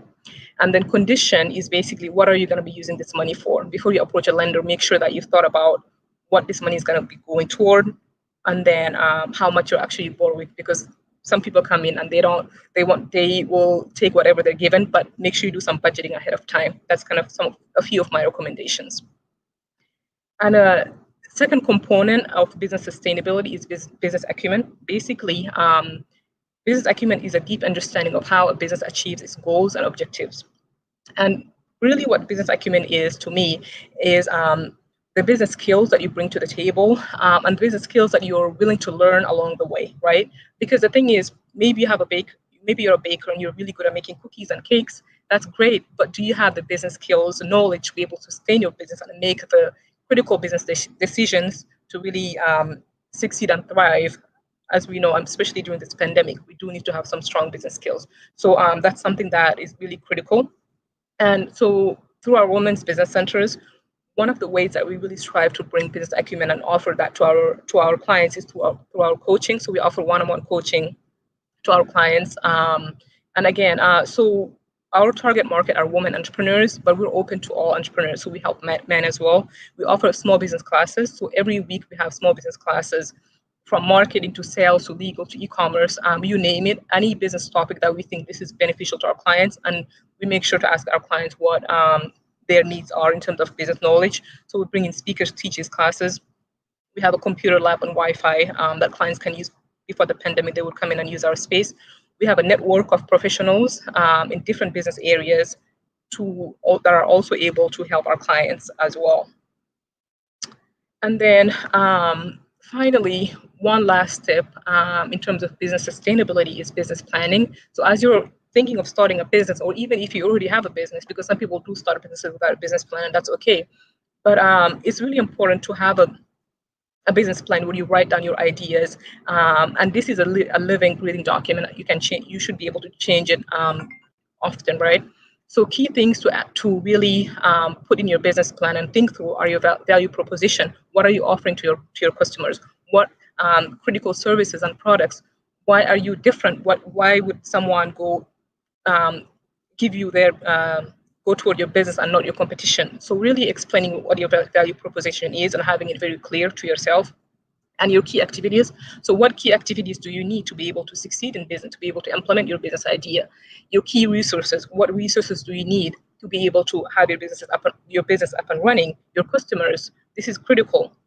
Who your customer is, You will need to understand your customer, their age, their income, their demographics. Where do they hang out? Where can you, if you need to market to them, where is the best platform to utilize to market to your customer? Cost structure, what all costs do you have? What are your expenses? Think about your expenses in terms of the 6 months from now, in terms of a year from now, what expenses will you need to incur? And your revenue stream, what all revenue, where is your revenue coming from? What is your pricing model? So these are just few things. I know I can't talk about all the business plan components right now, but I just wanted to give you a few tips, things to think about as you're really planning on starting a business, or even if you already have a business. These are things to keep thinking about and adjusting as we go on. So here are a few, this is a map of where we are located, CDI. So we have offices in Toledo, Cleveland, Akron, Columbus, and Cincinnati. Our women's business centers are in 3 locations currently: Columbus, Cincinnati, and Cleveland. And that is all for me. Thank you so much for having me.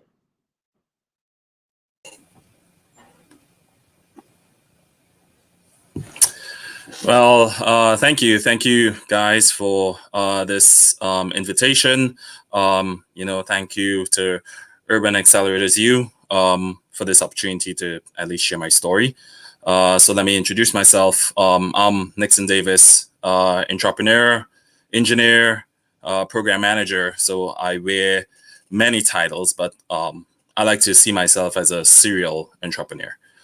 So as you can see, overall in my presentation, this will be my story, my entrepreneurial journey. But more importantly, it's entrepreneurship and small business ownership impact on the Black economy. So that's where I'll be sharing my perspective first of all. So first, I like to look at entrepreneurship and small business ownership in terms of 3 categories, and I'll deep dive a little bit further into each of those. So first, ancestral obligation, corporate advantage, and then overall Black economic empowerment. So let's start off first with first ancestral obligation. So first, when you hear the word obligation, it should invoke a sense of responsibility. So more or less, that's a responsibility bestowed upon you to fulfill a certain desire, and that's more or less without question. So when we speak about entrepreneurship and ancestral obligation, that's more or less to basically show deep respect for our ancestors, for everyone that went before us, that paved the way by the way that we live our lives, and also the responsibility or obligation that we have, through character, consciousness, and commitment. So for myself, there's many leaders that basically paved the way for minorities, for African Americans, and the Black population overall, the melanated population overall, in terms of having the opportunity to go into business, to actually pursue creative opportunities, to basically own real estate and all these different avenues for alternative income streams other than having a job. So for me, I've always been someone that's creative, someone that wanna basically try to implement different skill sets, and basically have something that's a saleable a product to my customers overall. So for me, my journey started first with real estate. So in terms of looking for alternative income streams, this was one area that I wanted to pursue. So for me, I first deep dive into real estate, try to see how that experience would basically satisfy my needs of having some ulterior income. But later, it also gravitated towards me using my passion for cooking and the culinary arts in starting a new business called Island Fusion here in Columbus. So more or less, that will be a fusion of Caribbean foods, but still cater to the Midwest, the US market. So at least they get really interesting spicy flavors that's really culminated together, and present that in a way that more or less would satisfy the wider market. So deep diving a little bit further into ancestral obligation, I like to look at like the 4 cardinal points of entrepreneurship. So in terms of character, you need to be honest, you need to be courteous, you need to be courageous. Being an entrepreneur, that's something more or less. It's not an easy skill for everyone. So we need to be trying to push the envelope, to develop outside of our comfort zone. Also, we need to have a lot of self-awareness. Doing a lot of introspection, a lot of personal development, reading a lot, educating ourselves a lot, knowing how we'll have an impact overall to everyone that's looking at us, every customer we serve, and being that servant leader. When we look at the other points of entrepreneurship, fundamentals of business practices, again, it's everything that's that you learn to have a sustainable business. Looking at your market, doing your market research, looking at your product, ensuring that you have high quality products that's coming in, and you're actually developing a high quality output to the wider market. So that's the second fundamental practice that you got to embody as an entrepreneur. Third, building cash and also cash equivalents in your business. So not only cash is king, but also those physical assets, those social assets, utilizing technology in order to reach a lot of larger audience. All of that is tenets that an entrepreneur should embrace, should develop as well, and also portray. And then third, it's basically social services within businesses. In my role, I'm here to basically serve others, serve my customers, serve other businesses, and serve my community specifically. So for me, developing businesses is bringing those opportunities into my local community. Basically, we have a lot of larger other communities that basically circulate the money within their community. By me creating a business, a Black business, that's me helping my local community and helping to circulate those funds within my community so they would prosper. My second point I'll basically want to deep dive into is cooperative advantage. We've all heard of competitive advantage in business, but one aspect of business that is something that's really old, but it's now being pulled to the forefront, is having a cooperative advantage within business. So this is one of the philosophies that has been shared, basically portrayed by Charles Clinton Spaulding. So he's known as the father of African-American business overall and business philosophies. So a lot of the practices that he used within growing his businesses was that of cooperative advantages. So it's more or less a tenet that is steeped in African culture. So we sometimes hear the phrase Ubuntu that's used primarily in South African culture. And also, by having that African philosophy, there's an alignment, between ourselves and our purpose. So with Ubuntu, that's more or less loosely translated as I am because we are. So it's that overall idea of incorporating others and not being a one-person show. So they have 3 tenets to that Ubuntu philosophy. So we have spirituality, first of all, consensus building, as well as dialogue. So first, let's look at the spiritual part of it. So that's not necessarily like a religious aspect, but it encompasses basically bringing all of the values, finding meaning in the work that you do, into connection between yourself, the people you serve, the people that work within your organization as well. So there's several levels of that spirituality aspect. For consensus building, they pursue the pursuit of basically having discussions among shareholders and team members in order to have a unifying theme moving forward, a unifying decision, and basically getting that strength in unity. So that's another tenet that contributes to having a cooperative advantage. And then the third is dialogue. So dialogue between yourself and other members within the community. So dialogue between yourself and partners here at the EU. So having that dialogue, having different perspective, having that conversation that opens your mind a little bit into different areas of contribution. So those are the areas that I embody in my business, in my journey into entrepreneurship. And then the third is more or less the Black economic empowerment. I touched on that a little bit, but more or less by me contributing to the Black economy by having a Black-owned business, it's me basically closing that wealth gap that is very real and very apparent to a lot of minorities, a lot of African Americans compared to white counterparts.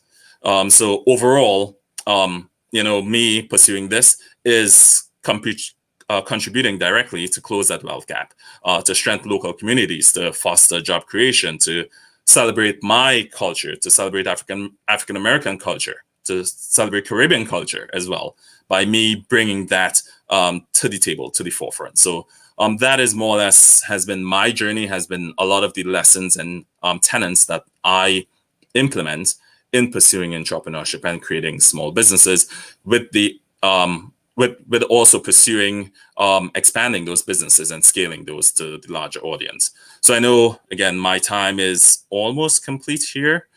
So I'll make way for my other speaker. And again, it was thanks. I'm very thankful for having this opportunity, this platform to share my journey, to share my experience, to educate others as well.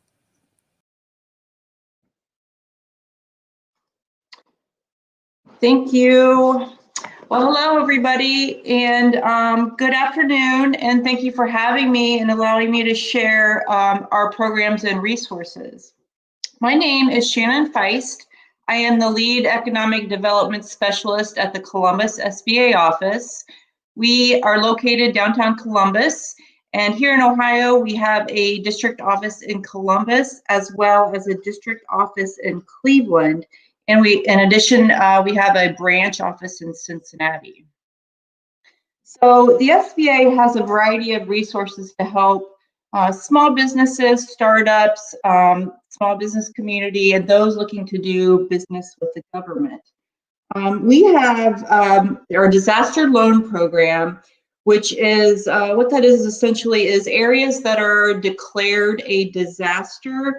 SBA will offer low interest loans to small businesses, homeowners, and renters, and essentially that covers any uninsured loss. There is a application with this, as well as it is a fixed low interest for those that qualify. Additionally, we have an Office of Advocacy, and essentially what that is it is a small business watchdog. So if you are a small business and you're having an issue with a federal agency, maybe EPA, maybe the Internal Revenue Service, you can contact us and we will work with that agency as well as your small business to work out the issues and make everything as right as we can. We also have procurement, which my colleague Shonda Harris is going to be on after me, and she's going to talk about those, so I'm going to leave that up to her. We have guaranteed loan programs as well as counseling and training. So I'm going to talk a little bit about, do a brief overview about the loan programs. We do have several loan programs, one of which would surely meet your needs. We have our first loan program is a 7A loan program, which is our flagship program. We have SBA Express, Exporting, Veterans, 504, and then we also offer a microloan program. So the use of proceeds for those loan programs, you can use those to expand or renovate facilities, buy machinery, equipment, fixtures, land. In addition, finance accounts receivable, you can use it for working capital, lines of credit, and you can also use it for debt refinancing in certain situations. So just a little bit about, I'm just going to touch a little bit about each of the loan programs. The 504 loan program is a real estate and fixed assets program. This is with a certified development company, which we have several in the Columbus area, as well as through the whole state of Ohio. And this is essentially what we call a 50-40-10 split. So with that, what that means is the lender funds 50%, they get a first lien position, SBA funds 40, and the borrower funds 10%. So this is what makes this program unique, is that you can have your debenture can go out 10 to 20 years. It is a fixed product through the whole life of the loan, and it also has a job creation factor to this. So for each $65,000 that is borrowed, there is a job creation as part of that loan. And then we have SBA Express, which this is a nice program because any loan program that's under $25,000 can be used as unsecured capital. And the maximum loan for that is going to be $350,000. And then we also have Veterans Program, Veteran Loan Advantage, which is eligible to any U.S. military community. The loan maximum for that is going to be $350,000, and it's eligible to any veteran that is 51% owned and controlled. And then our microloan program, which is funded through ECDI, the Economic Community Development Institute. They are our microloan intermediary, so they do all the loan for the microloan program. Their phone number is 614-559-0115, and they are, I'm not sure if they're presenters on this, but they are a great resource. There's also a technical component to this, so small businesses will receive counseling and training as part of the microloan program. So I did just want to say too that all of the SBA loan programs are done through lenders and through credit unions, which, with the exception of the disaster, that is our only direct lending program that we have. We have two lenders on staff, Jerome Jones and Dave Townsend, who work with the banks, and they can also field and answer any questions that the small businesses may have before they apply. One of the things that we always recommend is that if you have a banking relationship, you try to go through them first. And then we also have a lender match tool on our website, which is a really unique tool. And what it does is it works to match the small business with an appropriate lender. So maybe as an example, you want to have a restaurant. So it tries to fund you with different lenders that like to do those kind of deals. So I just want to say a little bit about eligibility. So in order to be eligible for the SBA loan programs, you do have to be a business that is for profit. We do not do any to nonprofits. You do have to meet SBA size standards, and that is low. The SBA size standards are on our website. You do have to demonstrate the need for funding. Any loan amount $5 million or less is eligible for SBA. We do not do the nonprofits, like I said. We do not do gambling establishments. We do not do any businesses that may restrict patronage, such as a female-only club or a male-only club. And we do not do any real estate, as an example, like a landlord apartment complex, something that leases to third-party tenants. So you might be thinking, like, when would I use SBA? So some common situations might be maybe the business is a startup, maybe they're rapidly expanding, maybe the collateral is insufficient. So it won't make a bad loan good, but what it will do is make the lender feel a little bit more comfortable about maybe making a little bit more of a riskier deal. And essentially, we'll be able to give the borrower a yes to the loan. Oh, I think I skipped a slide. Oh, I did. I'm not sure how I go back here. Okay, so let's see. Sorry. So another resource that we have is we have exporting. So we actually have somebody on staff that does exporting, Alex Coles. I'm not going to go too much into exporting given the time, but if somebody would be interested in that, please reach out to me and I'll be happy to get you connected. And I just want to say in regards to that, that sometimes your business, you might not think you might have a product that can be exported, but you can. So additionally, we have counseling through our resource partners, which is SCORE, and then I'm listing their website, their phone number, our Small Business Development Center, and the Women's Business Center, which I know they were on the agenda today.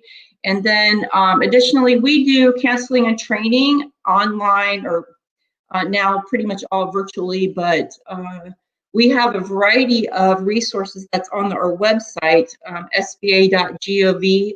And then I've also given you our district office website as a resource. And we do monthly newsletters, which we share all of information, different initiatives, our training programs. And if you would like, if you're not on that mailing list and you would like to be on that, please send me an email.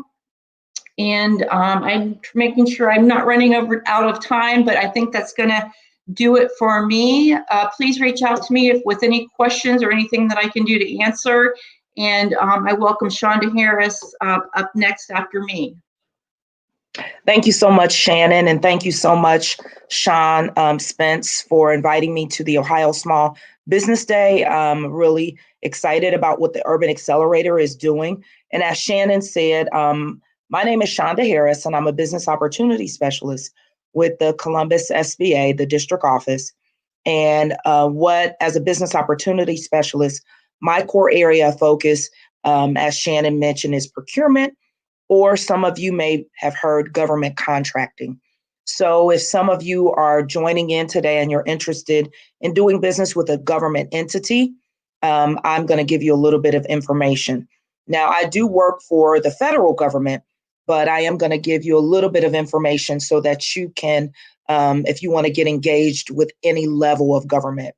And kind of I want to back up before I do that, and I want to kind of equate you as a small business owner as you running your business and starting your business, growing your business, and equate that to you building a house. So if you are building a house, you always want to make sure that in building a house, you don't want to start with putting on the roof or putting in windows. You always want to lay a good foundation. And so I do want to encourage you, if you are looking to do business with the government, and I know we will have a variety of small businesses that are joining. So I'm going to kind of take a broad approach and just encourage you, if you are starting your business, you're emerging, you just started, you're in the first year, 2 years, if you just have an idea, or if you're expanding, first and foremost, get the foundation of your business laid first. And you can work with some great resources. I believe the Small Business Development Center, SBDC, has been a resource that has shared, or they will share. So you can work with them to get your business up and running. And that is with your business plan, doing your marketing, access to capital. You can also work with SCORE, the Women's Business Center. Those are our business partners that the SBA funds.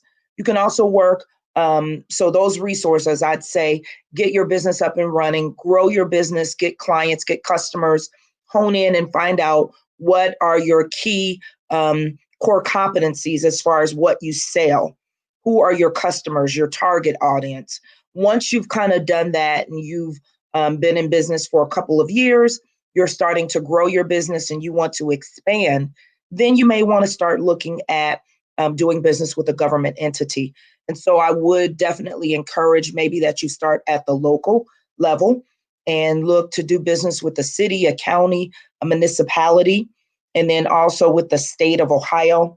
So there are some great resources that can encourage you to do that. And you can work with the MBAC, a Minority Business Assistance Center. They are a partner. We don't fund them, but the MBACs are a wonderful resource to assist you with that, as well as the PTACs, the Procurement Technical Assistance Centers. And with all of these acronyms, PTAC is P as in Paul, T as in Tom, A as in Apple, C as in Cat. And what the MBAC and PTACs can do is to help you hone in on what is your product or your service, and then help you to find what government agencies are buying what you're selling. I would encourage you to create a capability statement. That's a one-page, like a resume for your business, that's going to let those government entities know what type of products or services that you offer, your core competencies, what are your core areas. Government agencies will buy from you, but you need to speak their language. So a lot of government agencies will use a classification system or coding system. The state of Ohio uses UNSPSC codes. The federal government uses NAICS codes. So you have to translate your goods and your services to these codes and then put them on your capability statement. You should also have your past performance.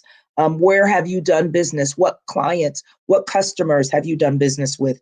Now, you don't have to necessarily have prior government experience, but you can have experience in the private sector or commercial sector. But you do want to list that past performance, who you've done business for, what did you do for them.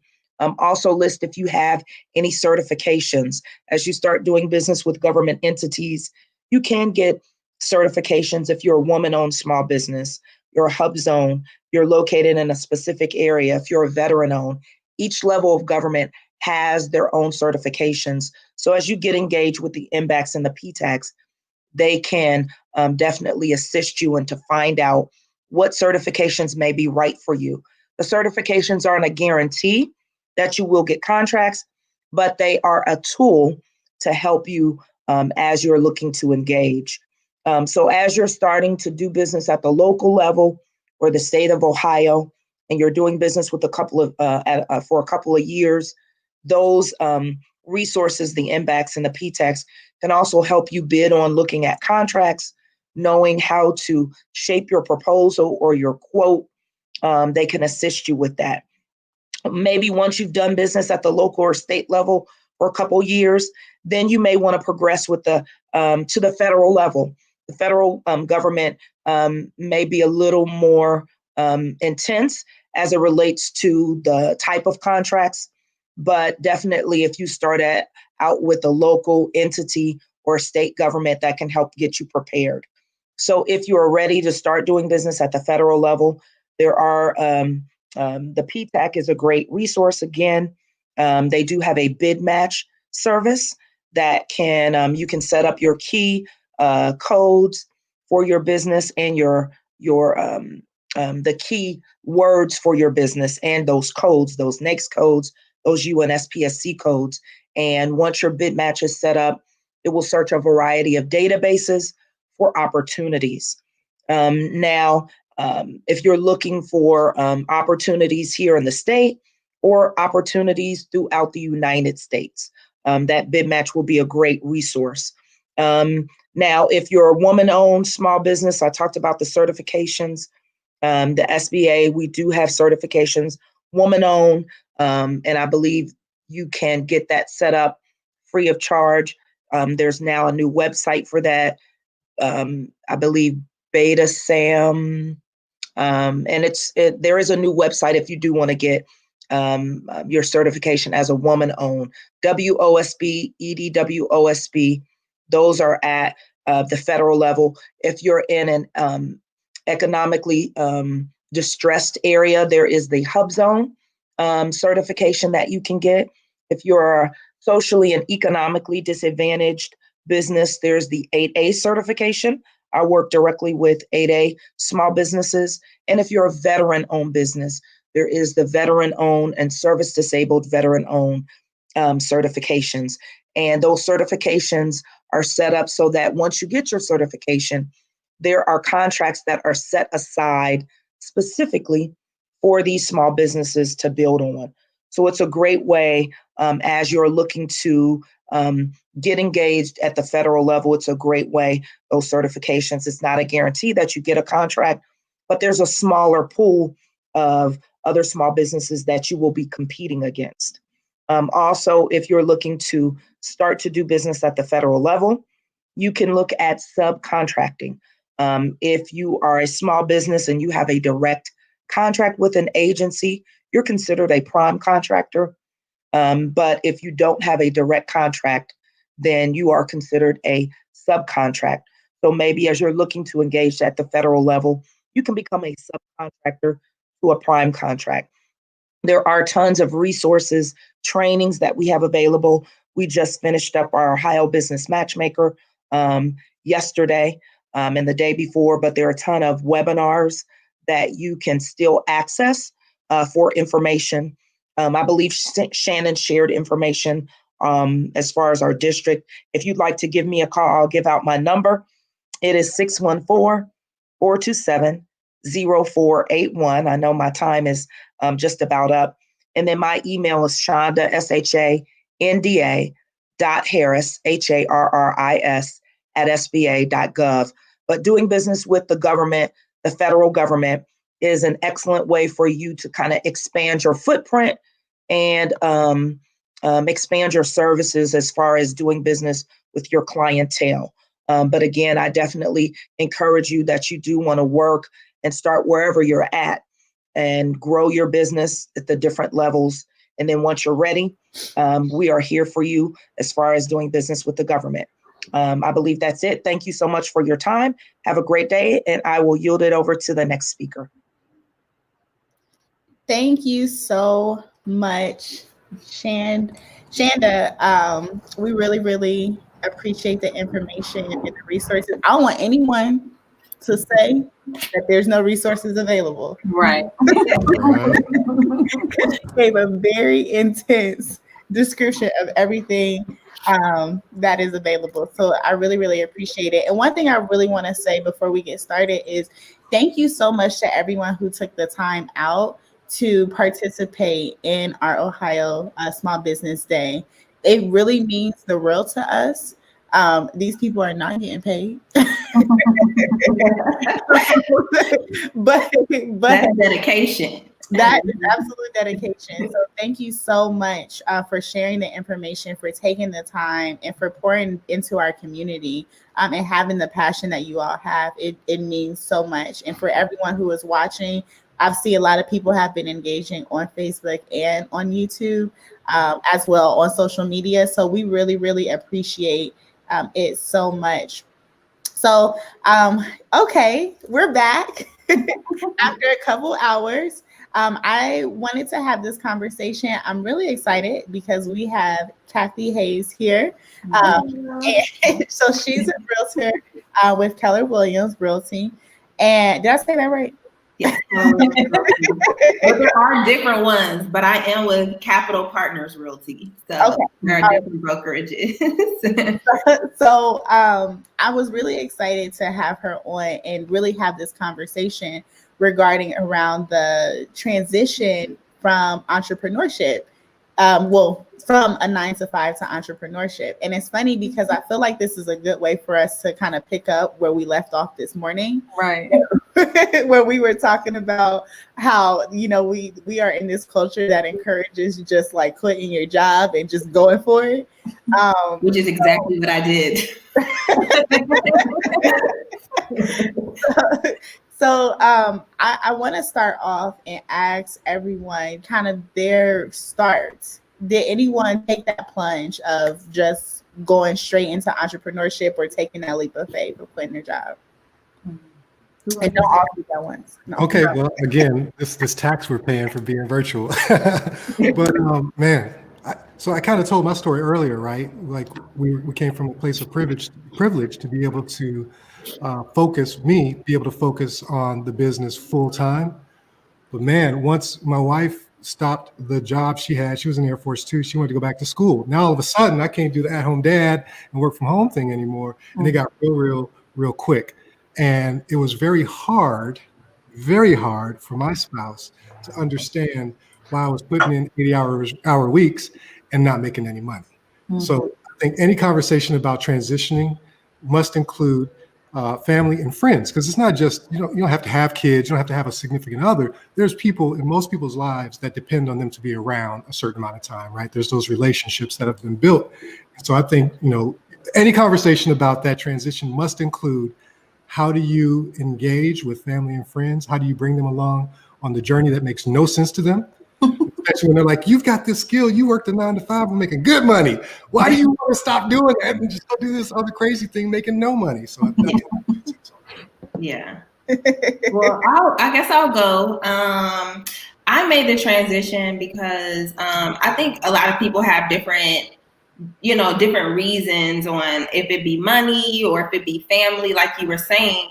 And mine was particularly like my family, and a 9 to 5 just wasn't conducive to the period of life with taking care of a sick parent. And just in certain aspects, like the 9 to 5 doesn't understand you having to like take off and, ask, can you take someone to the doctor? Like, I don't want to have to ask you to take my mother to the doctor. Like, so I just needed to figure something else out. And entrepreneurship to me, when I was doing my research, was the only option. Like, I make my own schedule. I'm my own boss. I don't have to ask anybody any questions. And so I just kind of took what I was good at and try to see, what else could I use that in an entrepreneurial way. And I thought I saved up enough money. You think like you're going to go into this field and you're going to make money instantly. So it didn't quite happen that way. And what you were saying with your family, like, people have to be supportive, because like being an entrepreneur is not for everyone. You definitely have to have the dedication and you have to be focused on that, and you will have your downtime. So that's kind of how I got into it. I got into real estate because I felt like it was the best time to make money. The real estate field has gone up tremendously, so there are like no houses on the market to sell, but buyers are awesome, but in the beginning, like 6 years ago, it wasn't as, many people looking for houses. And I think the interest rates, helped more people understand like this is the time to buy a house. But that's kind of how I got my start. And I think that it was definitely one of those transitional phases of, having to really depend on yourself and make sure whatever you do, you can't fault anybody else. Like, if you don't make money, it's because you are not doing what you're supposed to be doing. And there's a lot of other, classes that you can take and all of those different things. But it definitely, my role from 9 to 5 to entrepreneur wasn't easy. And I think a lot of people think that the transition is usually easy and you're getting money right away, and it's not, because a lot of your businesses are dependent upon referrals. If your family and your friends are going to support that, and when that thought of somebody selling a house or doing design or something, that they think of you, and that and that they're representing you and referring. So that's kind of how I got my start. Every time I hear this type of conversation, I think about the famous Mike Tyson quote, everybody's got a plan until they get punched in the face, right? Because they say, if you save up 3 months of rent, you save up 3 months of living expenses, and you'll be good. But nobody's thinking about the COVIDs of the world or hurricanes or whatever comes at us, right? It's not easy at all. But I think that's a really good start. I think it's a really good start, and it speaks to, the fact that you had a plan. At least you had something saved.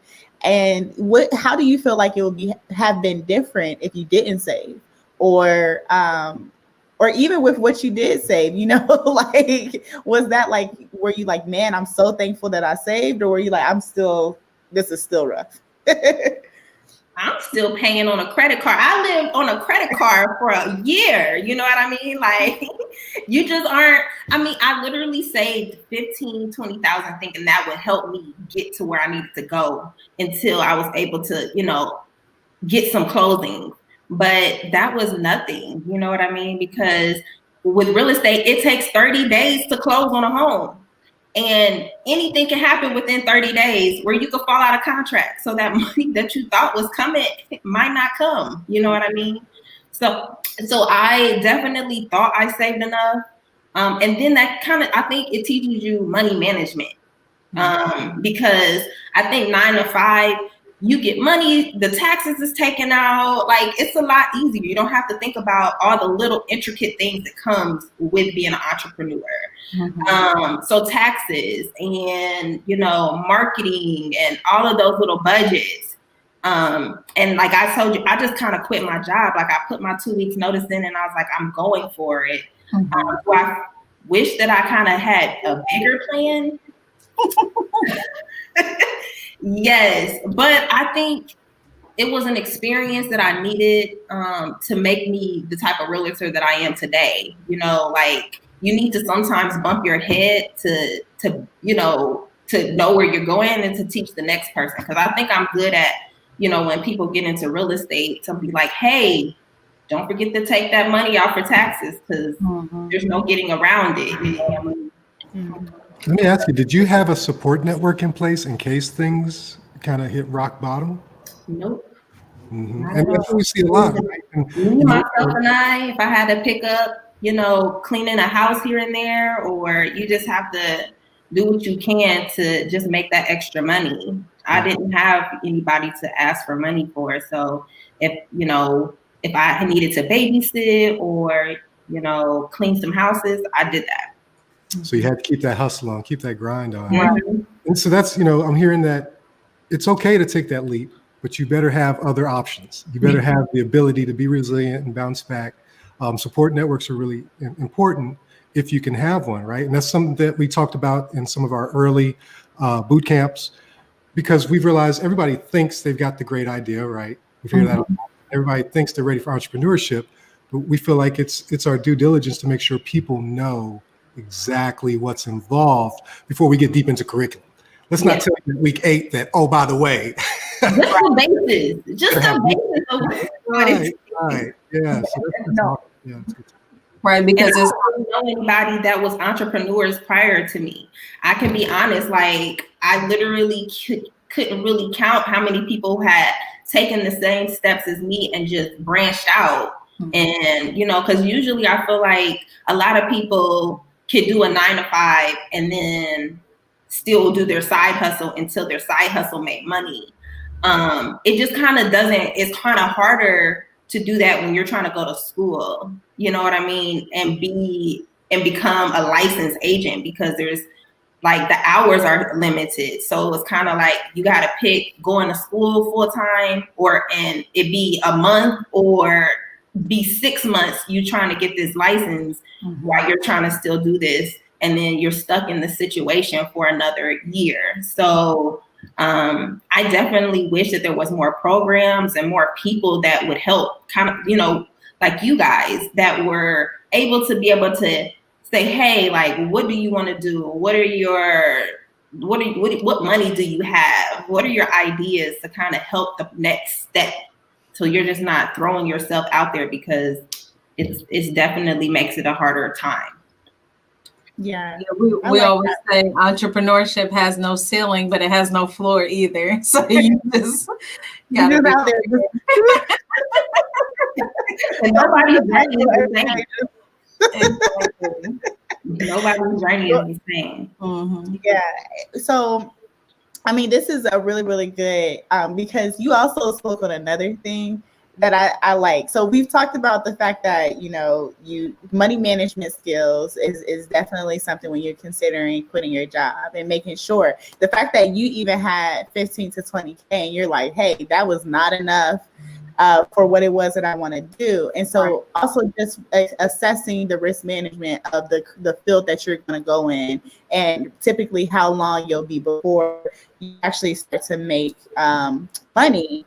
And then just thinking of different alternatives. But one thing that I feel like we haven't really even discussed is the mindset that you have to have. And, you know, I think, and I try to think of it in a personal way, being an entrepreneur has made me resilient.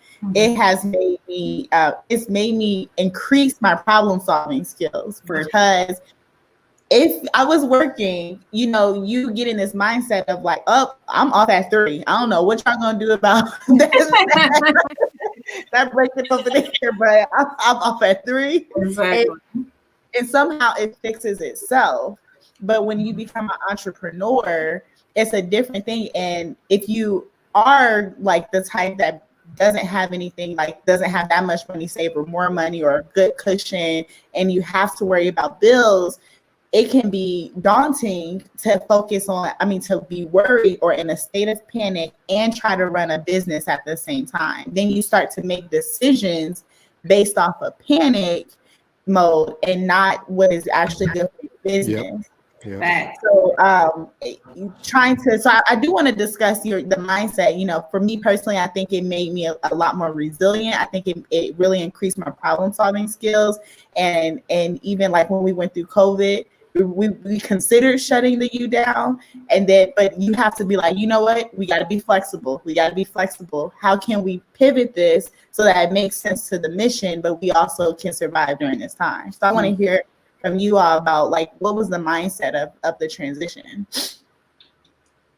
I think for me, it was just understanding that when I work for a company, I'm always going to be on the red side of their ledger, right? I'm always going to be a liability to that business, because to them, I'm just an expense, which is why, you know, you very rarely see people celebrated in the workplace, or they always feel like they're under this pressure to perform. And I just kind of felt like if I'm under that same pressure, but instead of it just being for this arbitrary job where I'm just a cog in a bigger machine, could I be under that same pressure and actually be building something that I love and something that I appreciate and something that I feel like leaves my legacy or my stamp on the world? And for me, that's just kind of a no-brainer, because I'm rewards driven. And so I was never going to thrive in a workplace, corporate environment. You gotta know who you are. Exactly. Exactly. And I'm like, coming home like, honey, I did this at work today. Like, somebody got to celebrate this. Okay. And he was basically rolling his eyes and like, whatever. So for me, it was like, I need to branch out in this, because in this space, the work itself is the reward. And so I don't necessarily need people to clap. I don't necessarily like the fact that I feel like I'm giving to something that's greater than myself. That can be its own reward. And so you got to kind of have this mindset of knowing yourself and why you're coming into entrepreneurship, because the why is so much more important than the how, the who, the what, the why, the when, and how much you're going to make doing it. It's really about, why am I getting into this lane in the first place?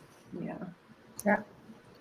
I would say mindset of trying to stay focused in what my goal is. And like the Keller Williams way is kind of like you having a business plan and you reaching for that goal, and I think in between there, it also comes to your own personality. Because in this business, you can make a lot of money, but you can do a lot of faulty things in going towards that path. Mm-hmm. And so, even with that, I'm a people person, and I like real estate because I'm always going to be remembered. Like, a house is going to be one of the biggest purchases that you make. I went from I was a visual merchandiser for a big brand. And so what I did was I was in a mock store and I made things beautiful and I took pictures, and everybody in the world, in that store would have to do what I did. So it wasn't as magnificent as that was, but it's still like I meant something to somebody because they will always remember me as their first purchase or, their first sale. And I just want to make sure that I'm doing my job and that they felt comfortable, so that part to me was important, that I meant something to somebody in a time of their life. And so you have to pick what's important to you when you're doing that, and then that's what you thrive off of. So I really enjoyed it. I mean, at first you don't know, you know, you kind of, some people have a passion and they that's their passion. Like I can't say that this was my passion because it's something new, you know what I mean? It wasn't something that was just, it came from me. It's something that I got into and I just do well. But you have to take it a step further and find out, why do you do this well? What is keeping you ticking to want to keep doing it? Because there's always going to be bad days, but what's going to keep you wanting to go to the next? Yeah, sure.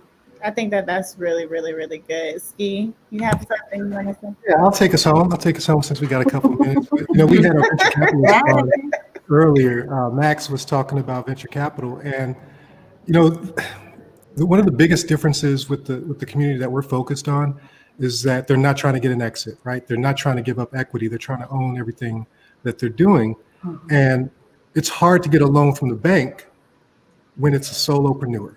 You know, there's a couple of reasons, and it's also true for venture capital because you're that weakest link, right? You're the single point of failure. If anything happens to you, then that whole business is done. So a lot of times what'll get people that extra bit of look is the why. Like, that's the question that we ask, you know, when we talk to entrepreneurs for mentoring and stuff like that. What is the why? Let's figure out the root of why you're trying to do this. Are you just trying to make some money real quick? Or is there some passion behind it that's going to make me believe that you're really going to be in this for the long haul? And then, yes, we're going to have these hard conversations about, what does your finances look like? What does your support network look like? How is your mental health?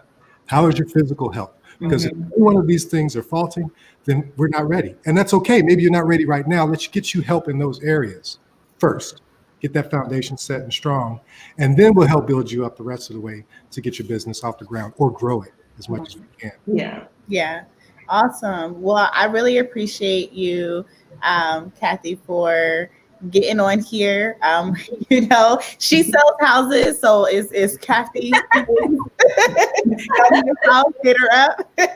Yes, give me a call. My number is 614-427-2742 if you're looking to buy or sell a home, or if you would like an estimate on something, you know, just give me a call. Yes. Well, thank you so much. I'll see you guys in a little bit. Maurice, welcome for having me. To hear what you got to say, okay? Bye. All right, perfect. Thanks everybody for having me. I think Deonica came up a little bit earlier. She's also part of the team at Rev1. But just to give a little bit of background about, you know, what I am and what I do. So Rev1 Ventures, investor startup studio, as you might have heard before. So 4 major pillars that we have: team, connections, capital, and space. So I'm in charge of the space. So 68,000 square feet. We have a large incubator facility right there on West Campus, Kinnear. More than 50 companies currently. So we get an interesting amount of people that are coming in with different types of business ideas, with different types of passions. And if you're interested in seeing more about a virtual tour or things like that, check out the website, rev1ventures.org. You can definitely check that out. But just wanted to get in on my 10 minutes and just talk about some of the stuff that I've seen as someone in charge of space that I wanted to share with potential entrepreneurs that are watching and just looking for information about their business. So a couple, you know, common problems that I've seen that people have said when they say, you know, hey Mo, I'm having this issue with this, or I have a question about this. It's always around, I've seen too much physical space, not enough physical space, or an inefficient use of digital space. So 3 different types of issues. Different types of businesses could be having these issues, not even just within you know, a Rev1 sphere, but just urban entrepreneurs around the city. So talking about, you know, too much physical space. Do I have too much space and not enough people to use it? Can I not give my type of customer any type of business right now? Inefficient use of digital space. I can't tell you how many people have started Slack channels and group chats, and people just can't respond. They can't get people to respond or can't get the amount of engagement that they're actually looking for. So common problems as in the area and sphere of space. So other stresses that are kind of coupled with those problems are a need for virtual communications, but physical is preferred. We've always done business, you know, at a conference table. I've always got to meet with my clients at coffee shops, and now everyone's kind of, can we meet, you know, or have a call instead, or a lack of digital engagement. So we've never really needed social media, or social media is something that, you know, isn't a part of our brand, or we were doing it so well and then things just kind of fell off. or just an absolute need for a physical presence in that you sell a product or you meet with people and you have to see people face to face, but you can't do so in a way that you did before, March of this year, and don't know when the next time you'll be able to do it like that. So looking at, all these different things in the area of space, kind of assessing your operations, where you're currently at as a business. So there's obvious questions that you kind of see people get asked all the time in this whole area of space.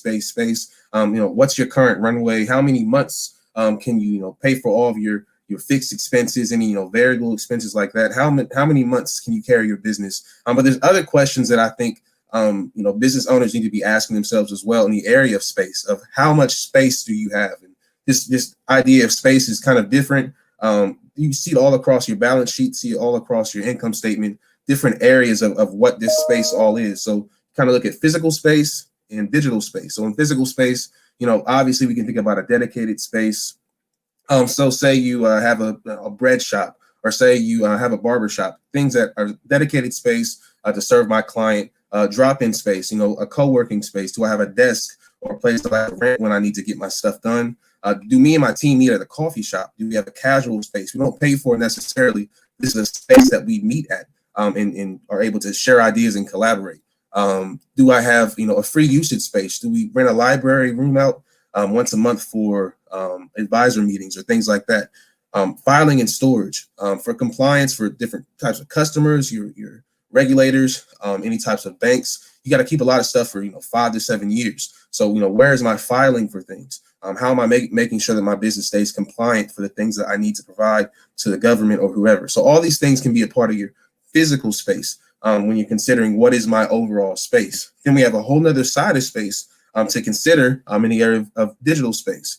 So my video chat subscriptions, cloud space subscriptions, that can be multiple ones for a single company, group chat subscriptions, social media profiles, social media software, marketing software, mailing software, workflow management software. If you have Trello and Asana, if you use one over the other, even if you have the free version of these things, even bookkeeping software, you need to take track of, what are the types of digital space? What is the type of digital space I need to take up in order to do business, in order to provide a quality experience for my customers, for my employees, and for myself? What is the entire sphere of my digital space? So why am I, kind of separating these two things and giving you kind of what is space? Because you want to know these things. You want to really have a good grasp and an understanding of these things if you want to really, realize and balance them in a way that can help your business succeed, even in a time like now.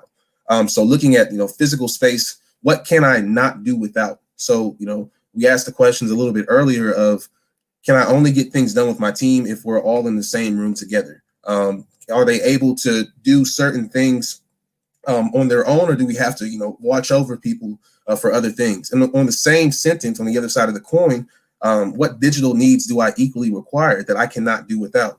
That we have to have this box folder in order to keep our files and things together. What can I not do without? As you begin to really identify, what is my overall physical space, then you can begin to substitute and find opportunities for efficiencies. Say we're not utilizing our chat software nearly as well as we were supposed to. Well, what other softwares can I use? Is there some type of text message software I can pay for that can get them, more involved in a way that isn't intrusive, but can get me more responses when I need feedback from my either customers or my employees? So really trying to identify what are the areas of space that I'm taking up. And then once you have that understanding, really understanding how can I take those different areas that I'm using space and find efficiencies and find ways for my business to continue to grow. So, you see this amount, this dollar amount that we're talking about with all this physical space. You see it kind of coupled in, your overhead, your utilities, your rent, and ultimately in all these subscriptions that you either get charged for and you're keeping good track of, or sometimes they just come through your account and you don't even know, what's, which type of subscription Google hit you for. So really understanding what this overall space is. A lot of people are worried about, where does my business stay? Where can I, do business out of? But your idea of space is just much larger, much larger than that. And so just understanding what are your haves, what are your needs, and what you can do with your space ultimately. Because in this COVID environment, you really You need to figure out ways to be efficient and cost effective. And a lot of times people are doing things for the sake of just having the space for it, of having a chat because we can't meet as much. Are you using it as well as you can? Are you getting the engagement that you're looking to get from it? If not, then I just ask you, let's reassess your space. And let's see, how can we find efficiencies in your business model? How can we find efficiencies in the softwares and the subscriptions and the physical space that you're using that can help your business grow and remain competitive in this ever-changing environment? So a subject that not many people might talk about in the idea of space, but I think it's something that you've heard it over and over again in the past 10 minutes, space, space, space. I hope you just leave this this segment thinking about it and just thinking about what areas is my business taking up space in, and how can I make sure that I fully understand it, that I'm able to have a grasp of what's working and what isn't. And then ultimately, if stuff isn't working, what can I replace it with? Do I have to have it? And then ultimately, the things I have to have, how can I make that the best type of space possible? But that's pretty much the most important part. I think ultimately, as you keep asking pivotal questions of yourself and of your companies, I think it'll be very, very, very easy to understand and see the places that you should have been considering the entire time. A lot of times companies try to hold on to their space a little bit too long. A lot of times they try to make something work that doesn't, and you end up costing your company way more than if you would have just had this conversation with yourself, with your advisors, with your team about this overall amount of space and how I can, most efficiently use it. So once again, if you want to know more about Rev1, rev1ventures.com, rev1ventures.org, each will get you there. We have a Rev1 Labs microsite where you can get a full idea of what we are about, what are our companies, and how you can see more about the space and learn more about the work that we do in the community. Thanks again for the time, and space, space, space.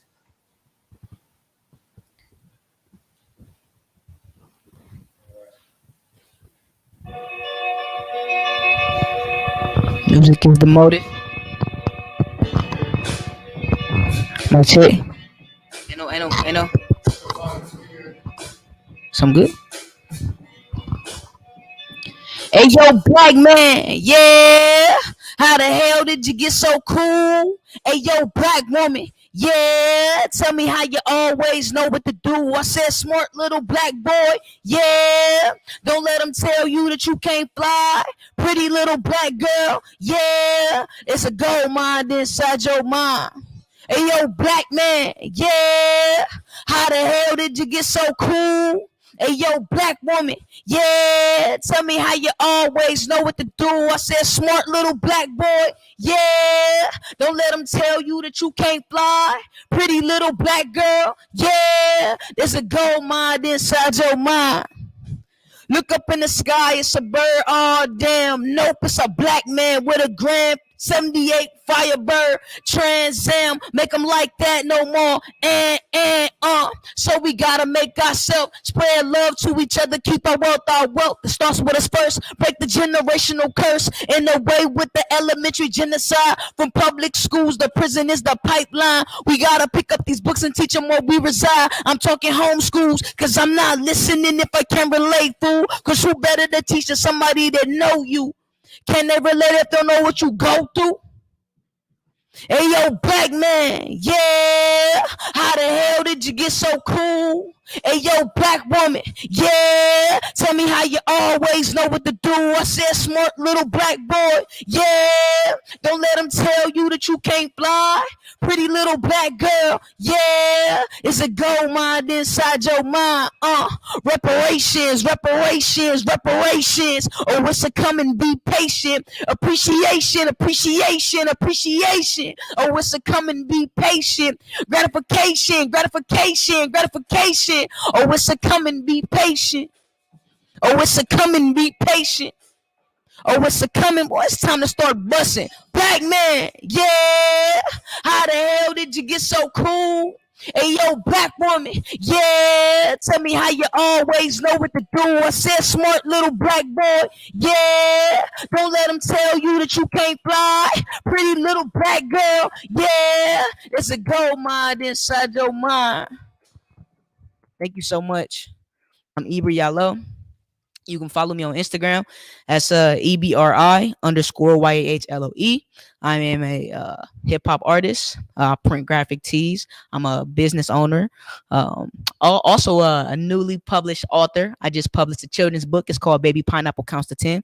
It's to help children learn counting and muscle memory. I own a nonprofit organization called Education with Ibri. I'm all about the children.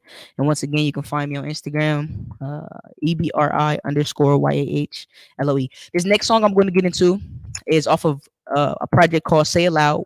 Just like the first one, I dropped it in honor of Black History Month last year. It's called Never Die. So with no further ado, here's Never Die. Thank you. Thank you for watching, wherever you're watching from. Thank you so much. Music is the motive.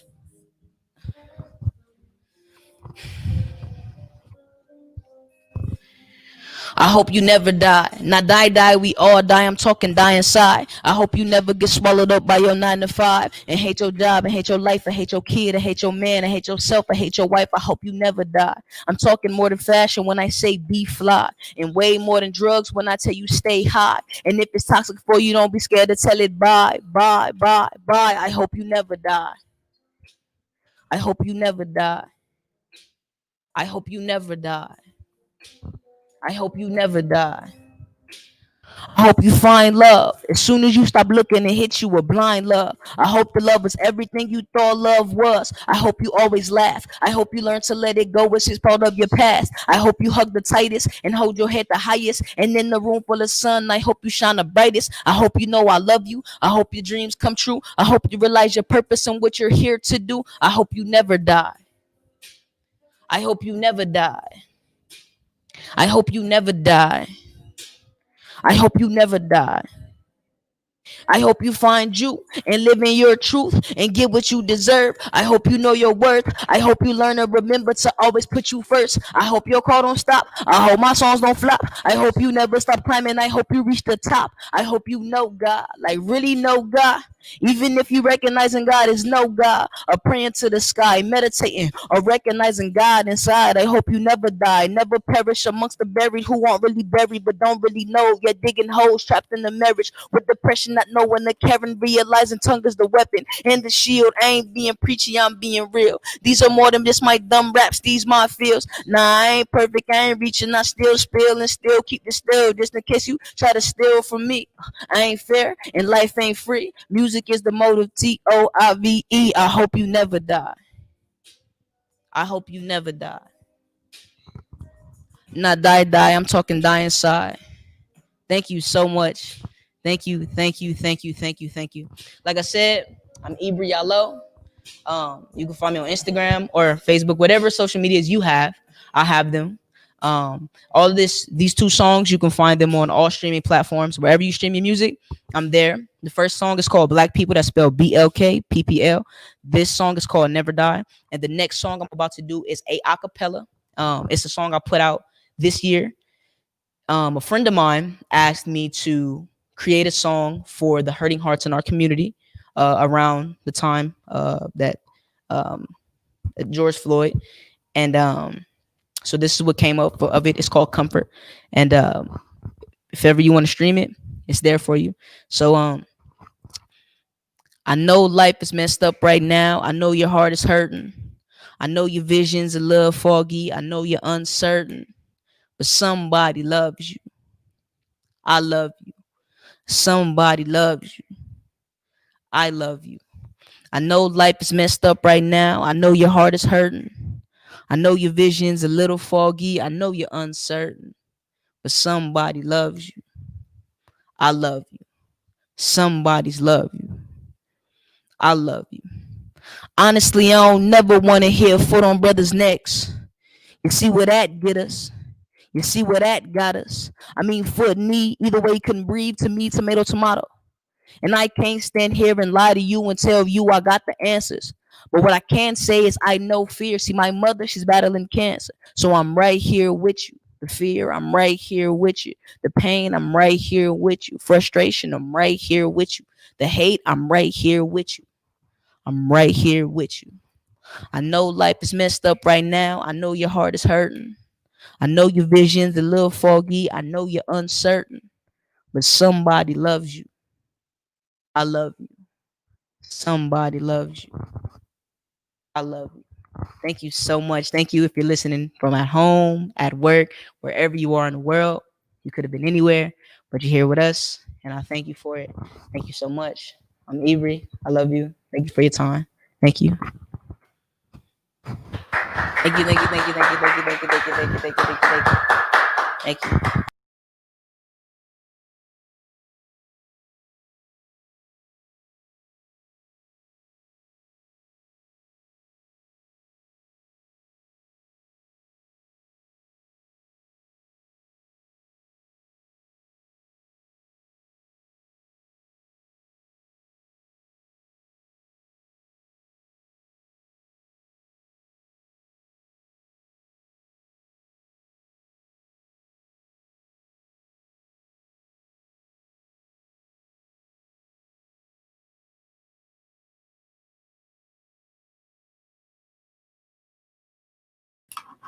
Okay, so I am an elder millennial and it's starting to show. So my apologies. Thank y'all for bearing with me. I'm super excited that Avery was able to perform today. We're super excited to have her. She's a phenomenal artist. And artists are entrepreneurs too. And so we think it's important to not only pour into them, but give them a place to be heard. And so I'm super excited that she was able to join us today. I also just don't want to be remiss in reminding you that this is a fundraiser. We're raising funds to be able to help 15 businesses, 15 small businesses, mom, pop shops, lifestyle businesses to be able to open or scale after successfully completing our accelerator. Our accelerator is still open, so you can still apply. So I just want to let you know all of those things are available through the UCBUS, also known as Urban Accelerator X. And thank y'all so much for joining us today. Perfect. So listen, in just a second here, we're going to check back in with Teddy. I think earlier he was talking about back bacon and I was losing it in here. That was absolutely hilarious. We will have to see what he's doing over there now. I know we put him in charge of the lunch and I'm getting hungry. So I'd like to check in with him if that's available.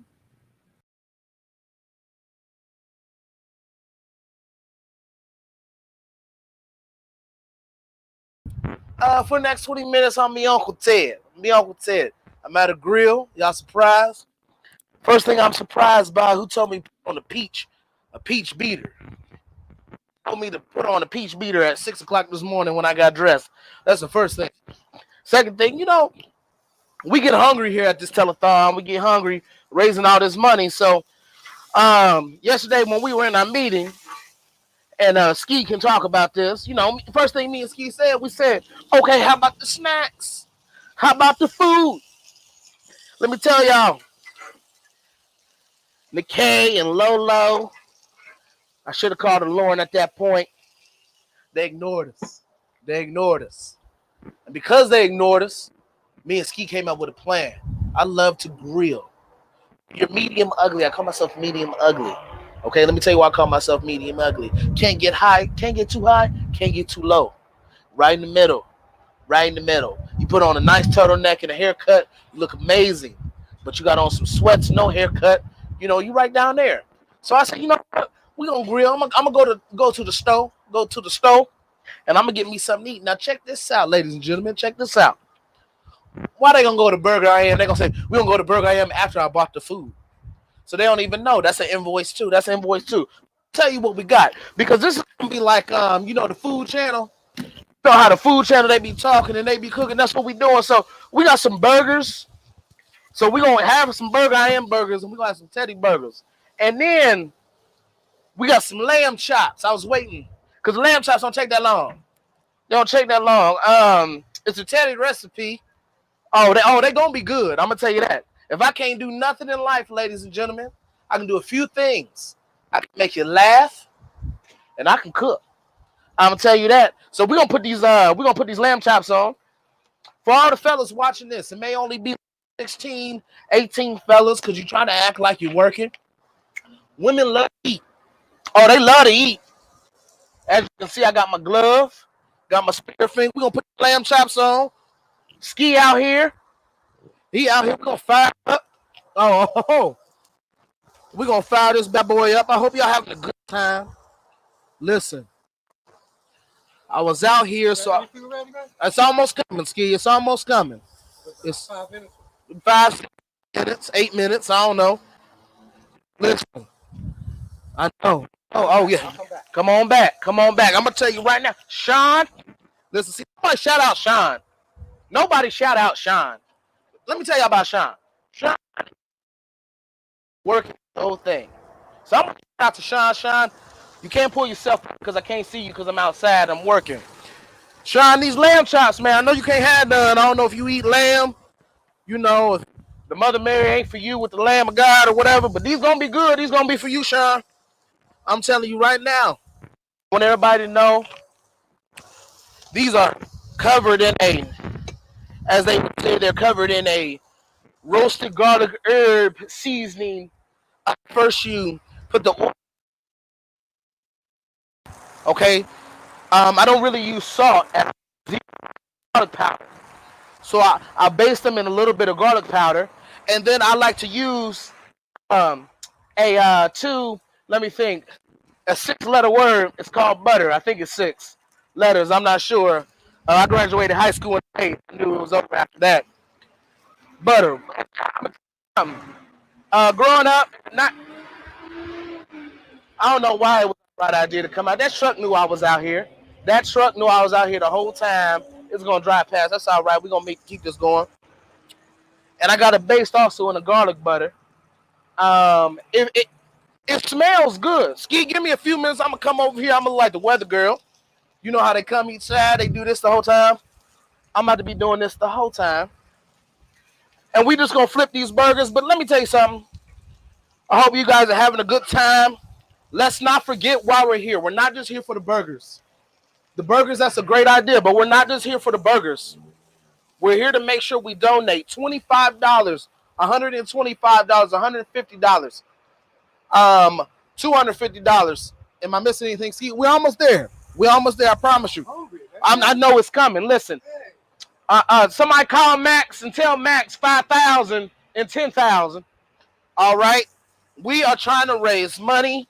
I'm gonna say now, if you donate 5 or 10,000, I'll come cook for you. Based in my Teddy shorts, and they're a little high. They are a little high. They show a lot of legs. But I'm gonna tell you right now, don't feel uncomfortable because that food gonna smack. Oh, that food. Oh, shut up. Here it come. Here it come. Here it come. Oh, mama, there goes. Oh, listen. And we just got a couple burgers. You see that butter on there? Boy, I sound like somebody's unc. Listen, I'm built like that unc that call everybody nephew. If y'all don't know what that means, just go with it. Just go with it. You ever been to the barbershop? So these are the lamb chops. This is what I was talking about. Ski, he was running back there. These them lamb chops. They coming. They're gonna be quick. Well, let's turn them over real quick and just see how they're cooking. Look at the color. You see the butter coming down? We're gonna baste it a little bit more. Listen, we're gonna toast the buns. We're gonna have some toasty buns.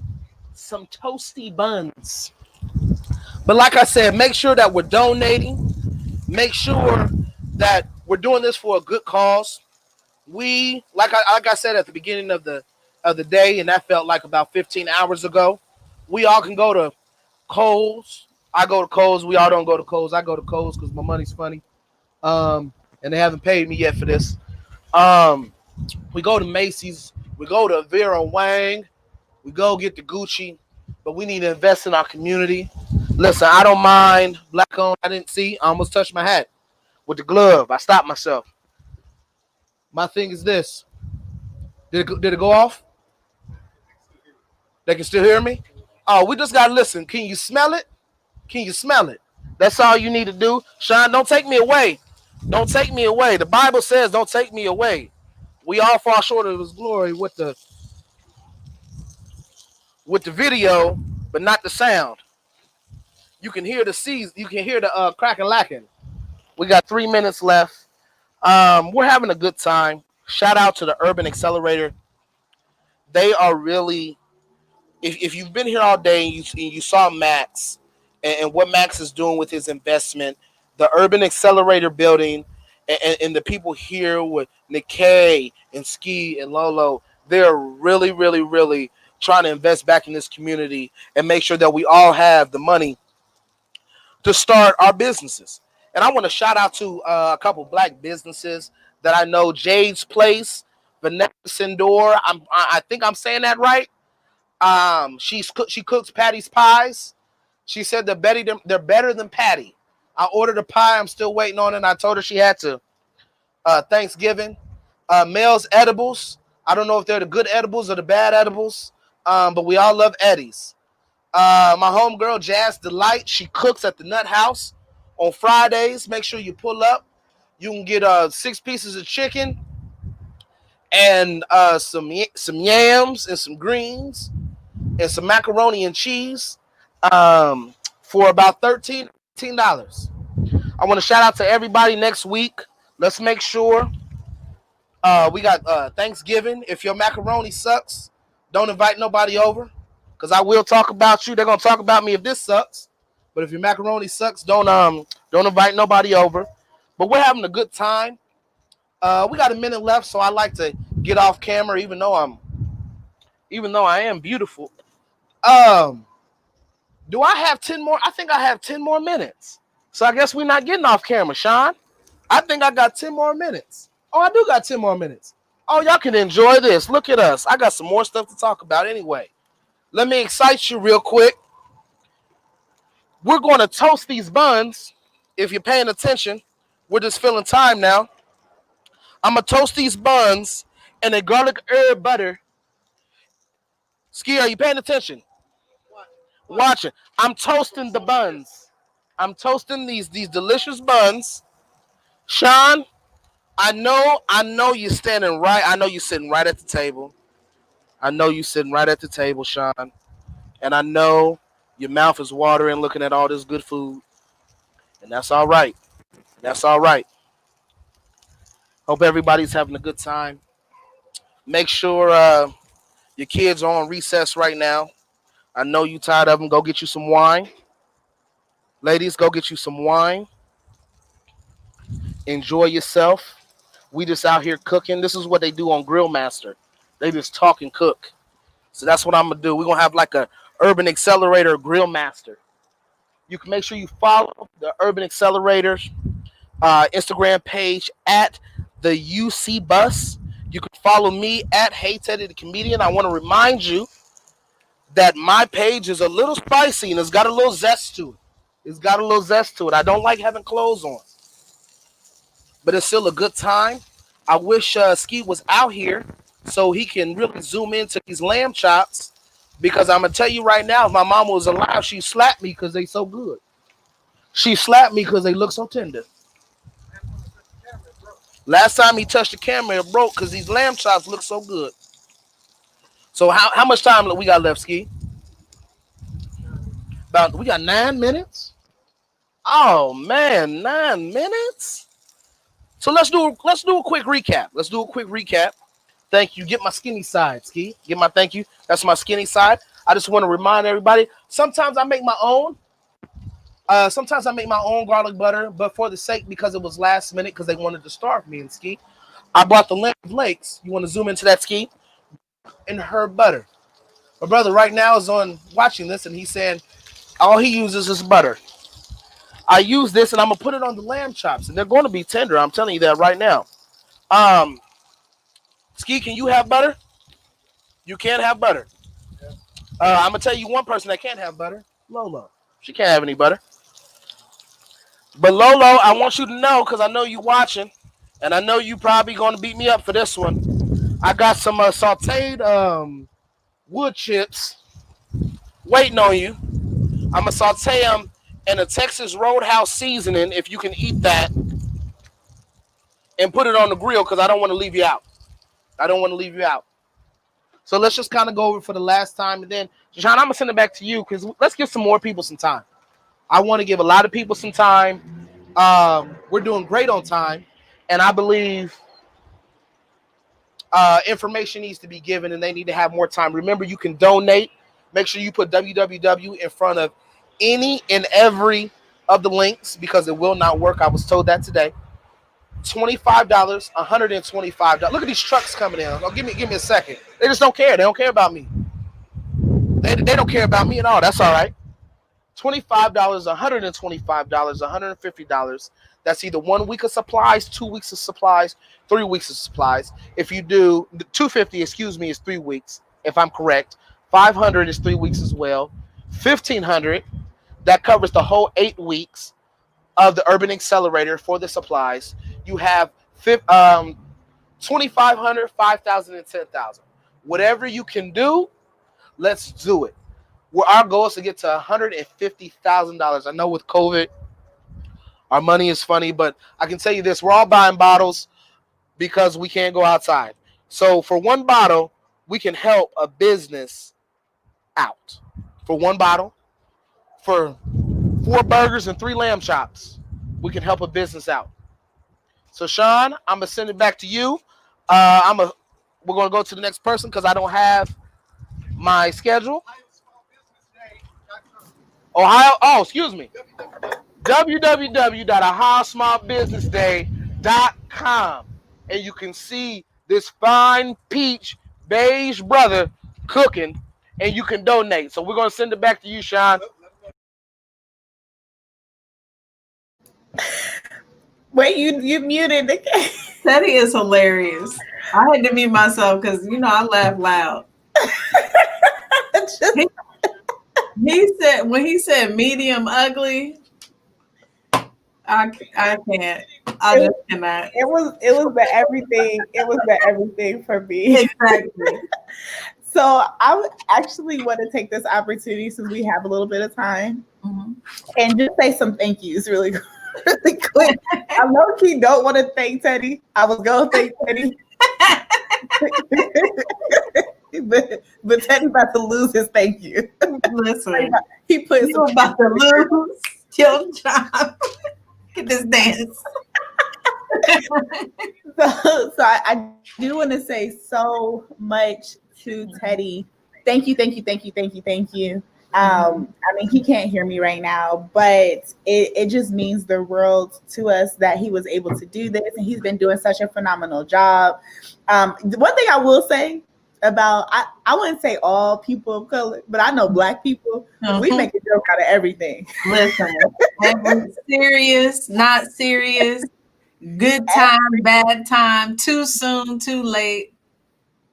Everything. So I really appreciate him adding, humor to our program today, just to make light, because being a person of color, being a woman in business, it could be so difficult, and just being able to kind of lighten the mood is pretty awesome. So I just want to say thank you. I do want to take the time to say thank you to our organizers as well. Because listen, I'm not gonna lie, I am not the easiest person to deal with. This is not your time to say anything to Kay. So, but thank you so much to Sean. He's behind the scenes, so everyone can't see him.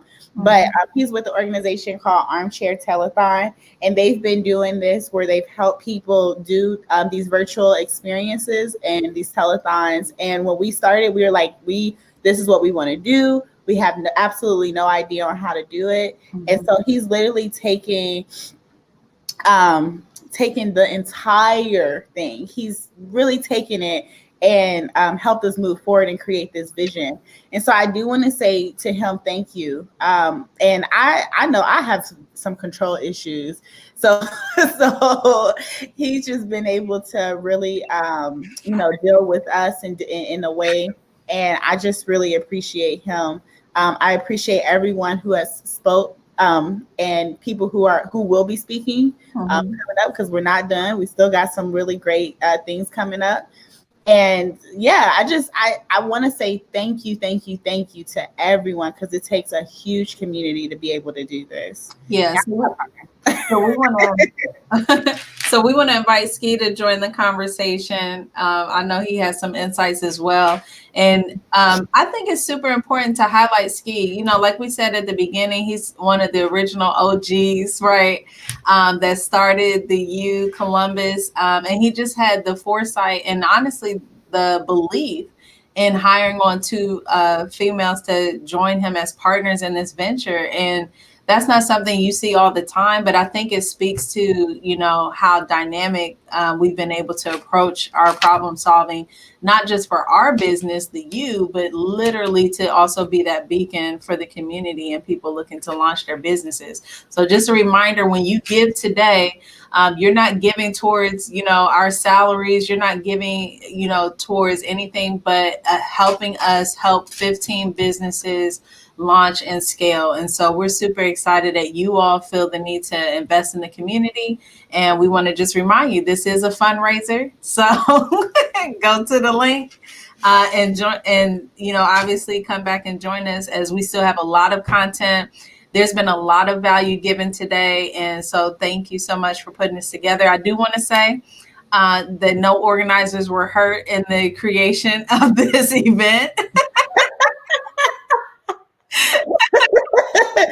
Everybody is in one piece. Right, exactly. Everyone is in one piece, but you know, it's just, to me, I'm super grateful just to be able to play a small part in what it is that we're doing, because it is amazing, not just because we're the ones doing it, but I think it speaks volumes when you have so many speakers from such diverse backgrounds who are willing to come on and speak for this cause. I'm sorry, y'all. That was crazy. Can you hear me? Is my mic working? Yes. Yes. That was. Did you see that out there? Did you see what was going on? I'm kind of salty because y'all got food over there. Look, my plate's still empty though. I'm My like, plate is still empty. What is really going on out here? Exactly. And he talking about getting it in with some food. I said, okay, let's do it. But man, oh, that's crazy. Thank you so much, Teddy. Thank you so much, Teddy. I know I just went and cut my hair because I was sweating because I was so flustered. Like, oh, what is going on?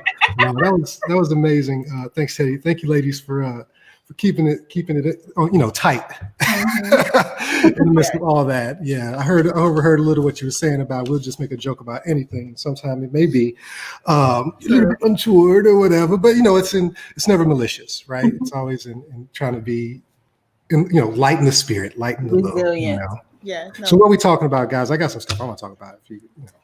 We was actually saying we are so thankful for you. Oh. Bragging on you. Okay. Since we just put it out there, y'all know how I am. Let's just share it. I've got inferiority complex. I don't like to charge my value. I don't, you know, really accept. This is not your therapy session. What? Oh, it is Thursday. I said we're talking about mental health. Oh, it was supposed to be 9:00. My therapy session was at 9, y'all. Okay. But I think it goes in line with some of the tones we've heard today, right? It's so much more than just being good at a thing. And different cultures have different barriers and different boundaries. And personally, my life experiences has created an environment where I have a little bit of inferiority complex, right? I've got a little bit of, oh, I couldn't do that on my own. That's not something I could do. But I tell you what, as much as you want to throw some shine over here, I'll tell you that if it wasn't for the team, there's no way I could get this off the ground. And that goes back to day one again with Ron Day. Yeah. Burger IM. It's really Burger M for everybody, just so you know how to pronounce it. Downtown High Street, right across from City Hall. Go check it out. Gourmet Burgers, a little shameless plug there for my guy. But literally, if it wasn't for him taking this journey with me and walking this path with me, I would not have taken the leap to do it on my own. So I'm internally grateful to that man, my brother, for helping me get to this point. And then all of the work that we did collectively and that we're still doing with engaging with people in the community, making these conversations happen. You know, you guys being part of the team is what enables me to be me. And in turn, Hopefully I can help enable you guys to do what you do as well. What you got going on, Lo? What? Hey, y'all, so when we was on break, I was in charge of ordering everybody food, and I accidentally ordered it to my house. So again, yeah, so actually Burger Rim is being delivered to my front door. I'm gonna wait till we get done before I go open the door to grab it. Hopefully no one takes it off the porch. I'm just gonna eat my desk. But you know what? It's kind of, I don't know. I've been really emotional lately, but I am thinking about the dynamic that we have, and it does make me emotional to think of the fact that, you know, we started off, it was Ski and Ron, and then I came in, and it was crazy to find two people that were just as crazy as me. But you don't really find people who have passion about something the way that you do. So the fact that we, you know, they accepted me, they brought me in, you know, Ron is like my big brother and Ski is like my best friend, you know, like we immediately became family. And then on top of that, to have Kay come in and be just as crazy as we are. Literally just as crazy. And I feel like that speaks a lot to, I'm a huge, I really believe that you attract, you know, you manifest things. And I really believe that we manifested each other. And because there's no coincidence that you just find somebody just as crazy as you, just as passionate about something as you are, who's like, you know what, the proceeds that we get, we need to dump all of that or most of that into our businesses. You know, it's just like, it's hard to come across people like that. And so I'm super thankful for you all. Every day I wake up and I'm like, the best part of my life is my partners. I probably should not be that. Oh, God. You go That's a good point, bro. It's like, wait a minute. It's a really good point because, again, none of us can do this on our own. You know, we don't have all the answers, even the three of us, obviously. We depend on partners like ECDI right down the street, right? Some people might look at that and say, oh, competition, because you're trying to serve the same audience. But it's not true, right? That's collaboration. That's an opportunity for us to grow our reach in our network, right? So now we're providing access to us as individuals and the skills that and the passion that we bring to go help other people that are crazy to the rest of the world. Because entrepreneurs are crazy. Let's not get it twisted. Everybody knows. I mean, it's not a subjective thing. It's very real. Entrepreneurs are all crazy. So who wants to give up that 40-hour work week to go work 80 hours and make no money, right? So by definition, that's crazy. But it depends on these partnerships with entities like ECDI, SBDC, all of these other organizations to help us be great, right? Because again, let's just keep it real. We're trying to bridge that gap. That we were lucky enough to get exposure, to have some good mentors, to be mentors to each other. But it can't stop there. We need to continue bringing people in and keep spreading this good virus, if you will, right? Maybe poor timing again there, but spread this feeling and this passion. Give other people the opportunity to get that passion and that motivation to push forward. Because sometimes, I think you said it earlier, Nikkei, I know it's been mentioned a couple of times. Sometimes all it takes is that little, yeah, you can do this. You can push through this, right? Just a conversation. Having a therapist, whatever, right? So that's what we bring to each other. That's what we want to bring to our community. We will do whatever we can to make it as comfortable and easy as possible for people to step through the door, whether it be virtual or physical, and get into this space that they have a desire to be in, but don't know how to get there, don't know how to cross that bridge. And come as you are. Come as you are, and we will accept you regardless of what your background, creed, race, nationality, all of that. Just come on in. And if we can't help you, we're not everything for everybody, right? If we can't help you, we're going to do our best to line you up with some of these other great organizations. We had Give Back Hack on earlier. We've spoken about Venture Suite with the Jones Brothers. You guys know Black Hack, right? They're doing great stuff too in the tech field. We're collaborating together with those guys. So get off my soapbox for a second, but yeah. So collaboration is definitely one of our core values. So we have plenty of thank yous, and we want to thank you all for tuning in. We want to actually welcome our next speaker, and we'll be back shortly to finish up a bunch of thank yous. So make sure you stay tuned in. Hey, Ella, welcome. Thank you. Hi, thank you. Hello, I apologize for my tardiness, but I appreciate this forum to the Urban Accelerator in providing support. I want to thank all the planners and sponsors that are involved. I was listening earlier to the previous presenters, and I want to say what an excellent job they're doing. So now you want to hear about ECDI. ECDI is Ohio Economic and Community Development Institute, better known as ECDI. So who are we? We're a nonprofit economic development organization providing knowledge, education, mentoring, and loans to those businesses owners that are interested in starting or expanding. What is our mission? To invest in people like yourselves, the ones listening to us today or looking at us today. And what's our objective? We want to help individuals succeed as small business owners, which bolster the local economy, and in turn help those individuals sustain financially freedom for themselves and their family. And we want to help create jobs in our community and keep those local dollars recycling in our community. And who does ECDI serve? Well, we serve all 88 counties in Ohio as well as Northern Kentucky. But primarily we focus in on low to moderate income individuals and minority entrepreneurs and people within our footprint. So today I want to talk to you about the programs that we have available strictly for minority and female-owned businesses. The first one is called Capital for Construction. Several years ago, there was a study done in Ohio, and we found that we were losing minority subcontractors.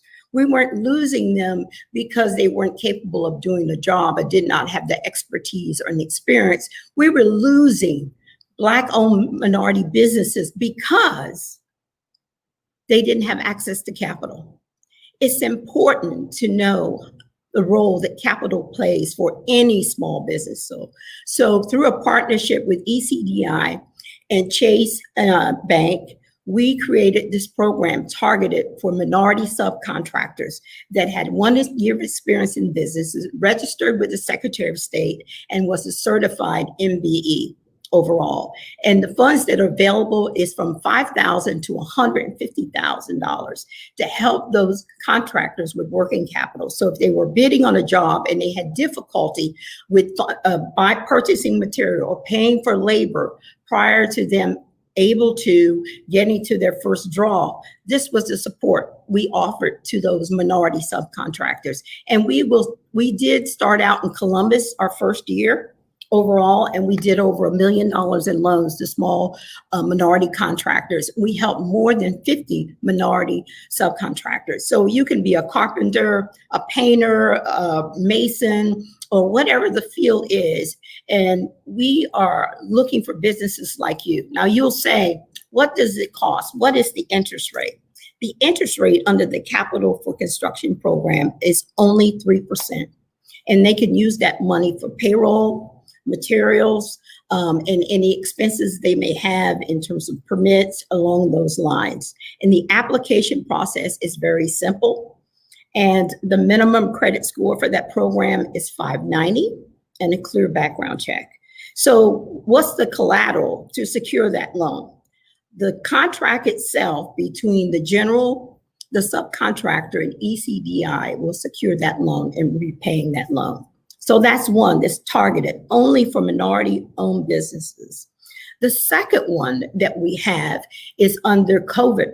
Since the pandemic started in March of this year, we have created a special program to provide working capital for small businesses up to $20,000 with a credit score, again, 590 and a clear background check.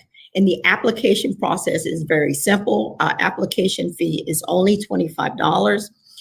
We do ask for copies of your ID, whether it's your driver's license, social security card, but again, you need a credit check to be approved for that program. But you can use that money for working capital, and the term is 5.5 to 6 years for working capital to help your businesses. What we're trying to do is help these businesses that are having difficulty because of the pandemic.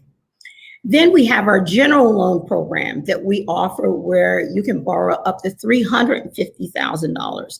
And our targeted businesses are minorities and women-owned businesses.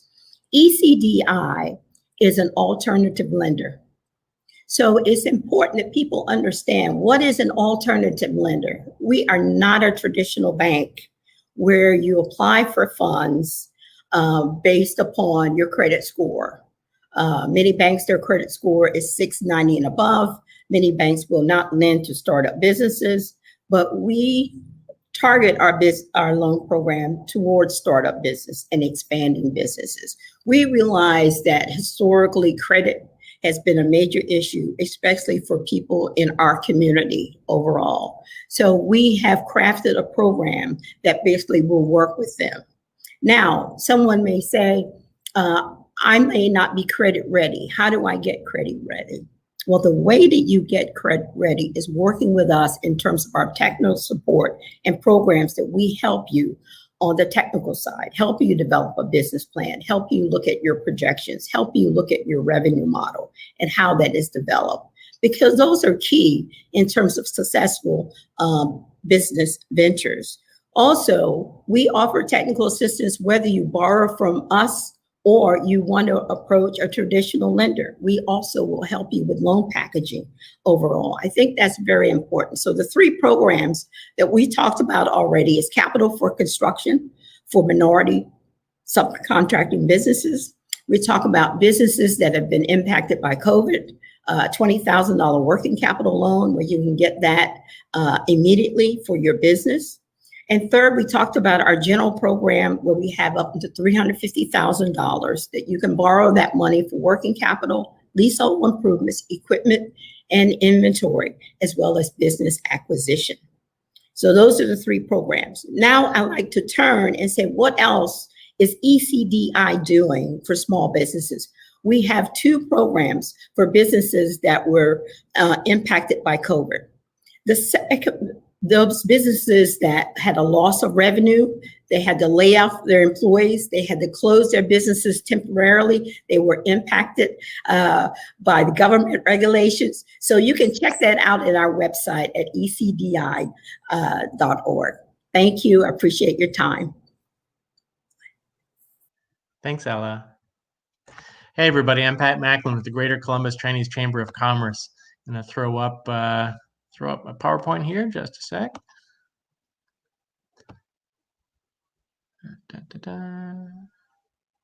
Great. I just want to spend a couple minutes here introducing some resources that we offer to local startups and local entrepreneurs with the Columbus Chinese Chamber of Commerce. That picture up top is a networking event that we had at one of our members' offices up in Powell last winter. It's very successful, a lot of good connections made there. So who are we? We are a 501c6 Chamber of Commerce founded in 2015 by a few companies that got together and said it was about time that here in Columbus we had a Chinese Chamber of Commerce where people who were interested in working in or with the Chinese speaking world could get together and share experiences and business opportunities. So we do this by holding regular events, which are a combination of guest speakers and pure networking events. So recently we've had events on commercial real estate in China and Central Ohio. We've had an event on opportunities in the senior living industry in China, because there's a lot of expertise here in the US that can be taken advantage of in the growing senior living industry in China. We're planning an event coming up in January about selling online to China, which is a great opportunity since we're all used to during pandemic time buying and selling online. And in China, buying things online has been very popular for some time now. In fact, November 11th was their big online buying day of the year. It's a sort of a commercialized holiday made just to buy things online. And some billions and billions of dollars of material or goods were bought on November 11th. And then that photo here is our chair, Monica Xia, enjoying a White Castle slider at an event we held in White Castle. That was a couple years ago, actually. And White Castle was sharing with everybody their expansion into China, where they currently, I believe, have 3 White Castles in Shanghai. They even have Chinese flavored sliders there. So here's a page with our members' logos on it. Our events attract our members and a lot of non-members as well. So you don't have to be a member to enjoy the resources that we offer, although of course we do appreciate it when people do become paying members. But you can see here that we have law firms, universities, Abbott Nutrition, companies that provide consulting, international and domestic consulting, and we have some city governments as well. So we have a really good mix of experiences among our members. How do we help entrepreneurs? Well, first of all, we provide an environment in which you can meet people doing international business. So if you haven't done anything international business-wise already, you can learn from their experience. You can find out what sorts of opportunities there might be overseas for the goods or services that you are starting to offer. And you can also identify your own international business strengths and weaknesses to see what you bring to the table and what you might need to invite other people into your organization to fill out your portfolio for going abroad. You can also have an opportunity to learn about the business and cultural environment in different parts of the Chinese-speaking world because people do business a little bit differently, and the regulatory environment is a little different in, say, mainland China versus Taiwan or Singapore, or the ethnic Chinese community in Vietnam or Malaysia or Indonesia. So these are all things that you can learn about when you start to network with folks that are involved in the Chinese Chamber. It's also a platform for promoting your own business. People come to our networking events so that they can share with other people what they're doing and find people who are interested in being a part of that.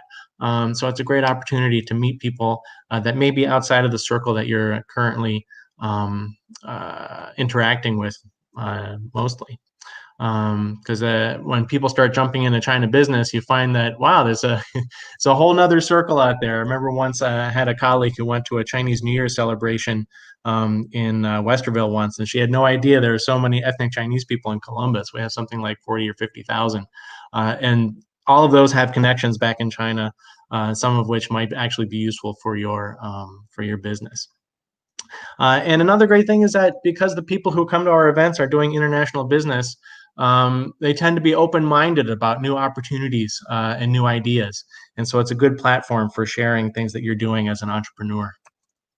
A couple tips. Just wanted to say that international business is regular business, but with the additional complications of a different language, different culture, different environment, regulatory environment, and different time zones. I mean, being in a different time zone is really a challenge sometimes because you can only catch up with folks in Asia twice a day, in the morning or in the evening. So if you haven't done international business before, but you think that it could be an important part of your business plan, let's say, for example, you need low-cost manufacturing overseas, but you haven't bought from overseas before, definitely find somebody who has, because the mistakes that you can make figuring things out can be expensive. So join us. You can come to our online events for free, learn some things that you didn't know before, or triangulate information that you already did know about business in Asia and compare it to what you already know. So next event will be December 10th, the Pan Asia Business Forum presented by the City of Dublin. You can follow us on LinkedIn. You can get on our mailing list by going to our website and find out how to register for our events on our website as well. So we hope to see you soon at the Greater Columbus Chinese Chamber of Commerce. Thank you very much.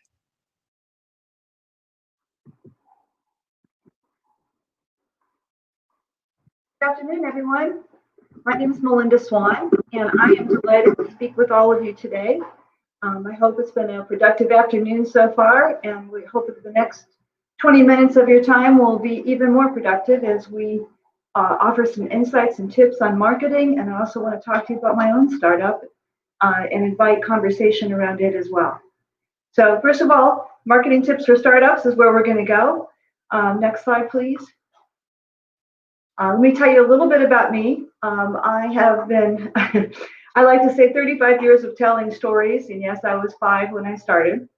But primarily my work has been in strategy and research and marketing communications. I had what one would call an eclectic career. I have worked in government, I've worked in the nonprofit sector, I've worked in the private sector, I've done work with startups, which I particularly love. Along the way, learned a few lessons that I'm hoping we can share with you this afternoon that might be useful. Definitely invite you, if you want to know more about us, to visit our website. There's a full bio on there as well. But I find that pretty boring, so let's get on to the good stuff. Next slide, please. So I wanted to talk to you about the business of branding.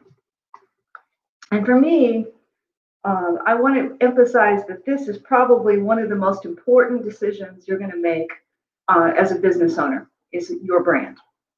A lot of people confuse brand. They think it's a logo, they think it's typeface, it's color, and it is all of those things, but it's a lot more than that. Bottom line is, a brand is the experience people have with you, with your company, your products, your services. And that's every bit of the experience. That's not just, again, what your colors or how you look. It is what happens when they pick up the phone and call your front desk. What happens when they get your product. Every aspect of the way you touch their lives forms an opinion in your consumer's mind that is your brand experience. And the great thing about a startup is that you have the ability to build it from the ground up. And really make it something special.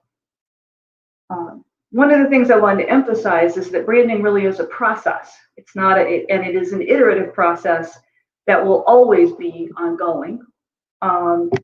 It basically starts with doing a lot of research, developing and applying a distinctive set of features or distinctive features that your customers can associate with the brand. It's never static. It's always iterative. And it's one of your most important assets, if not the most important. Just to give you a little reminder, in 2015, Nielsen found that 60% of shoppers say they actively buy from brands they know, and 21% bought a product just because they like the brand. So think Bomba socks. The same is true for business to business market. For those of you who are sitting there thinking, oh, but I'm selling to business people and they're very logical and they have purchasing processes and specs and all of those things. But the fact of the matter is they also buy based on brand. They're still people. They still make decisions that are based on emotions and memories and images and feelings. One McKinsey analysis, for example, found that B2B companies with strong brands outperform weak ones by 20%. One second. I knew she would do this. So it's an identity. A brand is what makes you memorable. It's what makes you distinctive and attractive. It's also a statement of your values, how you want to communicate about your product or your service, and what you want people to feel when they interact with it. So the key question then is how to do it. And that starts with doing your homework and answering some key questions. Who's my audience? What's my mission? What are my values, features, and benefits? How do I want to be seen? And that's your visual identity. That is your color, your logo, the graphics, the imagery you like to use. What language or words do you want to use? We call that brand voice. And how will I apply my brand, virtually and otherwise? In other words, where is it going to be seen and in what context is it going to be used?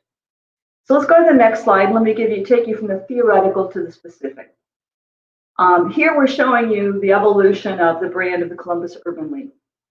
And let me tell you that we started working with Columbus Urban League approximately a decade ago when their new CEO took over. Stephanie Hightower and I have worked together for many, many years. And what we were trying to do when we first started was really honor this amazing legacy. This organization has now been around for 102 years, and they've done wonderful work. Yet at the same time, we were trying to show a renewed sense of purpose, a new maturity, We wanted to dispel any concerns people had about some past performance issues that had come up under a prior leadership issue. So we really wanted to talk, and we began to reframe a lot of their brand language around words like relevant and effective. We began to use much more dynamic use of color. The red logo has been a big part of their world for a long time, and we of course still honor that. But at the same time, we started adding in new and brighter colors, things that were more contemporary, again, relevant and effective. We added a little feel of what we call our urban grunge to convey something that's really unique about the services of the Columbus Urban League, and that is that they are culturally authentic and responsive to the community that they serve. But we did a lot of internal pieces too that I don't want to overlook, because as you're thinking about a brand, it's not just how you apply it in your marketing. It is how you live it every day. Because again, it's the experience you want people to have with you. So we talked a lot about terminology that they used. And we decided we would get rid of things like case management or case managers, because think about it for a minute. What does it imply if the person who's working with me is a case manager? A case. It immediately puts me into a more of a negative type of position, someone who needs to be managed. So we started talking about coaching. We got rid of the idea that we have programs, and we started calling them initiatives. Because the truth is, we're always experimenting, we're always initiating, we're always piloting. They're not static programs that never change. They wouldn't be effective.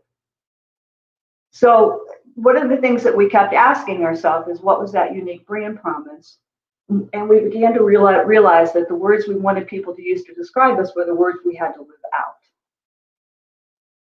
So one other message to keep in mind here is who you are, excuse me 1 minute, and what your customers want. So let's go to another example, please. Next slide. One more point I wanted to make about the Urban League. Thanks for reminding me. And that is, if you look on the right there, you can see that we have a form. And you're asking yourself, why are you, bothering to put up a form? And the reason for that is very simple. We want to show that the ways that you interact with your customers are also very much about online. And the experience people have online with you is just as critical as the one they have on the phone or the one they have in person. And we began to use a lot of new functionality and tools on their website so that people could actually begin to sign up for programs, pre-submit materials, streamline the whole process of getting whatever services or things that they needed.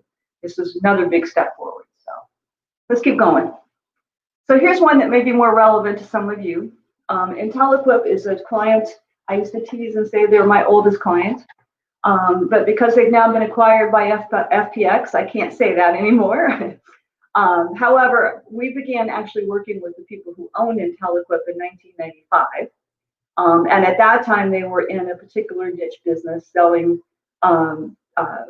pumping systems, primarily to golf courses, but also for other irrigation uses.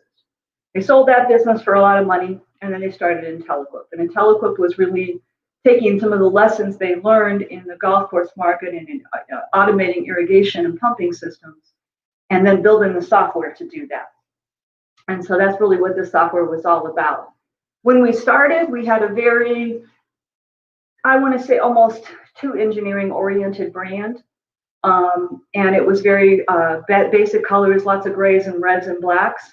We began again to expand them and to get them to be more dynamic. As you can see, we use lots of infographics to help explain some very complex issues. That was really important. Adding to their color palette was important, but even more important, and one of the things I bring this up for is, we also, because it was natural and part of their brand, one of their founders was a gentleman who was very well known in the industry, who had a great sense of humor and was a fantastic blogger. And we gave Intelliequip a unique voice by beginning to do blogs from Dave, and they covered everything from not just about how great Intelliequip was, frankly, that's not really that relevant to most people, but they covered everything from his experience going to India, to observations he had about the larger market, to changes in the ways we were using technology overall. And that voice really helped to connect to their potential customers and bring their brand to life. So let's keep going. I want to talk a little bit about rinse and repeat.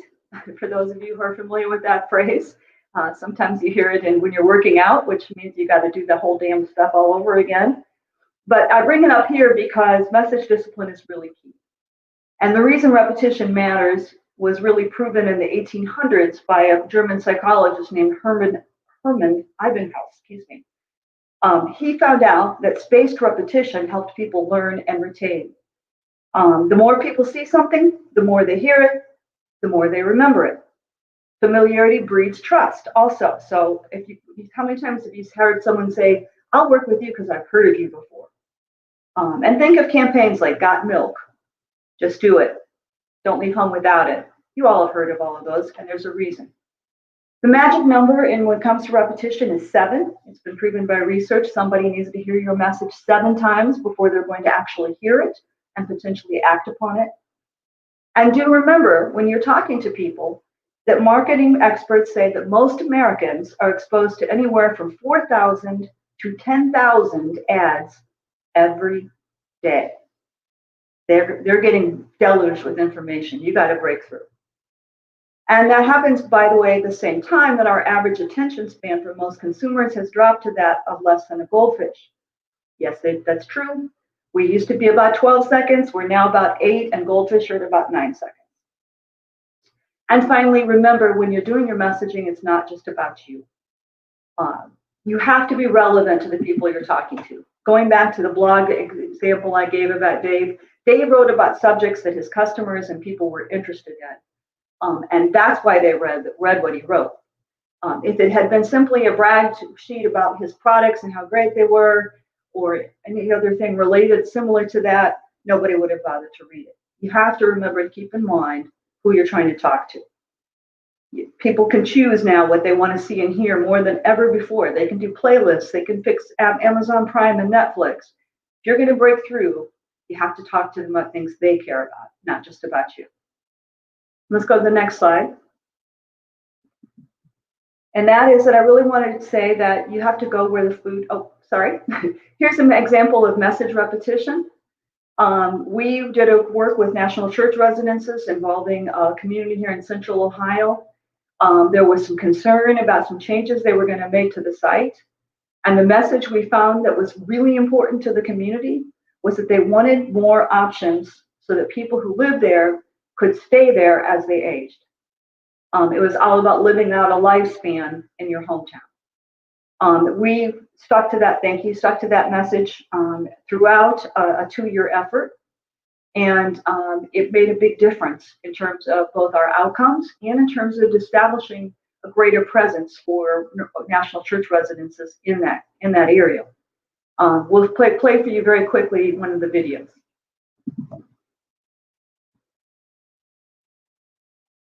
Can you make it work, Carla?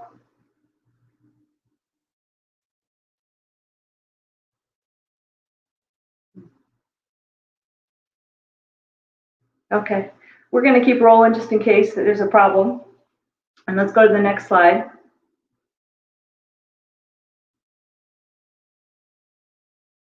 Carla, can you go to the next slide? Yes, thank you. Okay, so let's talk about where we got going, where the food is. And first is knowing your hunting ground. By that, I mean research. For example, if you go down to Cincinnati and watch Procter & Gamble work, for every product they sell, they know exactly who they're selling it to. So for example, in Head & Shoulders, there are 3 market segments that they know they're identifying. One of them, for example, is people who are concerned about the environment and recycling and ecosystems and carbon footprints. And so they design everything about that product is designed to be recyclable, to reduce carbon footprint, to really show a respect for those who are eco-minded. Whether it's packaging, promotions, language, visuals, colors, all of those things. Let's go back onto the same slide, please. Thank you. That's where those things belong. And so the reason they do that is that they know, again, exactly who they're selling to. So you need to do your homework and identify as specifically as you can Who am I selling to? Whether it's psychographics, demographics, behavioral, or geographics, or all four of those different layers of research. Do them thoroughly so you can begin to target your brand to connect to people where they are. And then finally, in focus, you got to just stay focused. And the reason we're showing you these is we just did some work recently for a startup called Notice. Notice sells smart glass. They know specifically who their targets were, and they are very large glass manufacturers in key locations, as well as some people in the local Columbus community because they've been involved with economic development efforts at the county and local city level. And so we did some very targeted media relations work, got them articles in Business First and Columbus Dispatch here locally, even a national placement in Forbes magazine, as well as, and even probably more valuable in some ways, placements in trade publications that are read by people in the glass industry. So that's the marketing overview. I'm going to switch to our startup and talk to you a little bit about what's been happening with my life for the last 6 years. And that is a company that I started called Anchored to Hope. This grew out of a lot of the work that we have done in both addiction and mental health space with many different institutions and nonprofits. And let me, next slide, talk to you a little bit about what drove me to do this. One is the numbers. Right now in America, it's estimated that there are 22 million people who are suffering with addictions and mental health issues. Of those, about 2 million people will get help. And part of the reason for that has to do with the stigma. We still have a very bad tendency to label people who have these issues instead of recognizing them as brain disorders. We talk about them being bad choices. Nobody wants that label. Nobody wants to have to tell their insurance company that they've got those kinds of issues because they're afraid they're going to lose their insurance. Both that stigma, and then another key issue is accessibility. We know, in part because of the opioid epidemic, that we would probably never have enough beds or never have enough counselors to reach everybody who could use help. And so we came up with the idea that we wanted to do something about that. Really looked at a lot of issues like the cost efficiency as well. It's very, very expensive for people to get help. And then we know that also one of the most vulnerable times for people is even if they do get help, once they're stepping down from a very structured program, they may often end up relapsing because they're outside of that bubble of safety. So let's keep going with the slides. We went through a lot of aha moments about what technology could potentially do to help people. That's not an aha anymore. There are thousands of behavioral health intervention technologies now in the market, but there weren't when I started this 6 years ago. We decided that we were going to try to use tech to make things more accessible and convenient to people, and also more private and confidential, so they could use it without having to feel like somebody knows about their problems necessarily. And then finally, what's really unique about our work is we really focused on how virtual reality could play a role in helping the brain to retrofit. So our solution, I'll cut short because we're running out of time, but we'll skip to the last slide, is called Anchored for Me. And we do have a website. I invite you to see it and love to hear any feedback or questions people have. And I thank you for your time and attention today.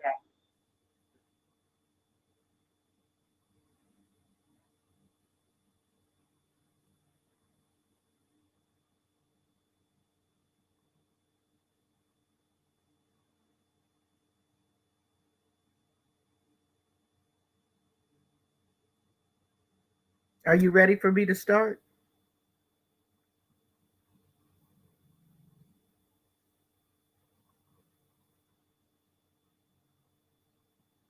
I'm Sadiqa White, and I'm here representing, if you will, the Columbus Franklin County Small Business Agenda, which is a program that has been initiated by the city of Columbus.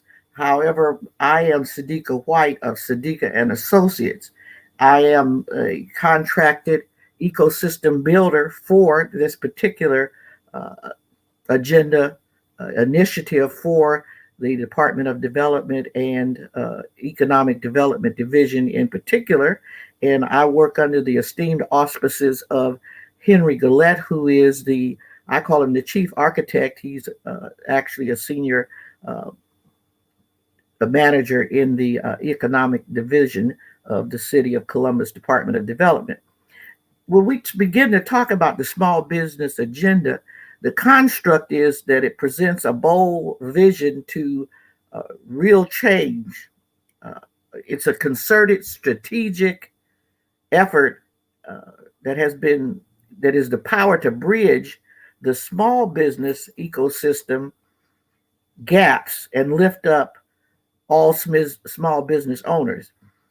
This is the city's moment to come together to ensure that America's opportunity city, that's Columbus, rises to the challenge of creating a small business ecosystem that propels every resident toward prosperity.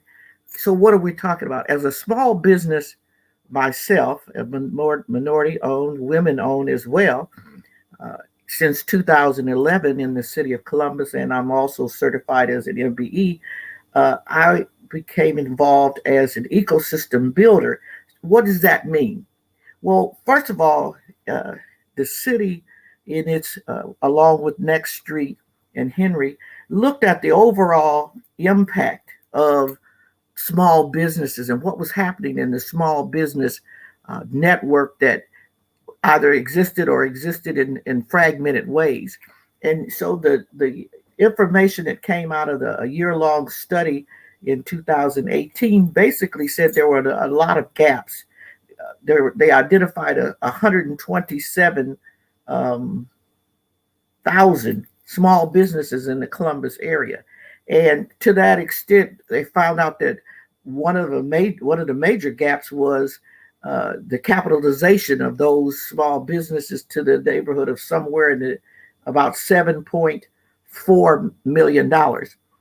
And so when you stop and think about that much money not being circulated or involved in the overall economic base of the city, that's a lot of money that's not being captured or being deployed within the city to support the small businesses. So that was a major gap, along with the gaps of not having the resources, not having the connectivity, not always having the experience or the knowledge that's needed, or the technical assistance, not even sometimes understanding the business cycle from ideation to scalability, understanding those things. So as we look to Small Business Day today, the city is really excited because we are next month celebrating the actual first year of the launch of the Small Business Agenda for Columbus Franklin County. And what it has done so far is develop an impact framework to measure the tangible progress and outcomes within the working committees and collectively across the entire small business agenda. They came up with 4 basic, I call them pillars. I kind of think of this as a Parthenon, and it has these 4 columns in the front. And the first column being, how do we expand the awareness of the resources? The second being, how do we build the capacity of the ecosystem stakeholders? In other words, people that are already in the marketplace that are helping the small businesses with some of the technical as well as the business resources that are needed. But how can we increase their capacity? How can we, in fact, help them to become even more effective in their systems deployment? Third, how do we improve the services and capital provision? Because one of the things was the $7.4 million. There's a need right away for that kind of funding and capitalization. And the fourth being the fostering the connectivity among anchors and small businesses. So briefly, so this is the small business agenda, and it drives the immediate action and the tangible outcomes. So as one ecosystem builder, and I happen to be the ecosystem builder for the pillar number 1, which is expand awareness of the resources. So I'm working with about 20 other business, neighborhood, community organizations, and business owners and public entities that are involved in some measure or way with small businesses. And the expanding the awareness of resources is critical, because if I don't know, for example, we just had the COVID situation where we had the federal funds to come in. Well, if I don't know to go to the bank, or I don't have a relationship with the bank, how else could I have accessed that money? So one of the things that we're involved in, and we have 3 strategies under our initiative of expanding the awareness of the resources. Our first strategy is to identify. You can't expand if you don't know who's out there and who's playing in the field. Who are the stakeholders?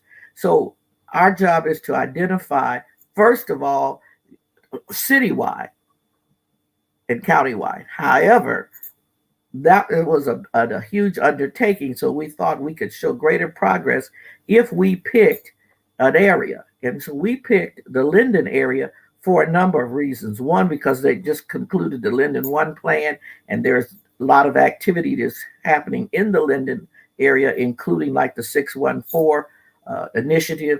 And then there's the Department of Neighborhoods itself has moved into a location in Linden. So we picked Linden, and we said we believe that Linden might be one of the communities that has the least amount of resources to help small businesses. The other reason we picked Linden is because one of the gaps that was identified clearly in this whole initiative is that there was a huge gap for minorities and women-owned businesses, that they were not getting the assistance, the resources, the technical assistance that they need in order to start, thrive, and scale up. So a lot of our response is directly to and specifically to the minority business community and women-owned business community. So we picked Linden for that reason. So in looking at that, we said, okay, who are the neighborhood business liaisons? Who are the people that are out there working to make the connections and to help build a network that is in the Linden area? And subsequently, we can apply that from the Linden area to the whole of the city. So we've been identifying, doing asset mapping. We've been identifying those business resources that are available directly in the Linden area and indirectly that they provide, say, a resource. And those resources can be from where do you get funding to start the business? Where do you get funding to expand your business? To how to locate and pay the right amount of money for a particular space? Do I own as opposed to do I rent my business space? You know, how do I in fact monetize my business space? So that's what we're looking at. Our second part of that initiative is where can all of this data and information reside? And so we believe it can reside online. We call it a portal. In other words, it's an entrance into the ecosystem so that eventually everyone will know about the small business portal as a part of the agenda, and that this portal will be the repository for the resources and will look at the business cycle from ideation to scalability, that there'll be opportunities for funding. There'll be opportunities to get assistance through the ecosystem stakeholders. It'll identify them. It'll be linked. It'll do that. But more importantly, on the local level, it'll provide all of that resource in one location. But it also will take that data and that information and help us to say, are we truly that opportunity city? And are we now the number one opportunity center? Or are we the number one city for small business? through the support of this ecosystem that we're now going to build. The whole idea is that all these things are here in the community, but they're not coordinated, they're not networked as well as they can be. And we think that if they're networked and they're coordinated, and this information is actually there and available, the businesses will use it. Ultimately, the businesses will grow, or the business will sustain themselves, and they contribute. Maybe people don't realize this. This is why we're celebrating Small Business Day. That some say easily 80% of business of the economy and the business is actually created with small businesses. That's what's very important. Small businesses are the lifeline and the bloodline for any community. And so it stands to reason that we ought to be supporting them. And the third prong of our expanding awareness of resources is to brand it. If people don't know about it, then guess what? They can't avail themselves of it. So we'll be branding the portal, branding the agenda under the auspices of the Columbus Franklin County Small Business Agenda. And then hopefully we'll be doing that for next year. That's our agenda, is that we'll do that. I do want to say one thing that's really important. We didn't know that COVID was going to come, but because we were already building this ecosystem, the city was able to respond in, I want to say, lightning time, quantum leap time, to get out $10 million to over 900 small businesses, of which almost 60% of them were African American, Black owned, and 40% were women owned. And that was important. And this.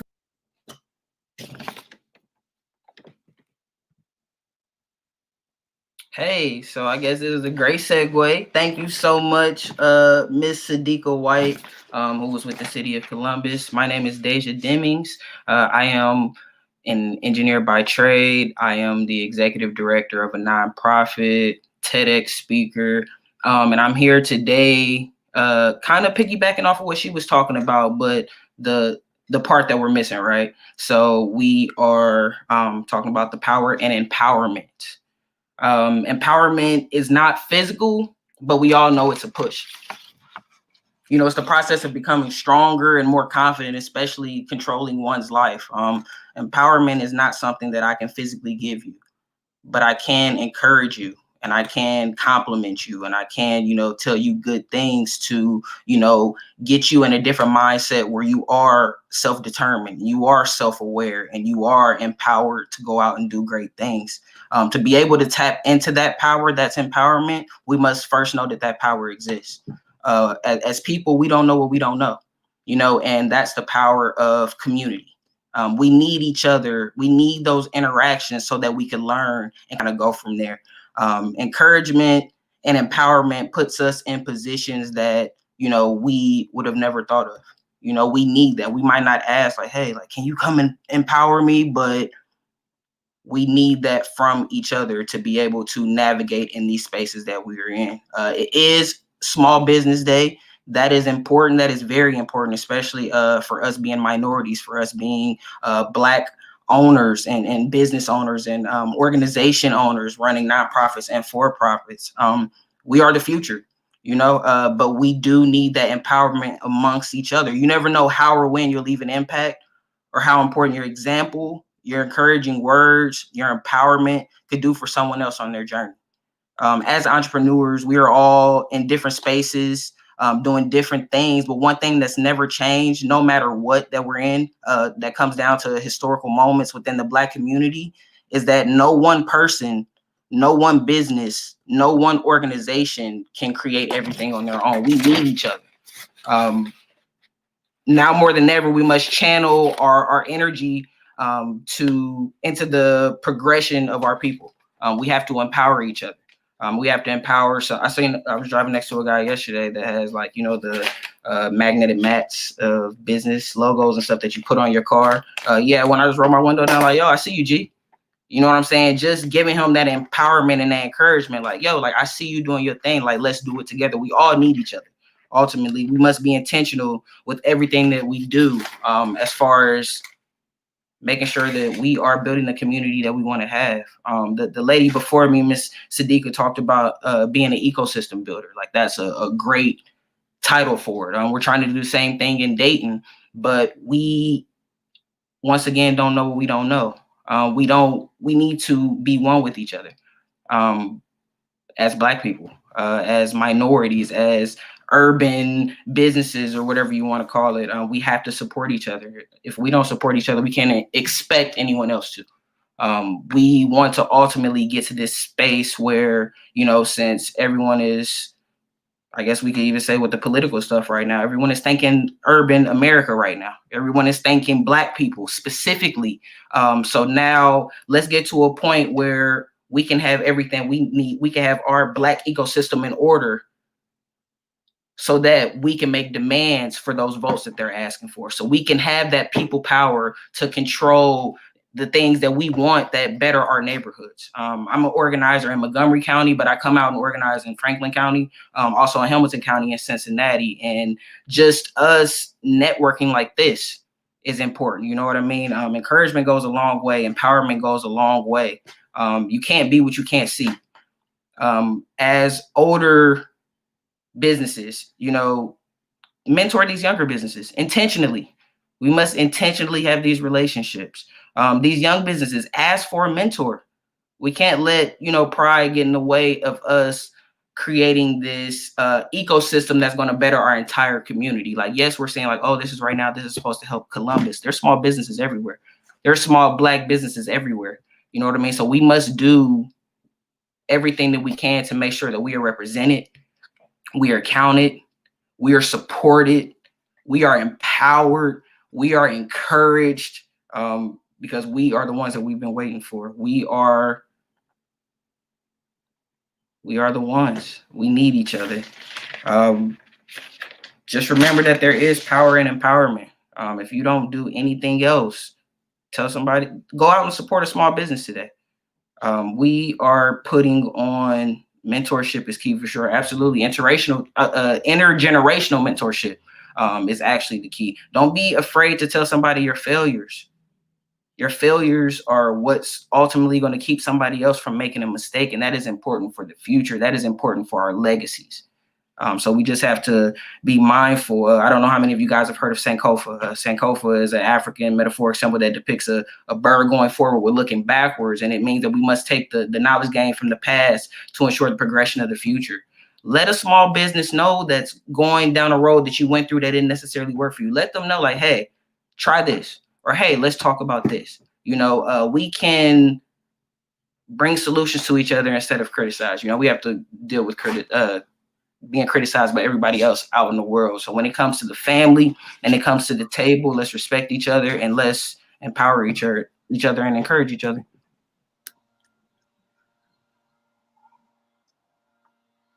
Hello. Thank you so much for having me. My name's Lauren. I'm here with Next Step Business Consulting.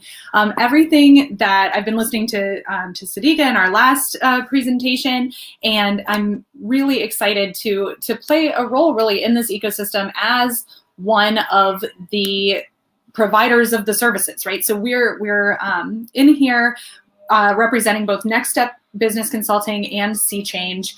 And we'll talk a little bit more about those organizations in a second. But ultimately, what we are here to do for today, for me, is to talk about what do you do if you have an idea.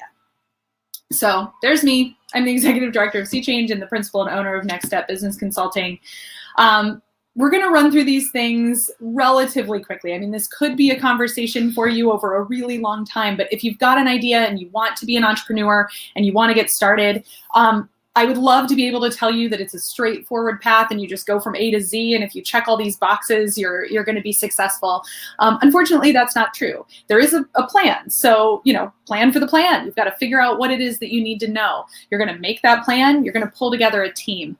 More often than not, and I think that's what our last speaker was talking about, is that, you know, relying on each other and relying on other people who are either in that entrepreneurial journey right now, or if they have been through it before. Fortunately in Columbus, we have a lot of really amazing resources and a lot of people who are there who want to help. And so, pull together a team of people, even if it's just a team that's going to help through the planning process. It doesn't have to be a co-founder. It doesn't have to be somebody who's going to be with you or take equity from your organization, just somebody to help give you advice. So you're going to iterate that plan, you're going to start your business, you're going to run your business, and then you're going to iterate your business. That last step is something that people often forget.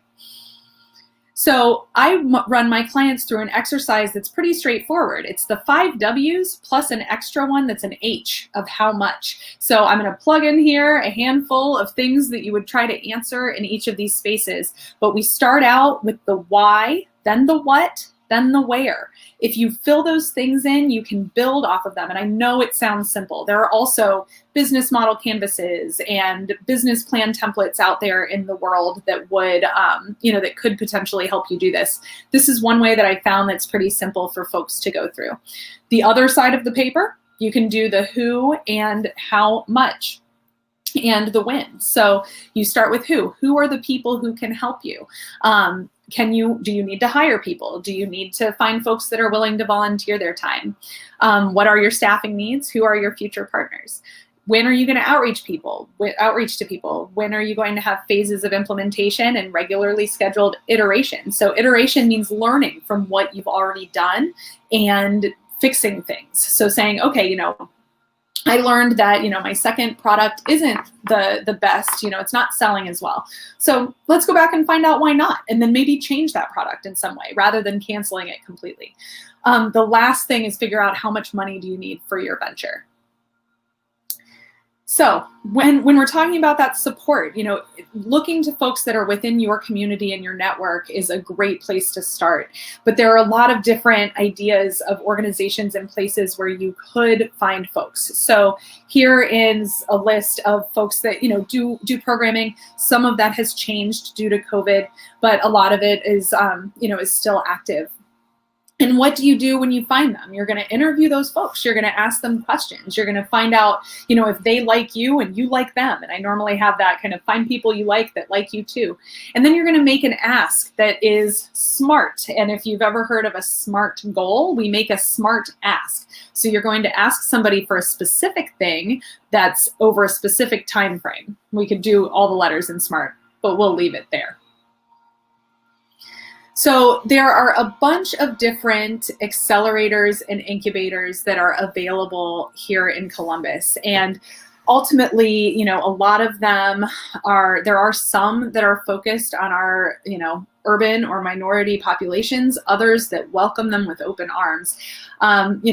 Some of those, the ones with the stars, the asterisks next to them, focus on what's called social enterprise. So for some of you, you might have a business idea that has a social impact as a piece of it.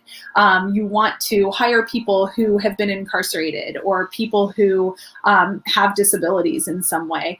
You really want to feed your neighbors and feed the community that you're from or that you work with or that you love.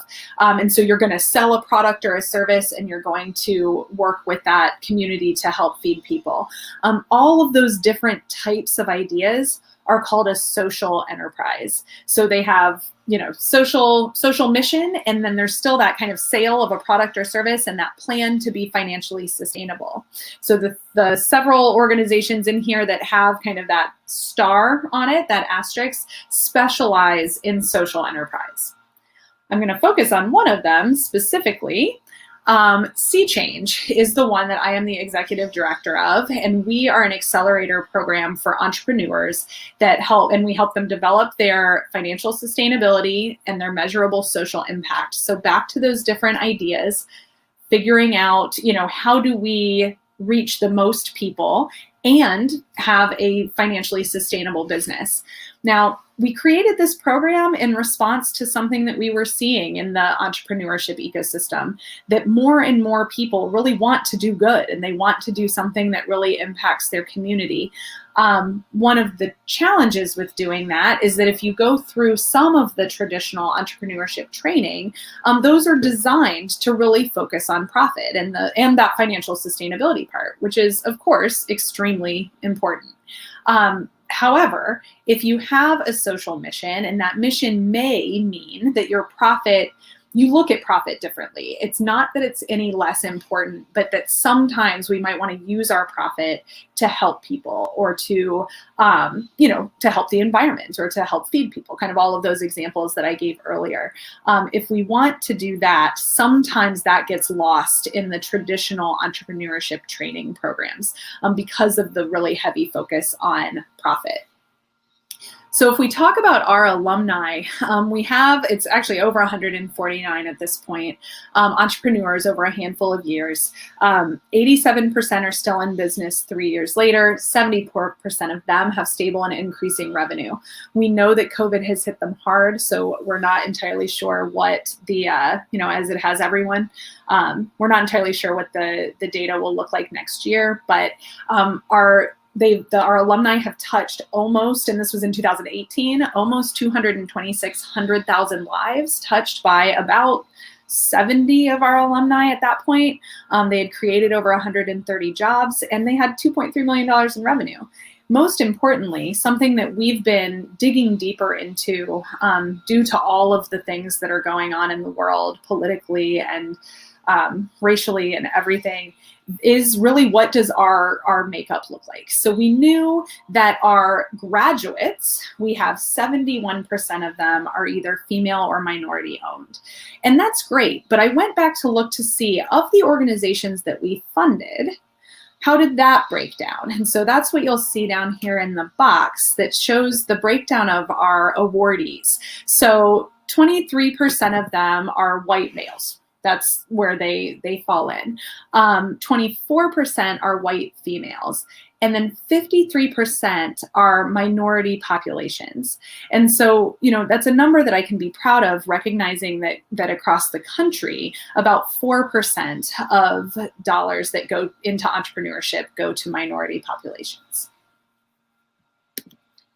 So if you have that idea and you are excited about bringing it forward and putting it forward, my recommendation really is to do that 5 W's and the H exercise. I know it sounds really simple, but I promise if you spend the time to do it and to outline kind of who are all of the who's, and start with your why are you doing this? Then identify all of the others. And if you do that and build off of those answers in the different boxes, it'll give you a pretty clear idea of what you're looking for. Then you want to find your people. Find the people who are going to help you build this. And if you're midway through, that's okay. You can still find people who are willing to help. There are some great resources out there to do that and to help you find people. Answer the questions. Figure out, what are the questions that I still have? And some of them are things like, will people pay for this? And it's a scary question to ask. And, trying to get outside of the idea that you are the one who had this problem. And so, we're in a place where, we know exactly what the solution is, a place where we want to try to avoid. So hello, everybody else. Welcome. And thank you all for your time. Thank you. Key takeaway there, trust the process, right? Right. And hey, I'm gonna put it out there in front again. As a culture, I've found that a lot of times we just want to cut the chase. We want to find the hookup or the back door, the easy way in. But the process is important. We got to trust it. All right, let's roll. Where we at? What's going on? Oh, and I finally got some food, so I'm feeling much better, y'all. I finally got that burger that Teddy was cooking out there. Y'all don't laugh at me, but I legit was like over here. I was like, oh, wait. We all. I was just minding my own business. I gotta get it together. Okay, so I thought that this would be a really great transition. Lauren has been doing such amazing things. Mm-hmm. I've never met a bad Lauren, and I'm not just saying that because my name is Lauren. A little biased. I'm not a little biased, but anywho, so we have Damon Dillard on with us. And Damon Dillard, he is like a brother to me. He's absolutely amazing, because that's what he says all the time, Mr. Amazing. But I wanted to bring him on because it's very interesting, the type of business that he has, which he can talk more to. But we're about to start talking about market research. You know, we have a small segment of time to really just explore and talk about the importance of market research. And one of the reasons why I wanted to talk about this is because I used to be in branding. And the first thing that people do when they come to me, they want a logo. But a lot of times, you know, and I listen to them, I hear their business idea, and I'm like, okay, this sounds really nice. So you want to have the nail salon attached to the cleaning the car business. So a lot of times I can tell that they haven't done the previous work that needs to be done. So I just wanted him, he's an expert. He has a wonderful, thriving business. And I wanted him to sit in on this conversation with us as we talk about, you know, the importance of doing that groundwork and the market research before actually just jumping and diving right into entrepreneurship. So who wants to take this away? Can you guys see me okay? Because you're frozen on my screen, Lauren. That is that terrible fiber. No, actually, we did see your video jump around a little bit, but we can hear you. So let's just roll with it and we'll make it do. Yep. So I guess I can just start off kind of with the question of what type of, or when I say market research, what do you all, like, what does that mean to you? And why do you all feel like that's important? I think we said earlier that it's really about starting on the level that you're on. So I think it really just depends on, you know, where you're starting. If you're starting with capital, that could look like hiring someone to literally do the market research and figure that out for you. But if you're literally just at home cooking and you have an idea, you know, it might just be a Facebook post. Hey, are y'all feeling this idea? You know, yes or no? Yes. Yeah, I mean, it could start there. We kind of did that too with my last business, and it's true. You know, regardless if it's a tech startup or a Main Street business, there's very few new ideas anymore. There may be new ways to do things, more efficient ways, but there's very few new ideas. And what we find is a lot of people clamor on to, hey, let's get this non-disclosure agreement signed because I don't know anybody steal my idea. But the actual value comes in with the application of that idea, putting it to work. And in order to know what's already out there, to know how you need to differentiate yourself from those other entities that are doing something similar, then you have to do that research. You have to see what's out there, right? And then it also could bring opportunities to collaborate. Case in point, you know, with our friends down the street, ECDI and the other organizations, it is imperative that we're aware of what they do so that we can further our mission of providing resources or access to the resources and awareness to our clientele. Yeah. And I think, you know, one thing I kind of want to pull Damon in. So I used to work with Damon a lot, especially when it came to consulting and different things as far as his business. And one thing I will say is that, so they have a life insurance brokerage. And I feel like they had to do a lot of market research before they branched off and started their own brokerage. And that experience looks a lot different. A lot of times it could be, like you said, Nikkei, a Facebook post or hiring someone.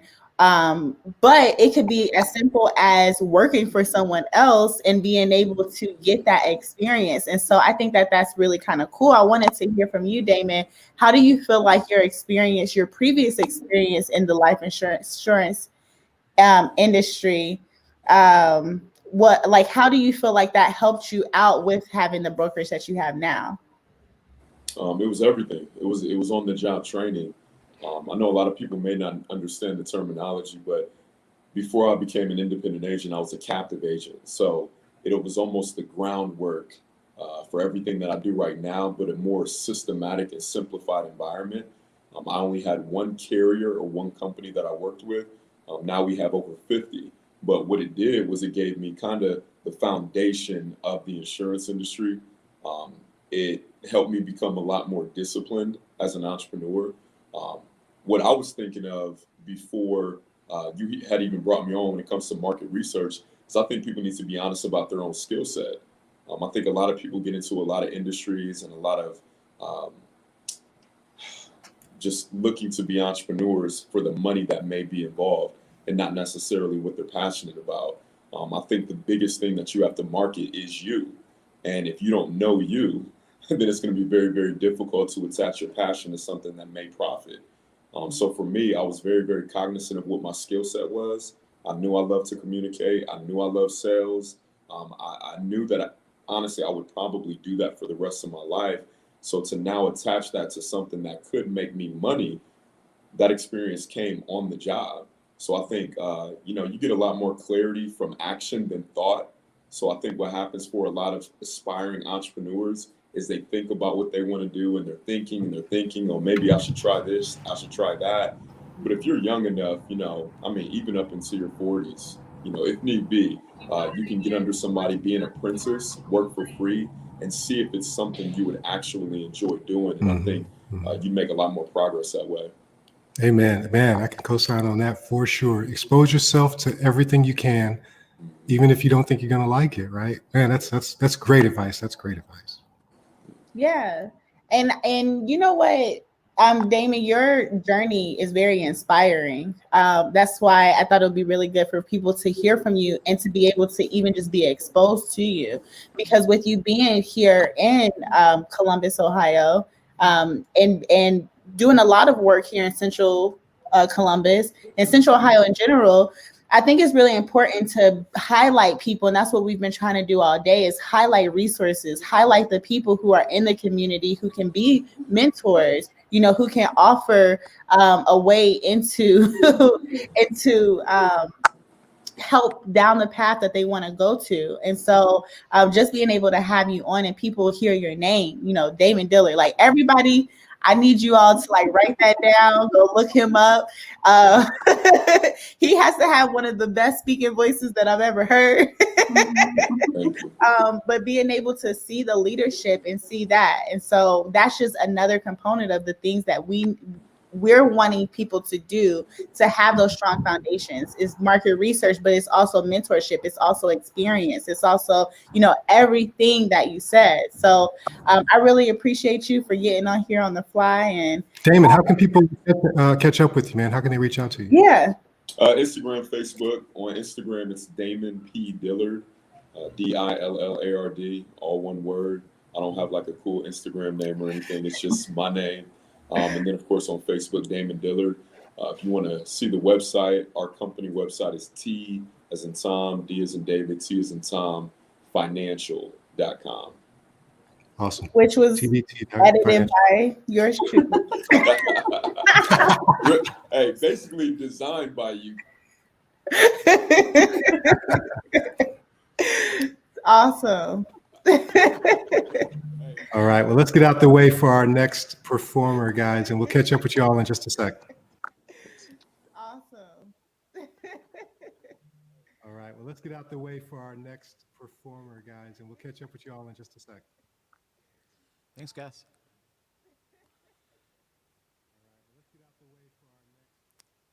So I am not Teddy the comedian, but my name is Theo Perry, and I'm going to play a few songs here for you.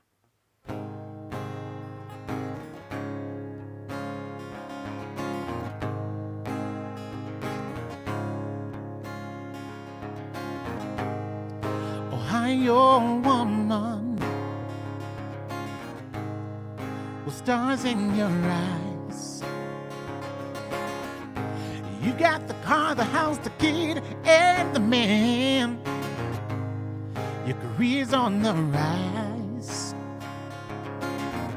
Your child is the cutest thing you've ever seen, but something's missing in between. Yeah, something's missing in between. Oh, what would you give to have a better world?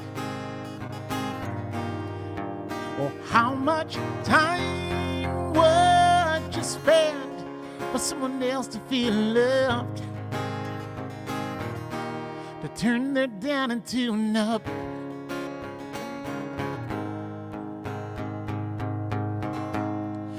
you're hashtag blessed beyond all measure. You waste money on things that you don't even need. Or you could share your treasure. Would you donate a weekend to feed the poor? Oh, you've got keys, but some have no doors. Yeah, you've got keys, but someone has no door. Oh, what would you give to have a better world? Oh, how much time would you spend for someone else to feel loved? To turn that down into an up. Oh, one step at a time, you can make a better life. Oh, lows made highs, sleep a little sweeter at night. Sleep a little sweeter at night. At night. At night. At night. Behind your woman with stars in your eyes. You got the car, the house, the kid, and the man. Said you can have a better life.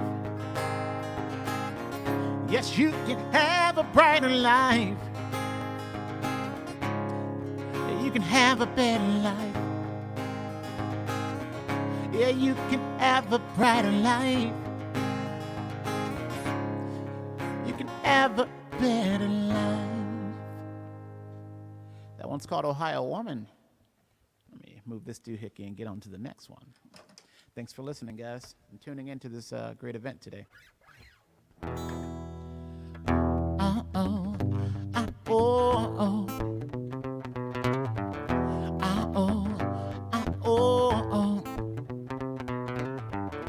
Be my shelter, and I'll be your rain. Just take my hand and I'll do the same. Oh, no, no, no, no, you can do anything. Yes, you can do anything, just don't walk away from me. Walk away from me.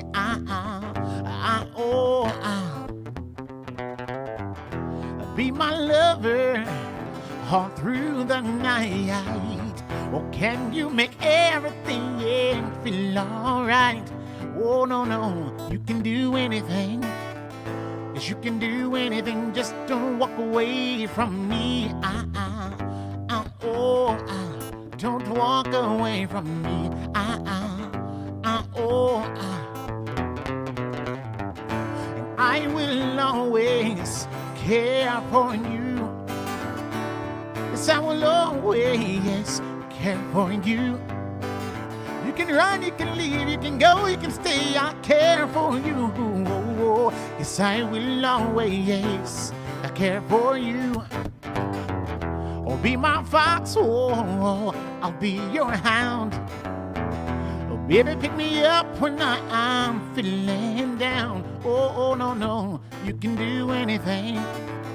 Yes, you can do anything, just don't walk away from me. Don't walk away from me.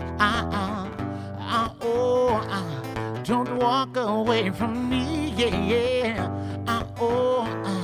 Don't walk away from me. Don't walk away from me. That one's called Don't Walk Away. Hey, Sean, how am I doing on time? Do I have enough time for one more?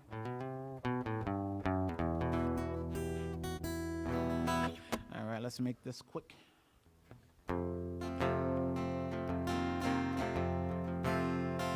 So look at where you are. Have we danced our last dance? Have we squandered every chance that we've been given? Or will we ever learn from the flaws of our past? Or can we make this love last for the children? And I can hear the calls of heaven. My family's arms are open wide. I can feel the love pouring down on me. Yes, I see it in those eyes. And I can hear the songs of the angels are singing so sweetly, saying you are welcome here. Time's not on our side, so we have to get this right before the day becomes night and we're gone. There's too much to lose, so won't you help your fellow man, or be the best human you can. You're not alone. And I can hear the calls of heaven. My family's arms are open wide. I can feel their love pouring down on me.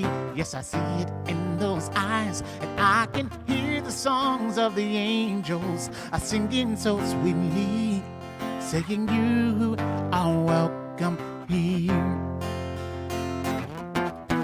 You were born for greatness in your life. How will you be remembered when the day you die comes? How will history say you lived? Wake up, rise up, educate yourself. Don't accept their lies for what is real. They can only take what we're willing to give. And I can hear the calls of heaven. My family's arms are open wide. I can feel the love pouring down on me. Yes, I see it in those eyes. And I can hear the songs of the angels are singing so sweetly, saying you are welcome here. Saying you are welcome here. Saying you are welcome here. Yes, you are. You're welcome here. Thank you guys I'm about so much. to go on like right. About to go on right now. Can you guys hear me? Can you guys hear me? Can you guys hear me? Pretty good. All right. Heck yeah. Well, my name is Lockdown. I am a artist. I am based out of Kansas City, but not only am I an artist, I'm a human rights activist. You know what I'm saying? I sing, I rap, I ghostwrite, and because I look funny, I am funny. You know what I'm saying? So I'm a comedian also. And what I'm going to bring to you guys today is some original music from my head. And what I mean original music from my head, I have songs that are out. I'm actually here on behalf of Sony, Orchid, and Way Gang, but I have original thoughts that turned into fruitions that ended up being things that I go perform for people. But I want to take it back, though. I want to take it back to where we was on the school table, because right now where I'm at, where I'm doing my little performance, I have this desk right here. So I am going to, give you guys what it is that I used to do, but it's all going to be a cappella with little instruments that I make off of my body and off of this desk that I have here. So this first song I have is called Put 'Em On, and shout out to Urban Accelerator X's for throwing this event. Shout out for the things that you guys are doing. This is important to the history. It's important to the culture as building each other up. I've been watching this for about like a good 2 hours, and I've heard nothing but positive feedback. Thank you to Theo. You were very, very great. You have an amazing voice. So I would like to share mine with y'all. Okay. So you guys ready? I'm ready. This song is called Put 'Em On. I wrote this when I was 14 about the situations me and my mom were going through and how much I really wanted to make it out.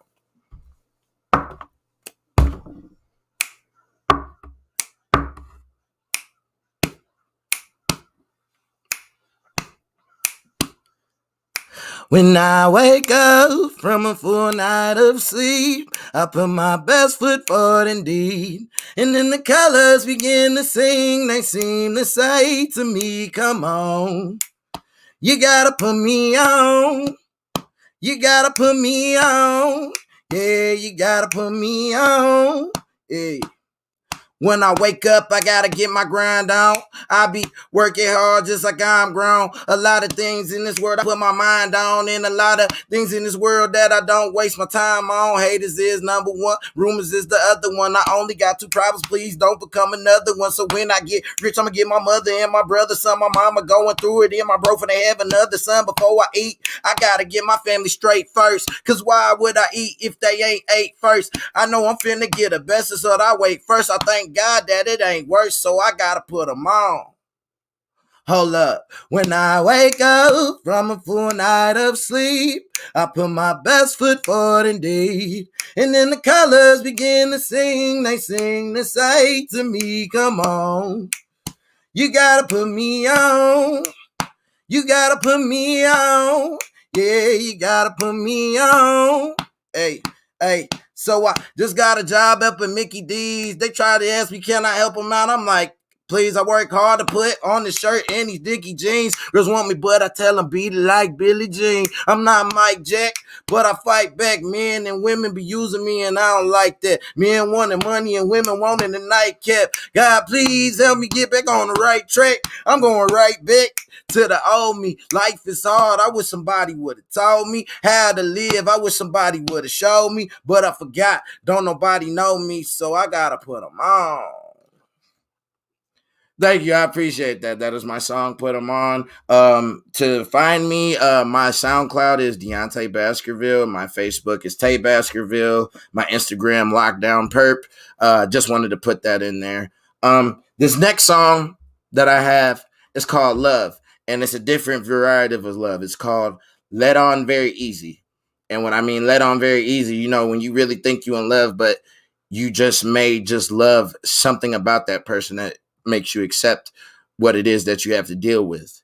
So it's called Let On Very Easy. I'm very good with the acronyms. I represent PURP, P-U-R-P, Pharaoh's Understanding Real Purpose, my bad. Pharaoh's Understanding Real Purpose. That is my movement. I want everybody to know that we are all kings and queens of our own destiny. So that means if we're marching together as kings and queens, don't none of us has to feel like the peasant. But this is my song, L-O-V-E, Let On Very Easy. It's called Love.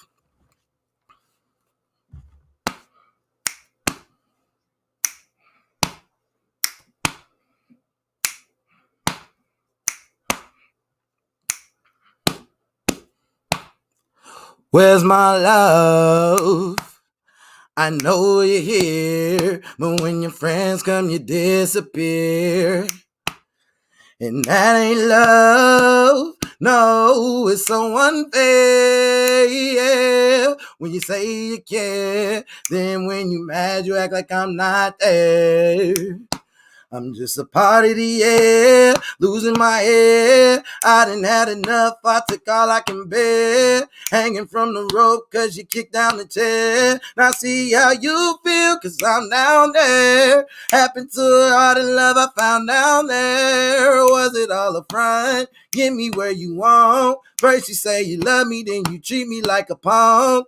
And it seems that I can't please you, but you need me. I guess love stands for let on very easy. Yeah, I said let on very easy, babe. Verse 1. Like in sync, she make me want to say bye-bye. I want to work it out, but I'm wondering why do I try? She treat me like a slave. She say jump, I say hi. I need to be treated like a prince. Sigh, trying to find my princess. Better yet, my mistress. If you don't want to work it out, then it's on to the next thing.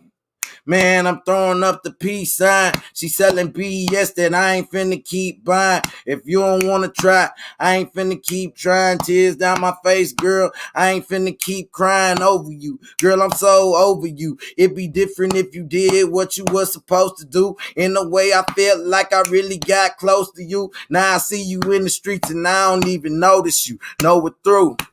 And I don't want nothing back. I'm running through you like a running back. Girl, I ain't coming back.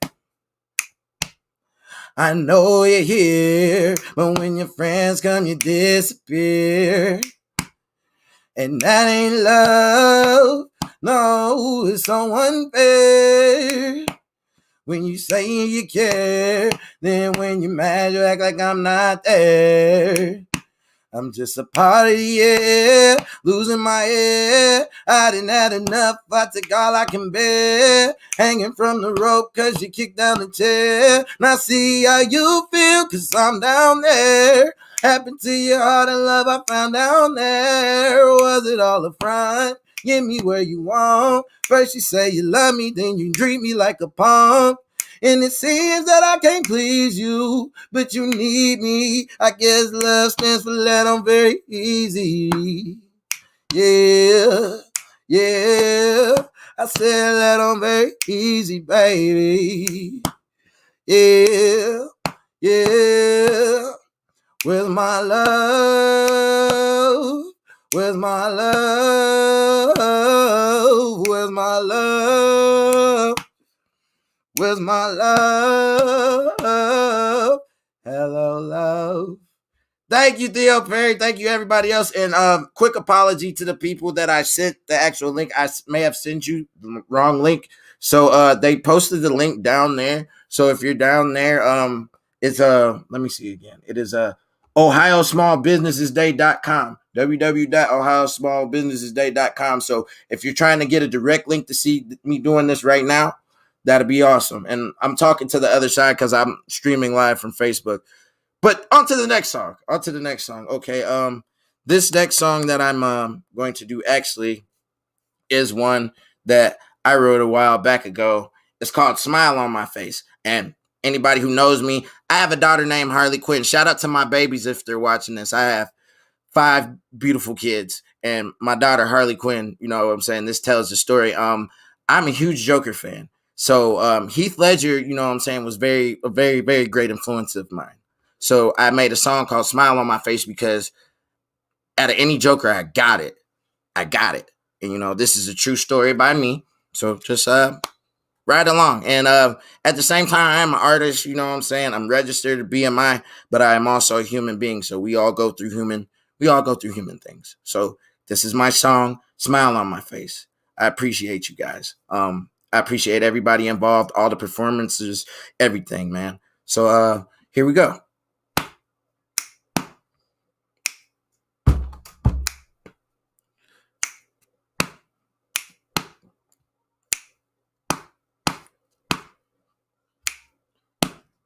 I feel this is my fate, to be surrounded by lies and hate. I can't smile, I don't want to be fake, so I'ma carve a smile in my face. Yeah.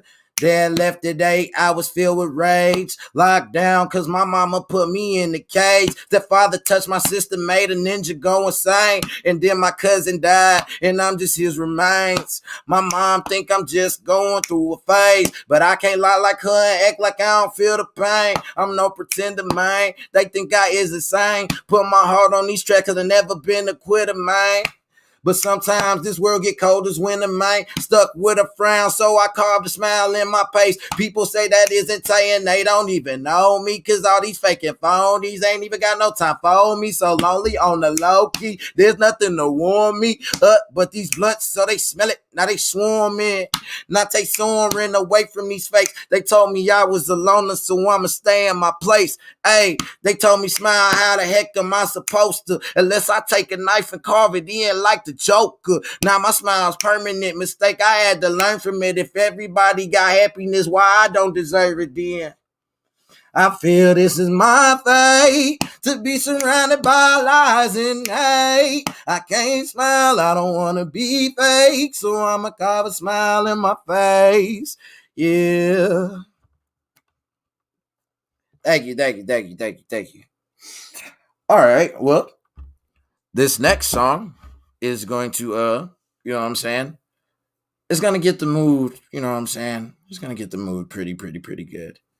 You know what I'm saying? It's going to get the mood pretty good. This actual song that I wrote is called Dreaming. It's about a female that I had these feelings for at the age of 14. It's one of my most liked songs, I would have to say. You know, I have a part 1 and I have a part 2. Like I said, you can find those on SoundCloud, Deontay Baskerville. That's DeyanteBaskville. Ville, and I'm probably like the only Baskerville you know. If you know another one, we related, I promise you. Yes, like the Hounds of Baskerville, Sherlock Holmes. Yes, I've gone through it. Yes, just like that. But yeah, this song is called Dreaming, and it's about this chick that I really, really, really appreciated. And you know what I'm saying? I wanted my dreams to be reality that I had of her. So let me start. It's been this way between us ever since I met you. No matter who I'm with, I still can't forget you. I guess I'm saying you're the best, boo. You stole my heart and left, can't nobody catch you. Other girls in my life trying to find it. I told them before, please don't waste your time, chick. I tell them it's wrong, but they trying to right it. But it's you who I'm wishing I was spending time with. Cause the moments that we shared, priceless. The only girl my mama said I look right with. The only girl that I want to spend my nights with. In the morning, wake you up with a light kiss. You the one I want to spend my life with. On one knee, do you want to be my wife? She said yes and made a face that I never seen. Kissed me on the lips, I woke up, it was just a dream. I don't just want you on my team. You know I want you as my queen. Baby, it'll be so sweet. Cutest couple in the world, girl, we can be those things. I'll be your Jay-Z, you'll be my B. No, it's not 2003, but we can be Bonnie and Clyde. I'ma have you by my side, but it'll all go away if I open my eyes. When I dream about you, I don't want to wake up. I ask myself, why did we break up? But you still make me blush, no makeup. For us to make up, it doesn't take us a very, very, very long time. Want to ask you now, but I know that it's the wrong time. Plus, I know I'm waiting in the long line on another man's hip, wishing you was on mine. If I can't call you, I hit you online. Ask how you doing, you reply, I'm fine. Conversate with you, then I gotta leave. Give me a smiley face, I get off and go to sleep. Hey, the only girl who can get this feeling out of me. I'm just wishing I could get you out my dreams. Yeah, I said it, please don't be mad at me. I want the dreams out so they can be reality. I don't just want you on my team. You know I want you as my queen. Baby, it'll be so sweet. Cutest couple in the world, girl, we can be those things. I'll be your Jay-Z, you'll be my B. No, it's not 2003, but we can be Bonnie and Clyde. I'ma have you by my side, but it'll all go away if I open my eyes. I don't just want you on my team. Girl, you know I want you as my queen. If I don't think about you, I can't sleep. Us together, why that can't be? I don't know what you know, what you do to me. Stay true to me. So glad that I can be your friend. It's okay, you can be with him. Just as long as I can see you in my dreams again. Yeah. Thank you. Thank you, thank you, thank you, thank you, thank you, thank you, thank you, thank you. Okay, well, it's about to wrap up my time here in a second. I got one more song for you guys. It is actually it's a cover of a cover, and because I wanted to do this as a dedication because I appreciate a man who keeps me going as a human being. His name is and was Nipsey Hussle, and Nipsey Hussle has been, thank you so much, Urban Accelerators X, thank you. Nipsey Hussle, he was a very, very high influence of mine. So I would like to do a cover of a song of his, Racks in the Middle. And this cover was actually done by a KC native named Nave Manjo, and I appreciate this man's voice and his talent, so please go look him up. He is a very, very great Kansas City artist. And this song is called Racks in the Middle, and you guys know this is by Nipsey Hussle.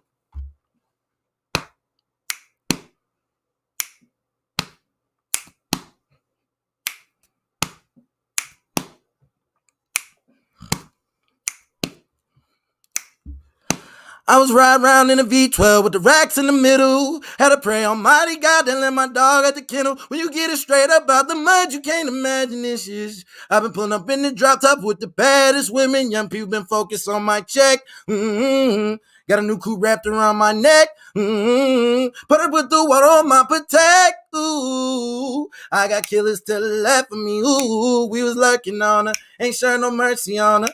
We was going back to back. We put a curfew on her. It was dark clouds and us, but that was perfect for us. No, you always crash and burn, but it was working for us. Limo did the V12, double check the details. Gotta cross my T's and dot my I's or I can't sleep well. Millions off for retail, once again I prevail. Knew that was over from the day I dropped my pre-sale. Hold up, let the beat build. See me in the street still. I've been fighting battles up a steep hill. The game I wrote out 12, it was a sweet deal. And I've been riding solo, trying to rebuild. V12 with the racks in the middle. Had to pray on mighty God that let my dog at the kennel. When you get it straight up out the mud, you can't imagine this ish. I've been pulling up in the drop tops with the baddest women. Yeah, been focused on my check. Got a new cool wrapped around my neck. Gonna put the one on my protect. Ooh, I got killers to the left of me. Ooh, yeah, with the racks in the middle. Whoa, oh, oh, yeah. Yeah. Nave Majo. Yeah. Thank you guys. I appreciate you. Thank you, Mom. Hi, Mom. I can finally do that on camera. Hi, Mom. Thank you guys so much. That wraps it up with my performance. My name is Lockdown. Like I said, you can search me on Instagram, Lockdown Perp. Thank you guys so much. I appreciate you. I'm glad that I got to do this. I'm coming straight from Kansas City, Mo. You guys can catch me on any platform that I named. You know what I'm saying? Thank you guys for the opportunity. I appreciate you guys so much. Thank you. Ooh, Yogi. Hey, we're back. Thank you so much, Lockdown. Yogi and I were just enjoying the show. Yeah, just kind of rocking out over here. And I see Ski has the nice bald head showing. Now, I guess what are we talking about my hair for? Let it air out a little bit. I haven't seen it that shiny in a while. You gotta let air and sun get to the roots, and that's how it'll start to come. Anyway, well, I personally want to thank everyone that's been listening in, that's been participating, that's been giving. There's been so many people donating, and we're super excited about that. Again, all the proceeds from today go directly into 15 small businesses who will be launching here right after completing our 8-week accelerator. So they'll be fully prepared to run their successful business or scale it to the next level. And so when you give, that's exactly what you're giving towards. So we're super excited that you all are still with us. And I'm sorry, love, go ahead.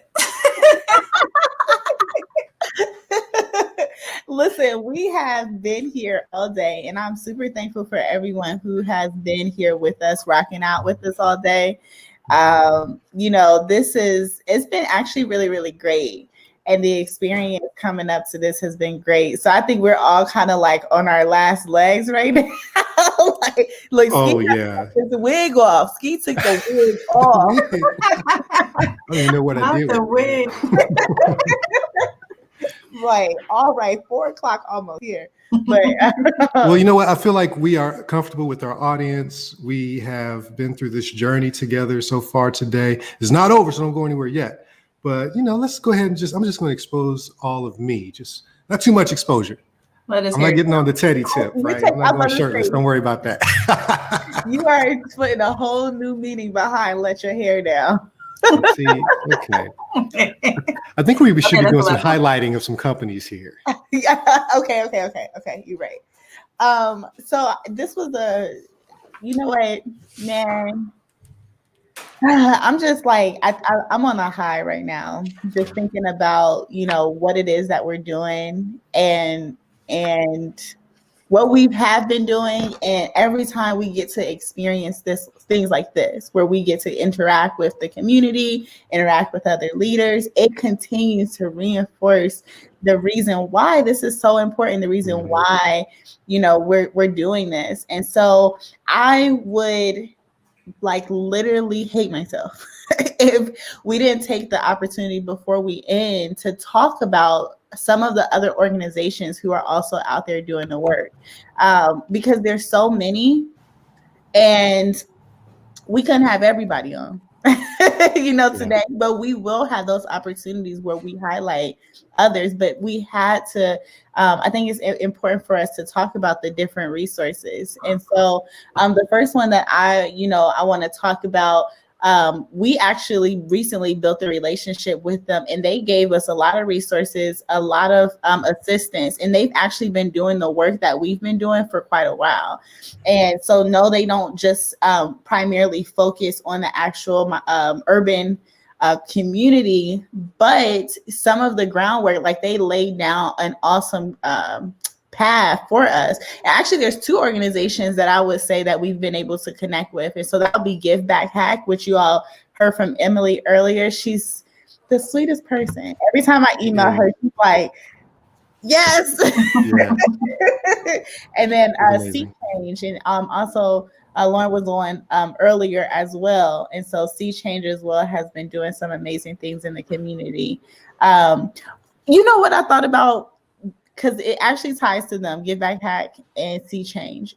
I feel like we never really defined what an accelerator was, because a lot of people don't know what an actual accelerator is. That's a good point.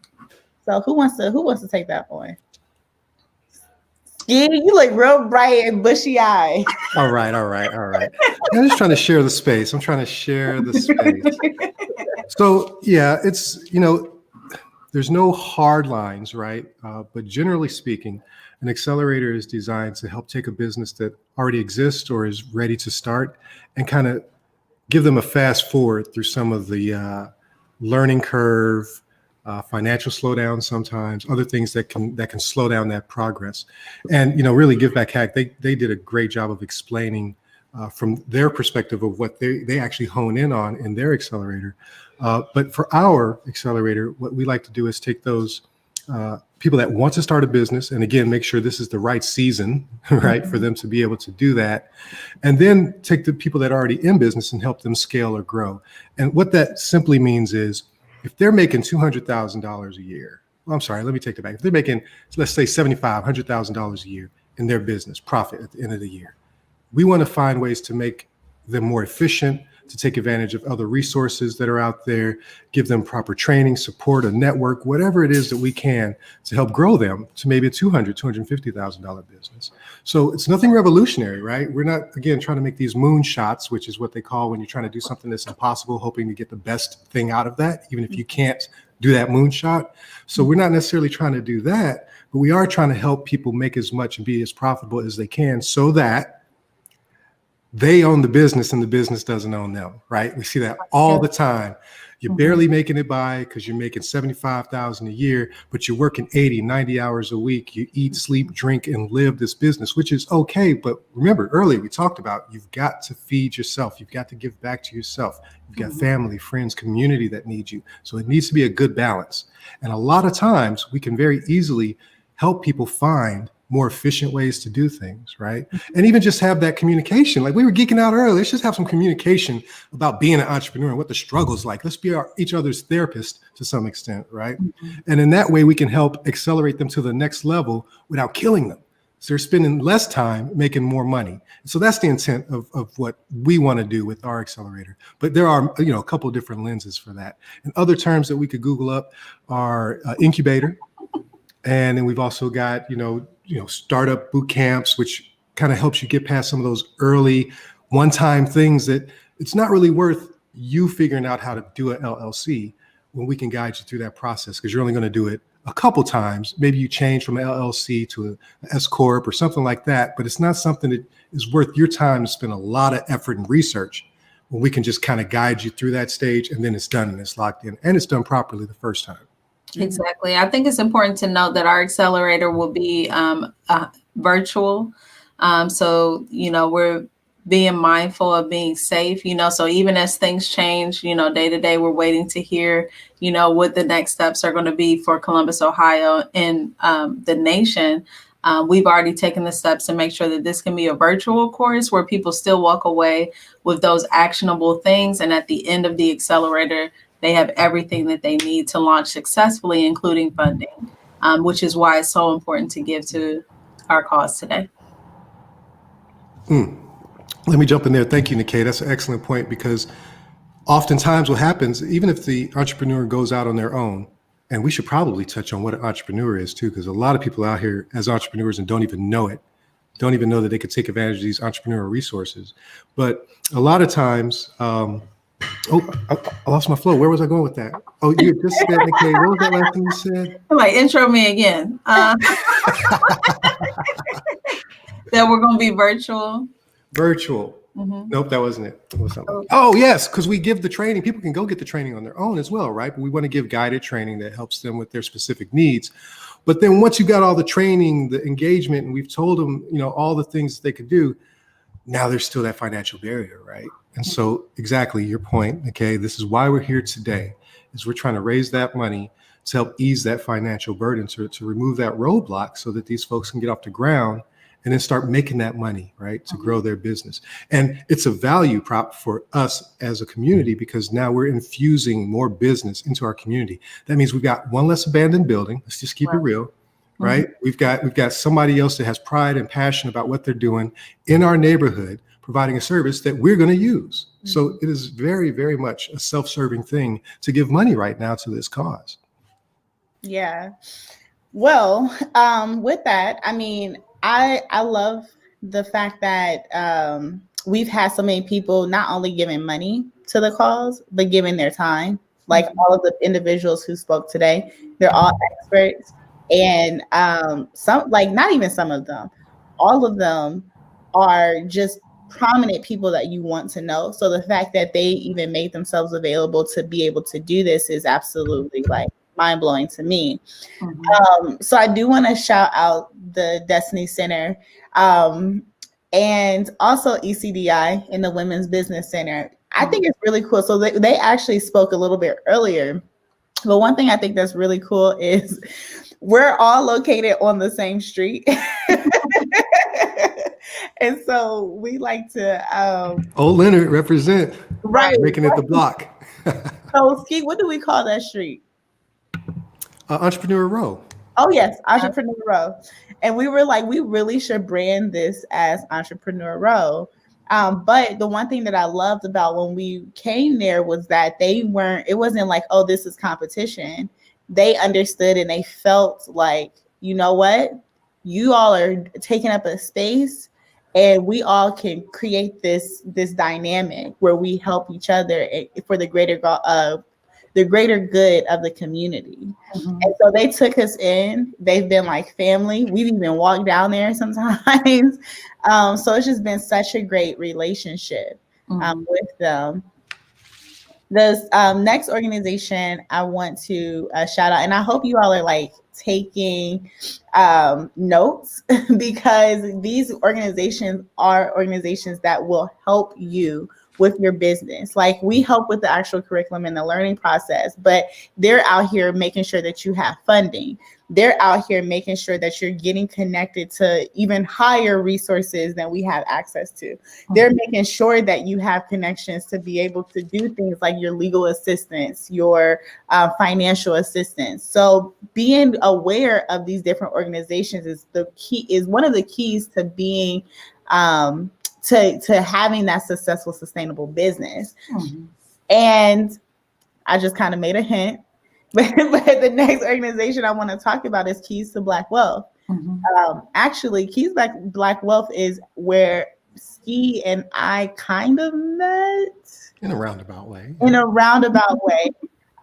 So our original business partner, Ron Day, I met him they hosted an event there and I got to speak on the panel, and then he owns the location. And what they created that space for was for you people like us to be able to network. And I love that because they birthed a whole business out of those networking events. And now that they've been able to scale and continue to use their platform and create a platform where they're educating and allowing people to be educated.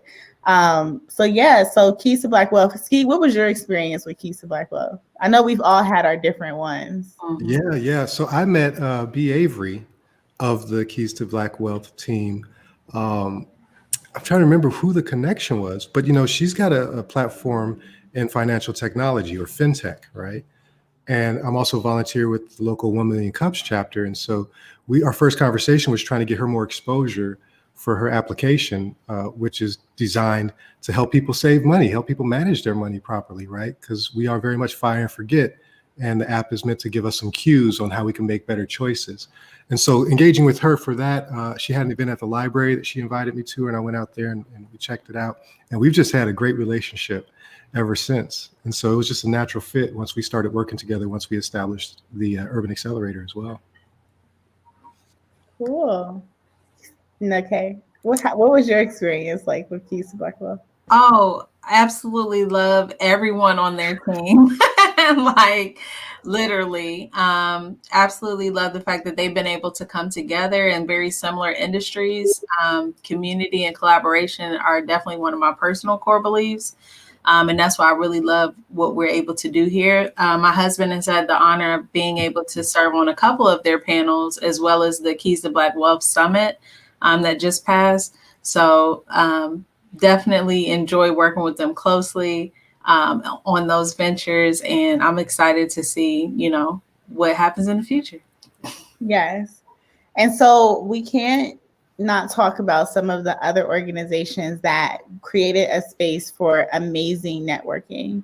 And so I think about, Keys to Black Wealth is one, but, 614, Black Tech 614 has been putting on some really, really great events and networking opportunities, and also just really paving a way when it comes to our people of color in the tech industry, where we're not highly represented.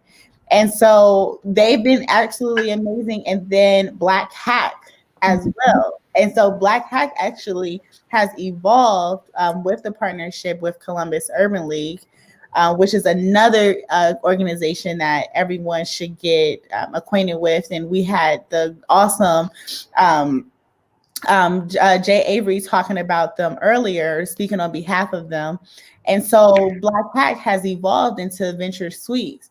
And Venture Suites is kind of like, similar to what it is that we're doing, but really focusing on coding, focusing on the, tech, focusing on providing an opportunity, a space, and education for individuals who are in that tech space, especially individuals who are people of color. Mm-hmm. So those are organizations that, I absolutely love. And then I think about Columbus Urban League, but then also Columbus Urban League Young Professionals, which I've had the opportunity to serve on their board. And it's been a learning experience, but being able to network with the individuals. They have such amazing people who represent them. Their president, Nick Bankston, he's very, he's provided a lot of opportunities for myself when it comes to, politics, and even for the youth when it comes to our business. His wife, Habiba Bankston. So all of these organizations, it's not, just about, what can I get, but like, if you put yourself in that opportunity to be open to receive, serve, then a lot of that also comes back. And then you start to meet people, you start to build relationships that are also very vital to you having that information.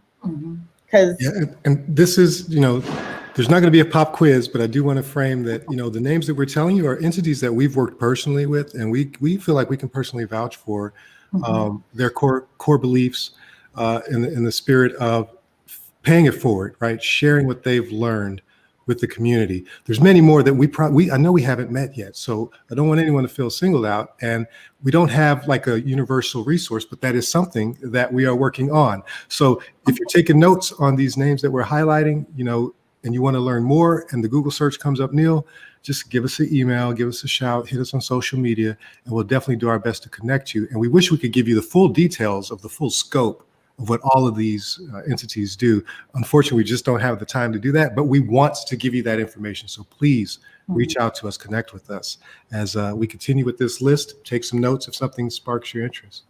Yeah. So I'll just kind of recap on that. Some people to look out for, some organizations to either get a part of. But I don't want to single anyone out, but I want to be very, very clear. We started the U because of the fact that we wanted to create a space for people of color to feel included and feel comfortable, because that is a huge barrier. It's not that the information isn't out there. It's that we sometimes get so uncomfortable in a space that we don't feel welcomed. And so the organizations that I am naming are organizations that have had our back, that have created those spaces, that have, made us feel welcome and made sure that we were dealing with a culturally competent experience. Mm-hmm. And so I'm going to kind of go back over it, but, we have ECDI, we have the Women's Business Center, we have Destiny Center, we have Give Back Hack, Sea Change, Venture Suite, Black Hack, Black Tech 614, COAC, which is COAACC, Columbus Urban League and Columbus Urban League Young Professionals. Mm-hmm. Also, Columbus State offers, some very informative classes and information as well. I think KBK. So KBK, they don't necessarily offer education, but mentorship and connection, because you just have to look them up. Yeah, just Google is your friend on this one. And then we also have the YPs, so the Young Professionals of Columbus. It's just so many different organizations, but those are the ones that truly, truly stick out to me. And I just thank them for being selfless. Thank them for taking the opportunity to just do the work for our community. They've been doing it before we came. They're continuing to do it, and they're continuing to allow this unity, this space for all of us to do the greater good for our economy. So I feel like the last thing we should end off with, Nikkei, I'm gonna throw this to you. Nikkei's a numbers girl. Numbers woman. I just really want to, before I know we only got like a minute and a half, but let's really like talk about, the giving, like the different, what people are actually giving and what that means and what they will receive, or what our cohort will receive. Yeah, absolutely. I'm sorry. Can I jump in real quick, Nikkei? I'm sorry, I'll make this real quick. So I just wanted to also highlight the other entities surrounding Columbus, right, that have been doing this work for a long time, that have been open armed to us, and they want to be more engaged, right? They want to help out, and they're just looking to get answers on how they could be more engaged. So the Delaware Entrepreneur Center, Ohio Wesleyan, my good friend, Steve Flaherty up there, man, you talk about a master entrepreneur and a master connector. Steve Flaherty is a person you need to know if you want to get to know anyone else in the startup or small business, entrepreneur, solopreneur community in all of Ohio. And not just Ohio, but Steve Flaherty, mark that name. And that's the DECO-WU, the Delaware Entrepreneurial Center. And then there's the Dublin Entrepreneurial Center and Upper New Albany, and all these other centers that have really opened their arms to help us out. Okay, had to get that out. There you go. Oh, wait, I'm sorry. What? Okay. 2 more, because then we will be crazy if we don't make it. Quit. No, I'm just playing. So 1 million cups. Ski does 1 million cups every freaking week. 1 million cups, and then Ilio's podcast. So 614 Startups. 614 Startups. Podcast you have to listen to. So 1 million cups. 1 million cups. Got to throw the plug out since you brought it out there, and we're gonna go over a few minutes. Sorry, Teddy. Bear with us, brother. Sorry, Shy. Opportunity for entrepreneurs that either have an idea or already have a business, 5 years or younger, to get up and just share their idea or their business with the community. It's no threat. It's not a pitch. It's just a presentation to talk about who you are, what you're doing, and get some feedback. We said it so many times today. When you get in this entrepreneurial world, you get head down, nose to the grindstone, you're getting it done. And this is an opportunity to get up, stretch your legs, talk to some other entrepreneurs, get some feedback. So definitely reach out to us. I want to get you guys an opportunity to speak on that. And that's key. We talked about market research. That's a good, Mm-hmm. way to get in there. So just real quick, when people give, they're giving because we don't charge these businesses. I feel like we didn't say that enough. We don't charge the businesses to go through our accelerator. And so when you give money, you're providing a way for us to be able to give back to them, not only funding, but the education to really be able to grow and scale and launch. So thank you. Oh, wait, I got one more. No, go ahead. And also Dayton, young Black professionals. I'm from Dayton, so I had to throw that one out there, put that one on. But Deja actually spoke from them, and I just want to, if you're in Dayton, I know a lot of people are supporting me from there. Make sure that you get plugged into that as well. So, all right, I'm done. I'm done. Yeah, we're passing it to you, Teddy.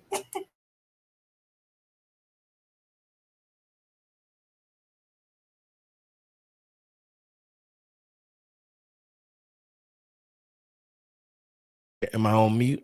We good? Oh, we good? Okay. All right. So she said Dayton. I just want to say 937. That's where I'm from. 937 till I die. So anything from Dayton, from the beat up streets to the beat up cars, I firmly support. Let's do a quick summary, and then let's get out of here. Let's do a quick summary. Let's get out of here. First things first. Let's go back to the grill real quick. Nobody told me that my breasts look like dolphin fins.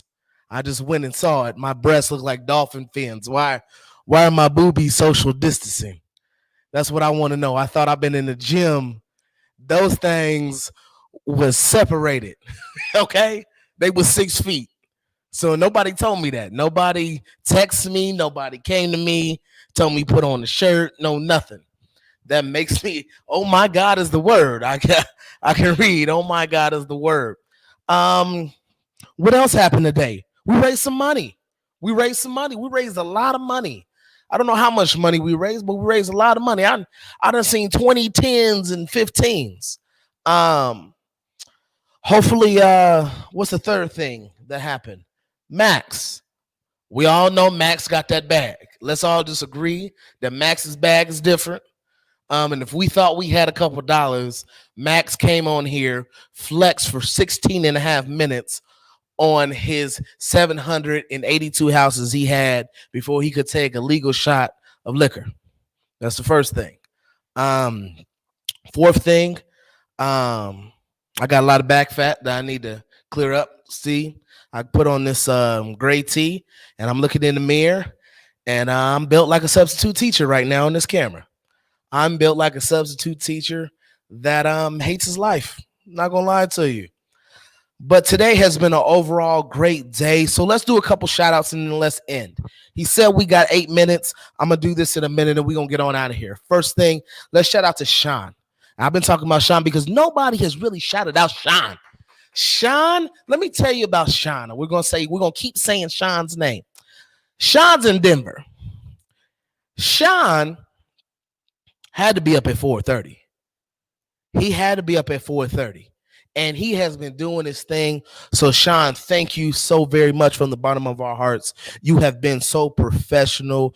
I believe you were referred, and we will refer you. It was amazing what you did. The control, the class, that was amazing. For a lot of people watching this right now, y'all didn't think I was this professional. I know, I didn't think so either. Secondly, let's shout out to Urban Accelerator. Let's give them a hand. Ski, you can clap. You can clap so they can hear you. Thank you. Ski, Lolo, Nikkei, thank you so very much for the ideas, for the sacrifice. Yogi, we got to shout out Lolo's son, Yogi. We have to shout him out before he comes in here and pees on the floor. For the sacrifice that you are doing, sacrifice for the community. It means a lot. It means a lot. I want to shout out to everybody that spoke. This was a long day, but this was very needed. This was very needed. Let's be honest. We are getting shut down tomorrow, probably here in Ohio. It's over. It's done. No turkey, no ham for none of us.